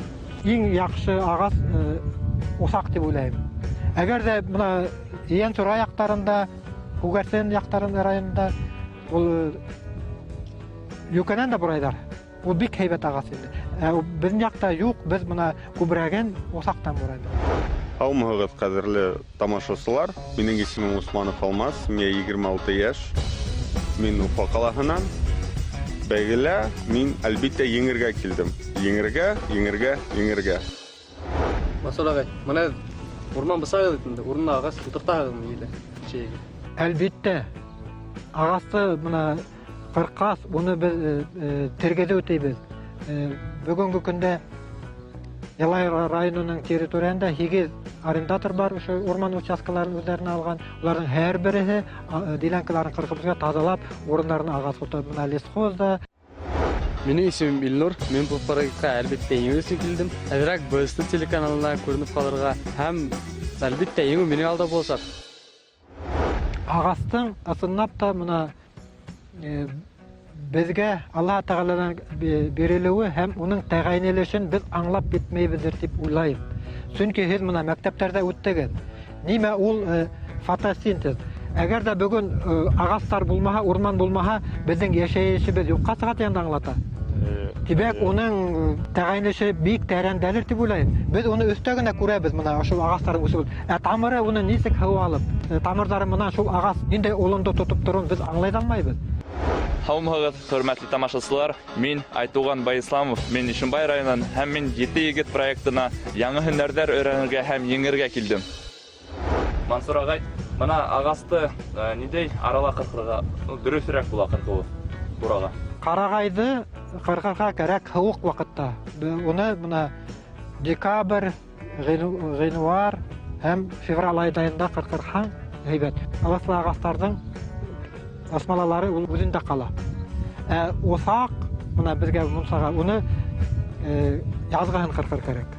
Бына май, июнь айдарында. Тошыла шәбрәк әсләп. Әртүгәле һәйбәтрәк мына усак. Минең исемем Дәүләтов Гадел.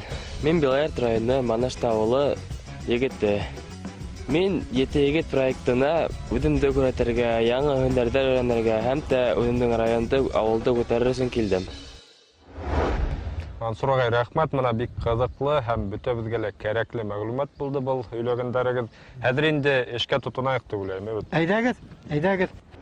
Салам, телевизор ҡараусылар. Мин Денислам Хажиәхмәтов булам. Был проектҡа мин һөнәрҙәр өйрәнергә, тәжрибә тупларға, үҙемде һынап ҡарарға һәм минең яратҡан йырсым әйтмешләй, ярыш булғас еңер кәрәк, еңергә килдем. Һеҙ беҙҙең арабыҙҙан егеттәрҙең береһенә тауыш бирәгеҙ. Нишләп? Миңә түгел. Оста, йылғыр, етеҙ, беҙҙең ете егет. Ә шулайда тамашасының һыйыуын кем яулар? Үҙегеҙҙең яратҡан геройығыҙ өсөн Баш.Ньюс сайтында тауыш бирегеҙ. Еңеүсене шәп бүләк итә. Ә төп приз атты яулаусы егеттең исеме әлегә сер. Иң башта нимәнән башлайбыҙ? Иң башта ҡулға бирсәт кейеп алайыҡтар. Егеттәр, кейеп алығыҙ. Бейләйҙәрегеҙҙе, перчаткаларығыҙҙы. Мына егеттәр бураны бурай башлағанда һәр ваҡыт беҙ техника безопасность турында уйларға тейешбеҙ. Булырға тейеш урманда һәр ваҡыт башыбыҙҙа каска, бысҡы менән эшләһәк беҙ шау-шыуҙан һаҡларға наушниктар булырға тейеш. Мин Сөләймәнов Зариф, Учалы районы Ҡотой ауылынан. Миңә 20 йәш. Был проектка үҙ-үҙемде табырға, икенсенән яңы һулыш, яңы танышыуҙар, яңы һөнәрҙәргә өйрәнергә һәм өсөнсөнән инде, әлбиттә, еңергә килдем. Һәм мына беренсе балтаны нығыраҡ тоторға кәрәк. Сапҡанда ла беҙ ныҡ көсәнеп түгел, үҙегеҙҙең көсөгөҙгә ышанып, унда оһоллоҡ кәрәк. Мына ҡарап менән.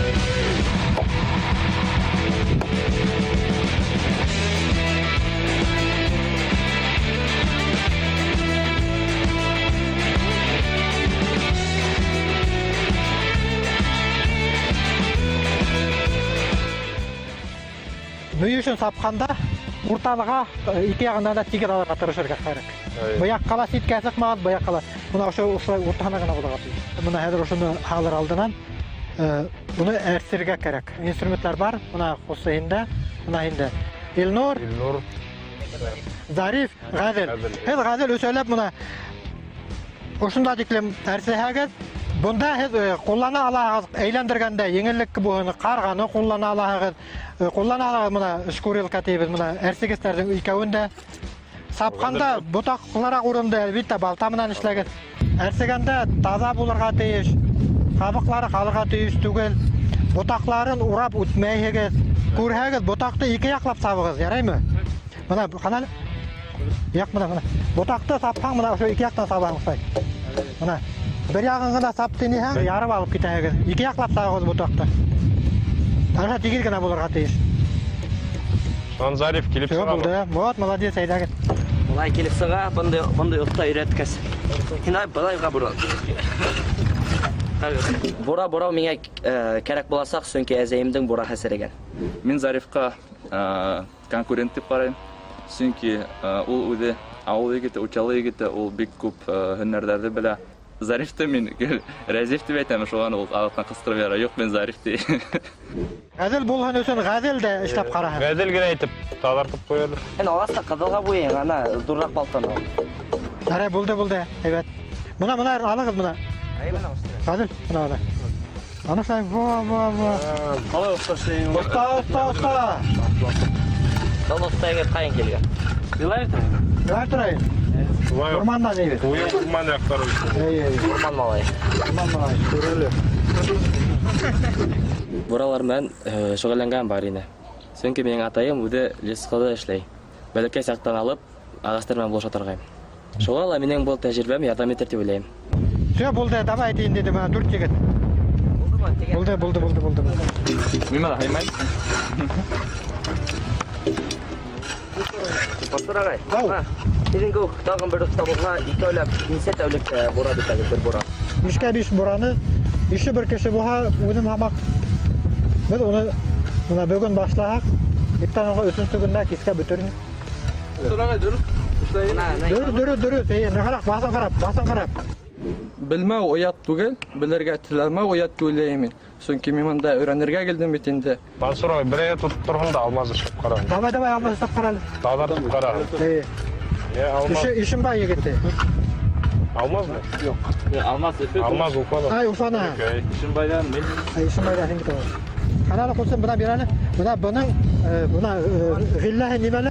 Bunu olay koyhanda işte okuyayım. Olay koyhanda. Buna uzunun yatışı kana var bak. Hoppa. Алмаз uzun. Ты же городской, ты же ничего не умеешь. Мен бірдім гына Өфі малай болғас, шұғалы мен әдірек кіна қорайдар енді. Ол мұнда келген қорағы дәлі қола малайы. Олай болмай өтінді. Алмаз ағас мен іштенім түп төлегенің. Бар ма да өтті? Үріне іштегенің. Бұра ол бек ауыр іш. Ауыр іштің өзінселіктері көп. Бірай 6-7 ел ілік ағайымының үлесейме бұра ғайнық мұнсаға. Электен ішлемәні менде. Ағастың ұшы тұрушы, оның нендейсік әрселгені. Ол да бұраға нық әхемет бірі. Қалған бұл денеге, ол хатып алусы, көңілі оның түше бары. Соға, әр вақыт өзіңізге тапшырған ішке ентіклі қатке қарға керек. Әзір енді бұрананы көтеріп халабыз. Көтеріп алғанда баяйттым неме керек? Лом. Ана ломынан бізге еңелерек бұла егіттер. Бұнда егіттер болғанда лом немеге, лом хынып кетмеген. Ломды немеге мен қоллана, бұнда білем, әзір бұлай ғана әзір оны халағы дейбет. Әгер де екі гіне кіші бұға қалайтағыз. Шуға әзір немештемегіз мұны. Қолланырға үйренігіз мұна осында істелі, арай ма? Так, мен құсым қалып қаралы. Мұна мүйішті несі қадағын қазір? Сөйлі.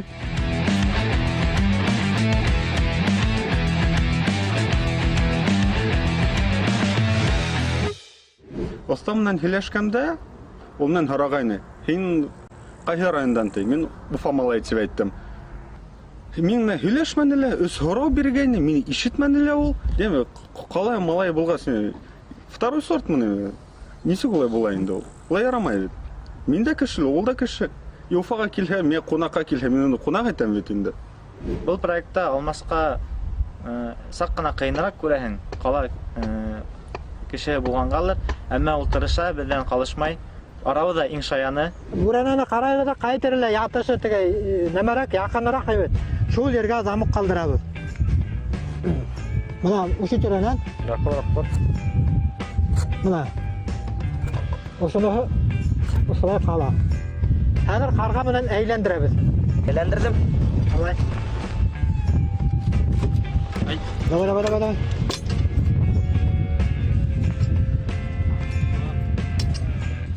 Все, мұна егеттер көрдіңіз ме, мұна хелдің хылған хызық еді. Мұна ошу хызық әзір үшіні алырға керек. Қайдалы балта? Мұна балта мұнан алаң мұны қайтып қағып бараң мұна. Мұна ұшай. Түбі мұна ғана өткермай, ошу нәмәға әргәнен ғана бараң мұна ұшай. Иса қына қайтып бұрып бараң. Мұна қайтып бұрып бараң. Мұна бұяғын мұна қайтып Сау барабыз. Азықтан ғана алабыз. Миңа бура эше бик таныш, сөнки мин быга тиклем бура эшләгән бар ине. Минең атайым үдә эшкуар, ул үдә буралар хата, үдә агасмен шөгыльләнгәс, шуга күрә мин үдем артта калмай, унан өйрәнеп, уның эшләренә өйрәнеп, үдем дә өйрәнеп киттем. Өйрәндем мин, белмәйм, 3нче класс булгандыр, я 2нче класс булгандыр. Тип-тигез булмагы. Бана тип-тигез генә оштай булай. Егеттер балталарығыз менен ішлеп қарағыдар. Қазір хин бақтайын бар.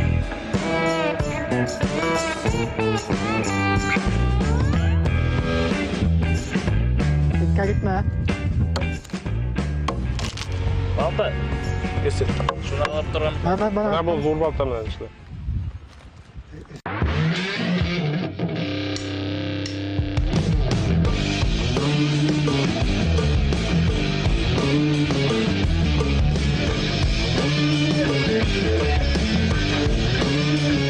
Ой, ұлым, деп, бұра-бұра беруің ме дейінде? Мансур ағай бұра-бұратты, балта мұна дейін.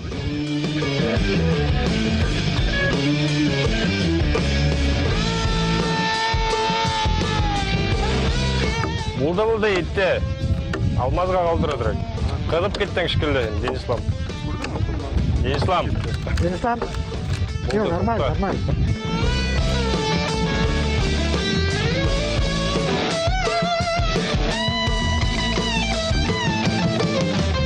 Çok buldu. Bul Gadil'den geçe. Tekene Denислам. Денислам, егет ләпсіп.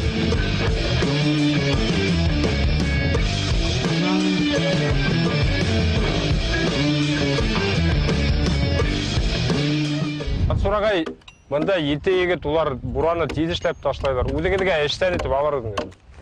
Мен бұл егеттерді өзіме ішке алғам, сол бір аднала, мен олардан отта бурасы іштеп алар дейді. Илнур, һин белүеңсә, бер ете егет һайлап алу турдары үткәрдек бит инде. Һез үҙегеҙҙең анкеталарығыҙҙы ебәрҙегеҙ, үҙегеҙҙең фотоларығыҙҙы ебәрҙегеҙ һәм беҙ һине фотола ҡарағанда, һин матур ғына прическалы, бөҙрә генә сәсле егет инең. Һуңынан инде бәйләнешкә Zoom аша сыҡҡас, ҡараһаҡ аптырап ҡалдыҡ. Һин бөтөнләй имиджыңды үҙгәрткәнең. Был имиджды үҙгәртеү нимә менән бәйле булды ул? Әлбиттә, мин сәсем элек оҙон ине, бөҙрә ине сәсем. Беҙҙең һигеҙ дуҫ егет бар группала, беседа инде. ВКонтакте селтәрендә бер дуҫ егет сәсен ҡырып алды ла инде. Әйҙәгеҙ, урысса әйтмешәй, go challenge. Мин уйланым да. Әсәм карантинда ята, уҡымайбыҙ әле. Хәтле кеше күренмәйбеҙ тим инде. Әйҙә нишәп, ағай, алаһыңмы тинем дә. Алды инде. Конечно, әсәйем әҙерәк әрләне инде. Сәсеңде ҡайҙа ҡуйҙың тип. Ә һиңә был үҙгәргән яңы имиджың үҙеңә оҡшаймы? Әллә киреһенсә тиҙерәк сәсемде үҫтергең киләме? Таҡыр сәстең нимәке плюсына әйтеп китәйем. Йәйгене баш саңлана бит инде, бесәндә йөрөйөң, ауыл ерендә инде. Бите ван сәсте шапка һумай, итеп алаһың да? Һыпыралаһың да таптала. Рәхәт, эйе. Оҙон сәсмә мин бала сағамак күренәйнем тиһем икән. Бигерәк йәш күрәтәйем инде. Оста, йылғыр, етеҙ, беҙҙең ете егет. Ә шулайда тамашасының һыйыуын кем яулар? Үҙегеҙҙең яратҡан геройығыҙ өсөн Баш.Ньюс сайтында тауыш бирегеҙ. Еңеүсене шәп бүләк көтә. Ә төп приз атты яулаусы егеттең исеме әлегә сер. Так, егеттәр, менең һеҙҙең эшегеҙгә баһа биреп үтәйек инде. Так, Денислам, был арауыҡты мына һәйбәт эшләгәнең, баҙларыңды дөрөс алғаның. Шума, молодец. Инан оста балтасы сыға, бура-бура аласақың. Мына бер бурасы уже әҙер. Ғәдел. Ғәделдікілі мына ҡараһаң, һәйбәт. Бурасы һинән тоже сыға, тырышырға кәрәк. Саҡҡына нәзегерәк. Саҡҡа нәзегерәк ереләккән. Так. Был Илнур Ғослым, һин күп расстояние алғаның. Ну, отлично. Һәйбәт эшләгән. Һин маҡтарлыҡ. Кәйефтәрем бик тә яҡшы. Как раз өйгә бура кәрәк ине, мунса бураһы. Ҡайтҡас, бәлкем дә эшләп ҡуйырмын. Мурат ҡустым. Так. Әҙерәк кенә мына яҡ баҙыңды алғанда бер яғын теке иткән. Ҡарай, мына быяғы, мына өҙәгерәк быяғын ҡапыл теке алғаны. Бүйішті алғанда мына соқайын, мына соқайтып, нөк тәрәйінтіп алмағы. Плотты ғына ұштай һәйпап қына ятырға тейіш. Мына үші ғына. Ну, һинән дә һәйбәт бурасы қалды бер. Әрәйме? Туғынса тыңлап еткенмәм, ашыҡтым күрәһең. Бура неткәлектәре шунда, уны мына эштә бөттүнеһәң, бураны лып итеп кына яттыйна күңел шул ваҡытта теге. Рәхәт булды, күңел күтәрелә, и дальше китәһәң. Йәшәгеләр килеп китәһәң. Шо, бынан давай һалабыҙ буранан.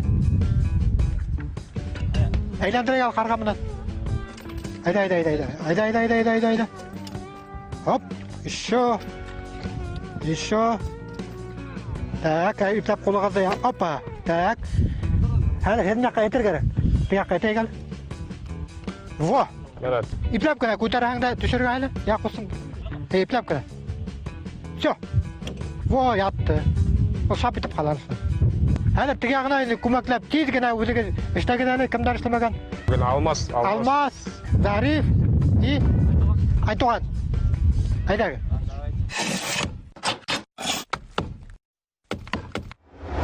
Денислам, хәҙерге заман йәштәрен беләбеҙ тиһәк, беҙ һәр саҡ социаль селтәрҙәргә мөрәжәғәт итәбеҙ бит инде.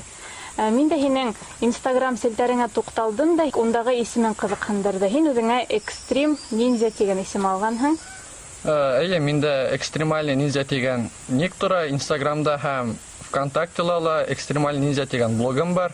Дэн Вальшмиттың «Будь лучшей версией себя» дигән китабында ул һүз китапта бар, мин шуны алдым инде.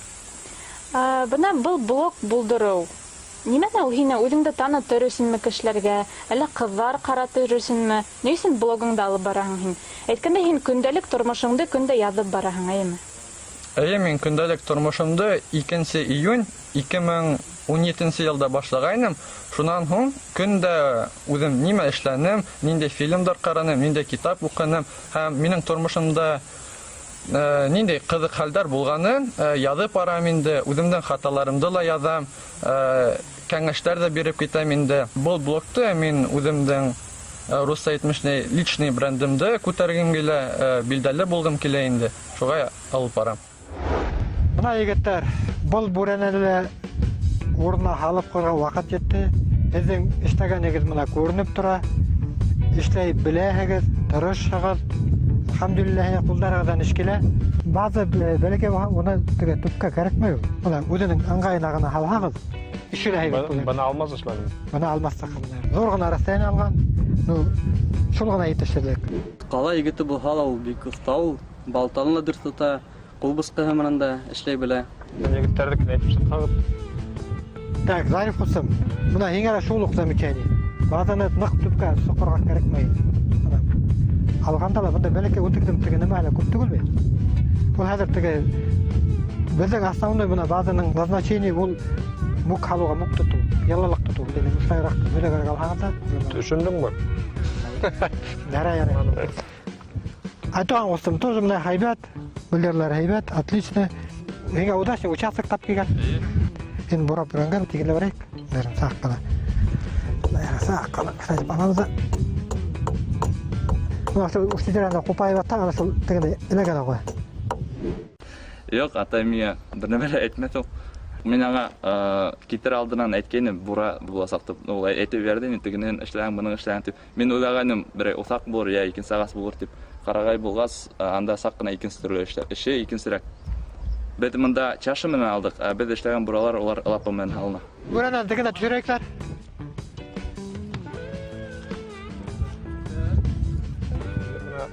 Халағызда бір яғы түшір бітті яғын.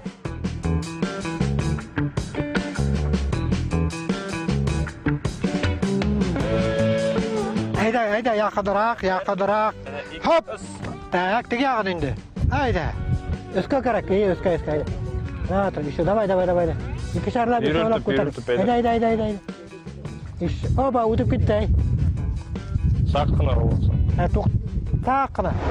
Мен ер-егет дослығына тоқталып өткім келе, шул проблемаға тоқталып өткім келе. Хенің достарың көп ма айтылған? Хенге қарағанда олай түгіл хамақ? Әлбетте дәр түлейі. Менің достарым бек көп түгіл. Bir 3-4 kişi teyhem bolayın, en yakın dostlar kalgan kişiler, kalgan hölüşken, aralaşkan kişiler olar mene tanış kişiler bulasak. Çünkü dost kişi көп bola almay, menin atayım aytığınsa, en yakın dostlar ol senin tuğanlar bolar deyiş. Şunun için biz tuğanlarмен бекіні қаралашабыз һәм қатнашып ешейіз. Қайһы сақта бит туғандар да әйтейік хине басып өтіп кетуі мүмкін. Ниндейдер қылықтар эшләүе мөмкин. Қорқмайһыңмы унан? Юк, қорқмайым. Біздің туғандар арасында гел бір-бірімізді тартып, артта қалып қоймағандар деп ярдәм итеп кенә торабыз. Бұл проектта тимәк һинең достарың булмаясак, һәм һин достар табырга килмәнең бұл проектка. Шулай дип әйтергә мөмкинме? Мөмкин. Бұл проект вакытында достар булмаясак, проект бөткәс, алактан достар шакта була. Мансур ағай, бүгінгі мына бұл ғынау, бура-бурау егіттерге бек қатмарлы, шулай оқ әдірек қиын да түбәйтерім шай өте егіттер. Шулай болды, шуға әр бірімізге баға беріп, әйтіп сыққағыз, кімге нендей ұрын? Бұла егіттер несе көштерге боламын? Келесекте өзігізге Алла берха, юрттар халығыз, Алла берха мұнсалар іштегіз, харайдар іште балығыз. Кешегә лә өйрәтер, балаларга ла бирә. Ул бер вакытта югалмай ул үлегез белән. Һәм мына егетләр ысынлап та бик тырыш булдылар. Уларны мына баһалап үткәндә мына мин Гадел Ухташтан. Уга беренче урынды бирәм. Беренче урын. Ул тырыш та егет, мына эштә беткәч тә хатта хайпап тарык. Үзе таныс та, үзе бик едди карай. Едди карады эшләй. Мына ошо беренче бүрәнен алганда унда Гадел, Илнур и Денислам. Шунан мына Азактан мына бында эшләгән Айтуган. Мына тоже нормаль эшләне. Мына бу якта. Шунан Зариф, Мурат и Алмаз. Һәрдән үзегезгә уртакта булды. Бер тапкыр сынап та теге балта менән эшләгән, ул уңайһыз, ул карап торган миягә, ул кала еңел эшләй тегән. Минең яшькә әйтәкәдә шулай булагы. Шуңа һәргә киләсәктә уңыштар, Алла бир. Тагы яңа үрләр, яңа уңыштар. Бүген Мансурга һезгә зур рәхмәт. Безгә егетләргә өйрәттегез, эште күрһәттегез. Шулай итеп һезгә ныклы исәнлек, һаулык, гаилә бәхете, дөньяларыгыз гел тыныс булһын. Амин. Һәм аяк кулдарыгыз һырлавыгыз булһын. Амин. Әйткәнегезгә рәхмәт. Үзегезгә шундай теләктәр. Бүгенге һынау миңа бик охшаны. Һөҗүмтәләр уста мине алдыңгы рәтенә куйды бит инде һәм был уның йылы һүзләре миңа йөрәкте ничектер йылытты дип әйтәм икән. Минең уйлавымча, бүгенге бәйгелә Мурат беренче булырга тиешне. Кула ортала, сыдай, иламаенча гына, шум гына итеп эшен эшләнелә. Остага күрһәтте. Оста уны күрмәнелә, караманылар. Бүген Гаделдин еңеүенә бер дә аптырамадым, чөнки ул урманда яшәй. Әгәр бүген еңелһә, Беларт районында урманда яшәп еңелгән булһа, бүген мин уга ныграк аптырар идем. Тамашачылар, мин бүген еңелмәдем, чөнки мин һәр вакыт беренче. Егетләр менән эшләргә була, бик күңелле булды. Нидә генә эшкә тотынсаң да, ул кешенең үзеннән торалар дип уйлыйм. Мин бүген уянгандан уйлап алдым.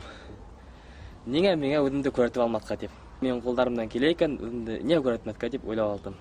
Беренче урын алуыма бик шатман. Атты быел кем иярләр? 7 егет проектында егетләр яна көрәшкә сыга. Йылкысылык, тимерселек, быйма бату кебек халык кәсепләрендә һынаулар авырмы? 7 генә егет, ә кәсептәр күп. Эфирда 7 егет. 7 егет! Шулай итеп, бүгенге көн адагына ла килеп йетте, егетләребез бора-бора сердәренә төшенде. Ильяс, һинеңсә егетләребез булдырдымы, өй төзерлектәрме? Был шугыл бик кыйын булды улар өчен, бик катмарлы, чөнки ситтән карап торгалар да останың эшләвенә үзләре тотынгас, буның бик катмарлы икән аңланылар. Искәлекләренә төшенделәр. Искәлекләренә төшенделәр шулай. Егетләр, өй төзи алагызмы инде хәзер үзегез? Әлбәттә төзи алам. Ничә катлы өй төзисәксегез? 2 катлы үземә һәм Денисламга берәүдер. Әнә шул улай тиң, Денислам үзенә төзи алмасмы? Юк, ул икенче катын төзешә лә минеке. Сангелап үзенә. Бүген безнең Гадел бик үзен матур күрһәтте, Мансур агай остауны бик итеп мактаны. Һин үзеңдә ничек тора? Мен дә һәйбәт тоямын. Беренче урын алганыма әлбәттә шатман. Яра егетләр, фикерләрегезне планшеттарга теркәргә вакыт. Бүгенге көндә һезгә кем охшап китмәне? Ул егеттең исемен язып, безгә үз фикерегезне әйтеп үтһәгез инде.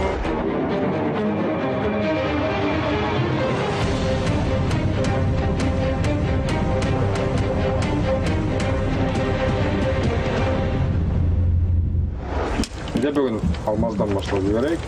Әйтеп сөйләп үтик. Мен бүген үземнең курсымда яздым, Гаделдә. Оста безнең эште караманылар. Бер яктан 4 кеше генә эшләнә, икенче яктан 3 кеше эшләнә. Безнең эште ул карап та торманы. Мансур агай бөтенләй икенче итеп ул һезгә аңлатып, бөтәгезгә лә коралдарды бүлеп һәм әйтеп китте. Һәрберегезнең эшен карап торды. Әйдә инде безнең табибка күчәйек. Мен бүгенге шулай Гаделдә яздым. Алмаз, сәлам. Сәлам. Сәлам. Әни өчен Гадел? Алмаз белән бер рәттә, бер якта эшләнек һәм без 4 кеше булдык. Һәм безнең оста мен уйлауымса безнең эште караманы. Караһала өстән генә үтеп китте. Һәм беренче булган 3 кешенең генә эшен караны һәм уларга беренче урын бирде. Беренче урынды кем алырга тиеш? Мин алырга тиеш дип уйлыйм. Беренче урынды мен уйлауымса мен белмәйм кем алырга тиеш булганын. Чөнки әйтеп калдым, отта дөрес билдәләмәне һәм һуңгы 4 кешенең урынын һәм эшен ул карап иткермен. Егеттер, һез бында урынга гына бәйләнәһегез. Ә һез кем һезгә охшаманы был һынауда икәнен билдәләп үтәргә тиешһегез. Хәзер инде һез һөйләшкәнегездә минеңсә, гаделгә каршы күтәреләһегез. Мен үдем менә бура эшләгән бар инде. Минең эште отта карап иткермәгәс, минең әдрәк кәефем төште инде. Шуңа күрә мин гаделде яздым. Мына егеттер эш булманла отта караманы тиегез. Мына мин һезгә әйтердем, мына мәсәлән Илнурды карап торам, бу бөтен җирдә сосрак һезгә караганда. Ярдәм итәргә тырыша, остага коралын да алып килә. Ул бөтен җирдә өлгерә. Нишләптер ул өлгерә, һез өлгермәйсез. Остага барып әйтергә генә, безгә бит һез ентекләп караманыгыз дип. Чөнки ул үзе бит эшләп үткәндән үзе өстән тагын карап үтеп сыктылар. 4 кешенең аерым эшен бер эшләнде уйлы. Сак кына сосрак булырга кирәктер егеттер, шуның дөрес булыр. Сосрак булырга һәм тизрәк уйларга өйрәнергә. Гадел, һиңә карата 2 кеше каршы тавыш бирде, һин нимә дип әйтерһең уларга? Әле улар менән килешәһеңме? Бүтән гаделгә әйтәм була инде, ул бер яктан дөрестер дә ул. Ну, 50-50 дип әйтәм була. Оның бит моңа тиклем эшләгәне бар, тәҗрибәһе бар, шуңа күрә бәлки был дөрес тә булгандыр. 50-50. Һин нык хәйләкәрсең. Бу 200-лек минеңсә? Юк, был 50-50. 200-лек шулай була инде 50-50. Мин үземә ярарга тырышам, чөнки мин хәзер отта гадел хайламаны дип уйлаһам, мин үземде ничектер кәмһетеп торган һымак була. Абылай уйлаһам, гадел тәҗрибәһе булды, бага тиклем бура эшләгән булды һәм уның еңүе ул дөрес булды дип уйлаһам, миңа әдрәк күңелемдә рәхәтрәк булып китте. Әлеге мәлдә әллә гаделде кире сыйып икенче егетте ядрга уйлаһың. Гаделде хайланым һәм үземнең фикеремдә калам. Бүгенге мин айтуганды яздым. Эргәләгенә Айтуганды, чөнки ул әйтеп китте инде. Мин күптән бураман шөгыльләнә һәм ул ничектер үзен күрһәтмәне инде.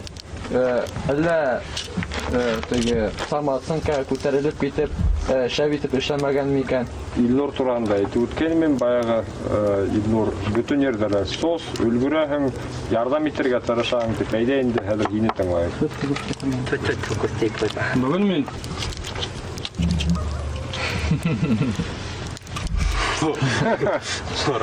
Gördüm. Бишкә дә итеп эшләгәнһең.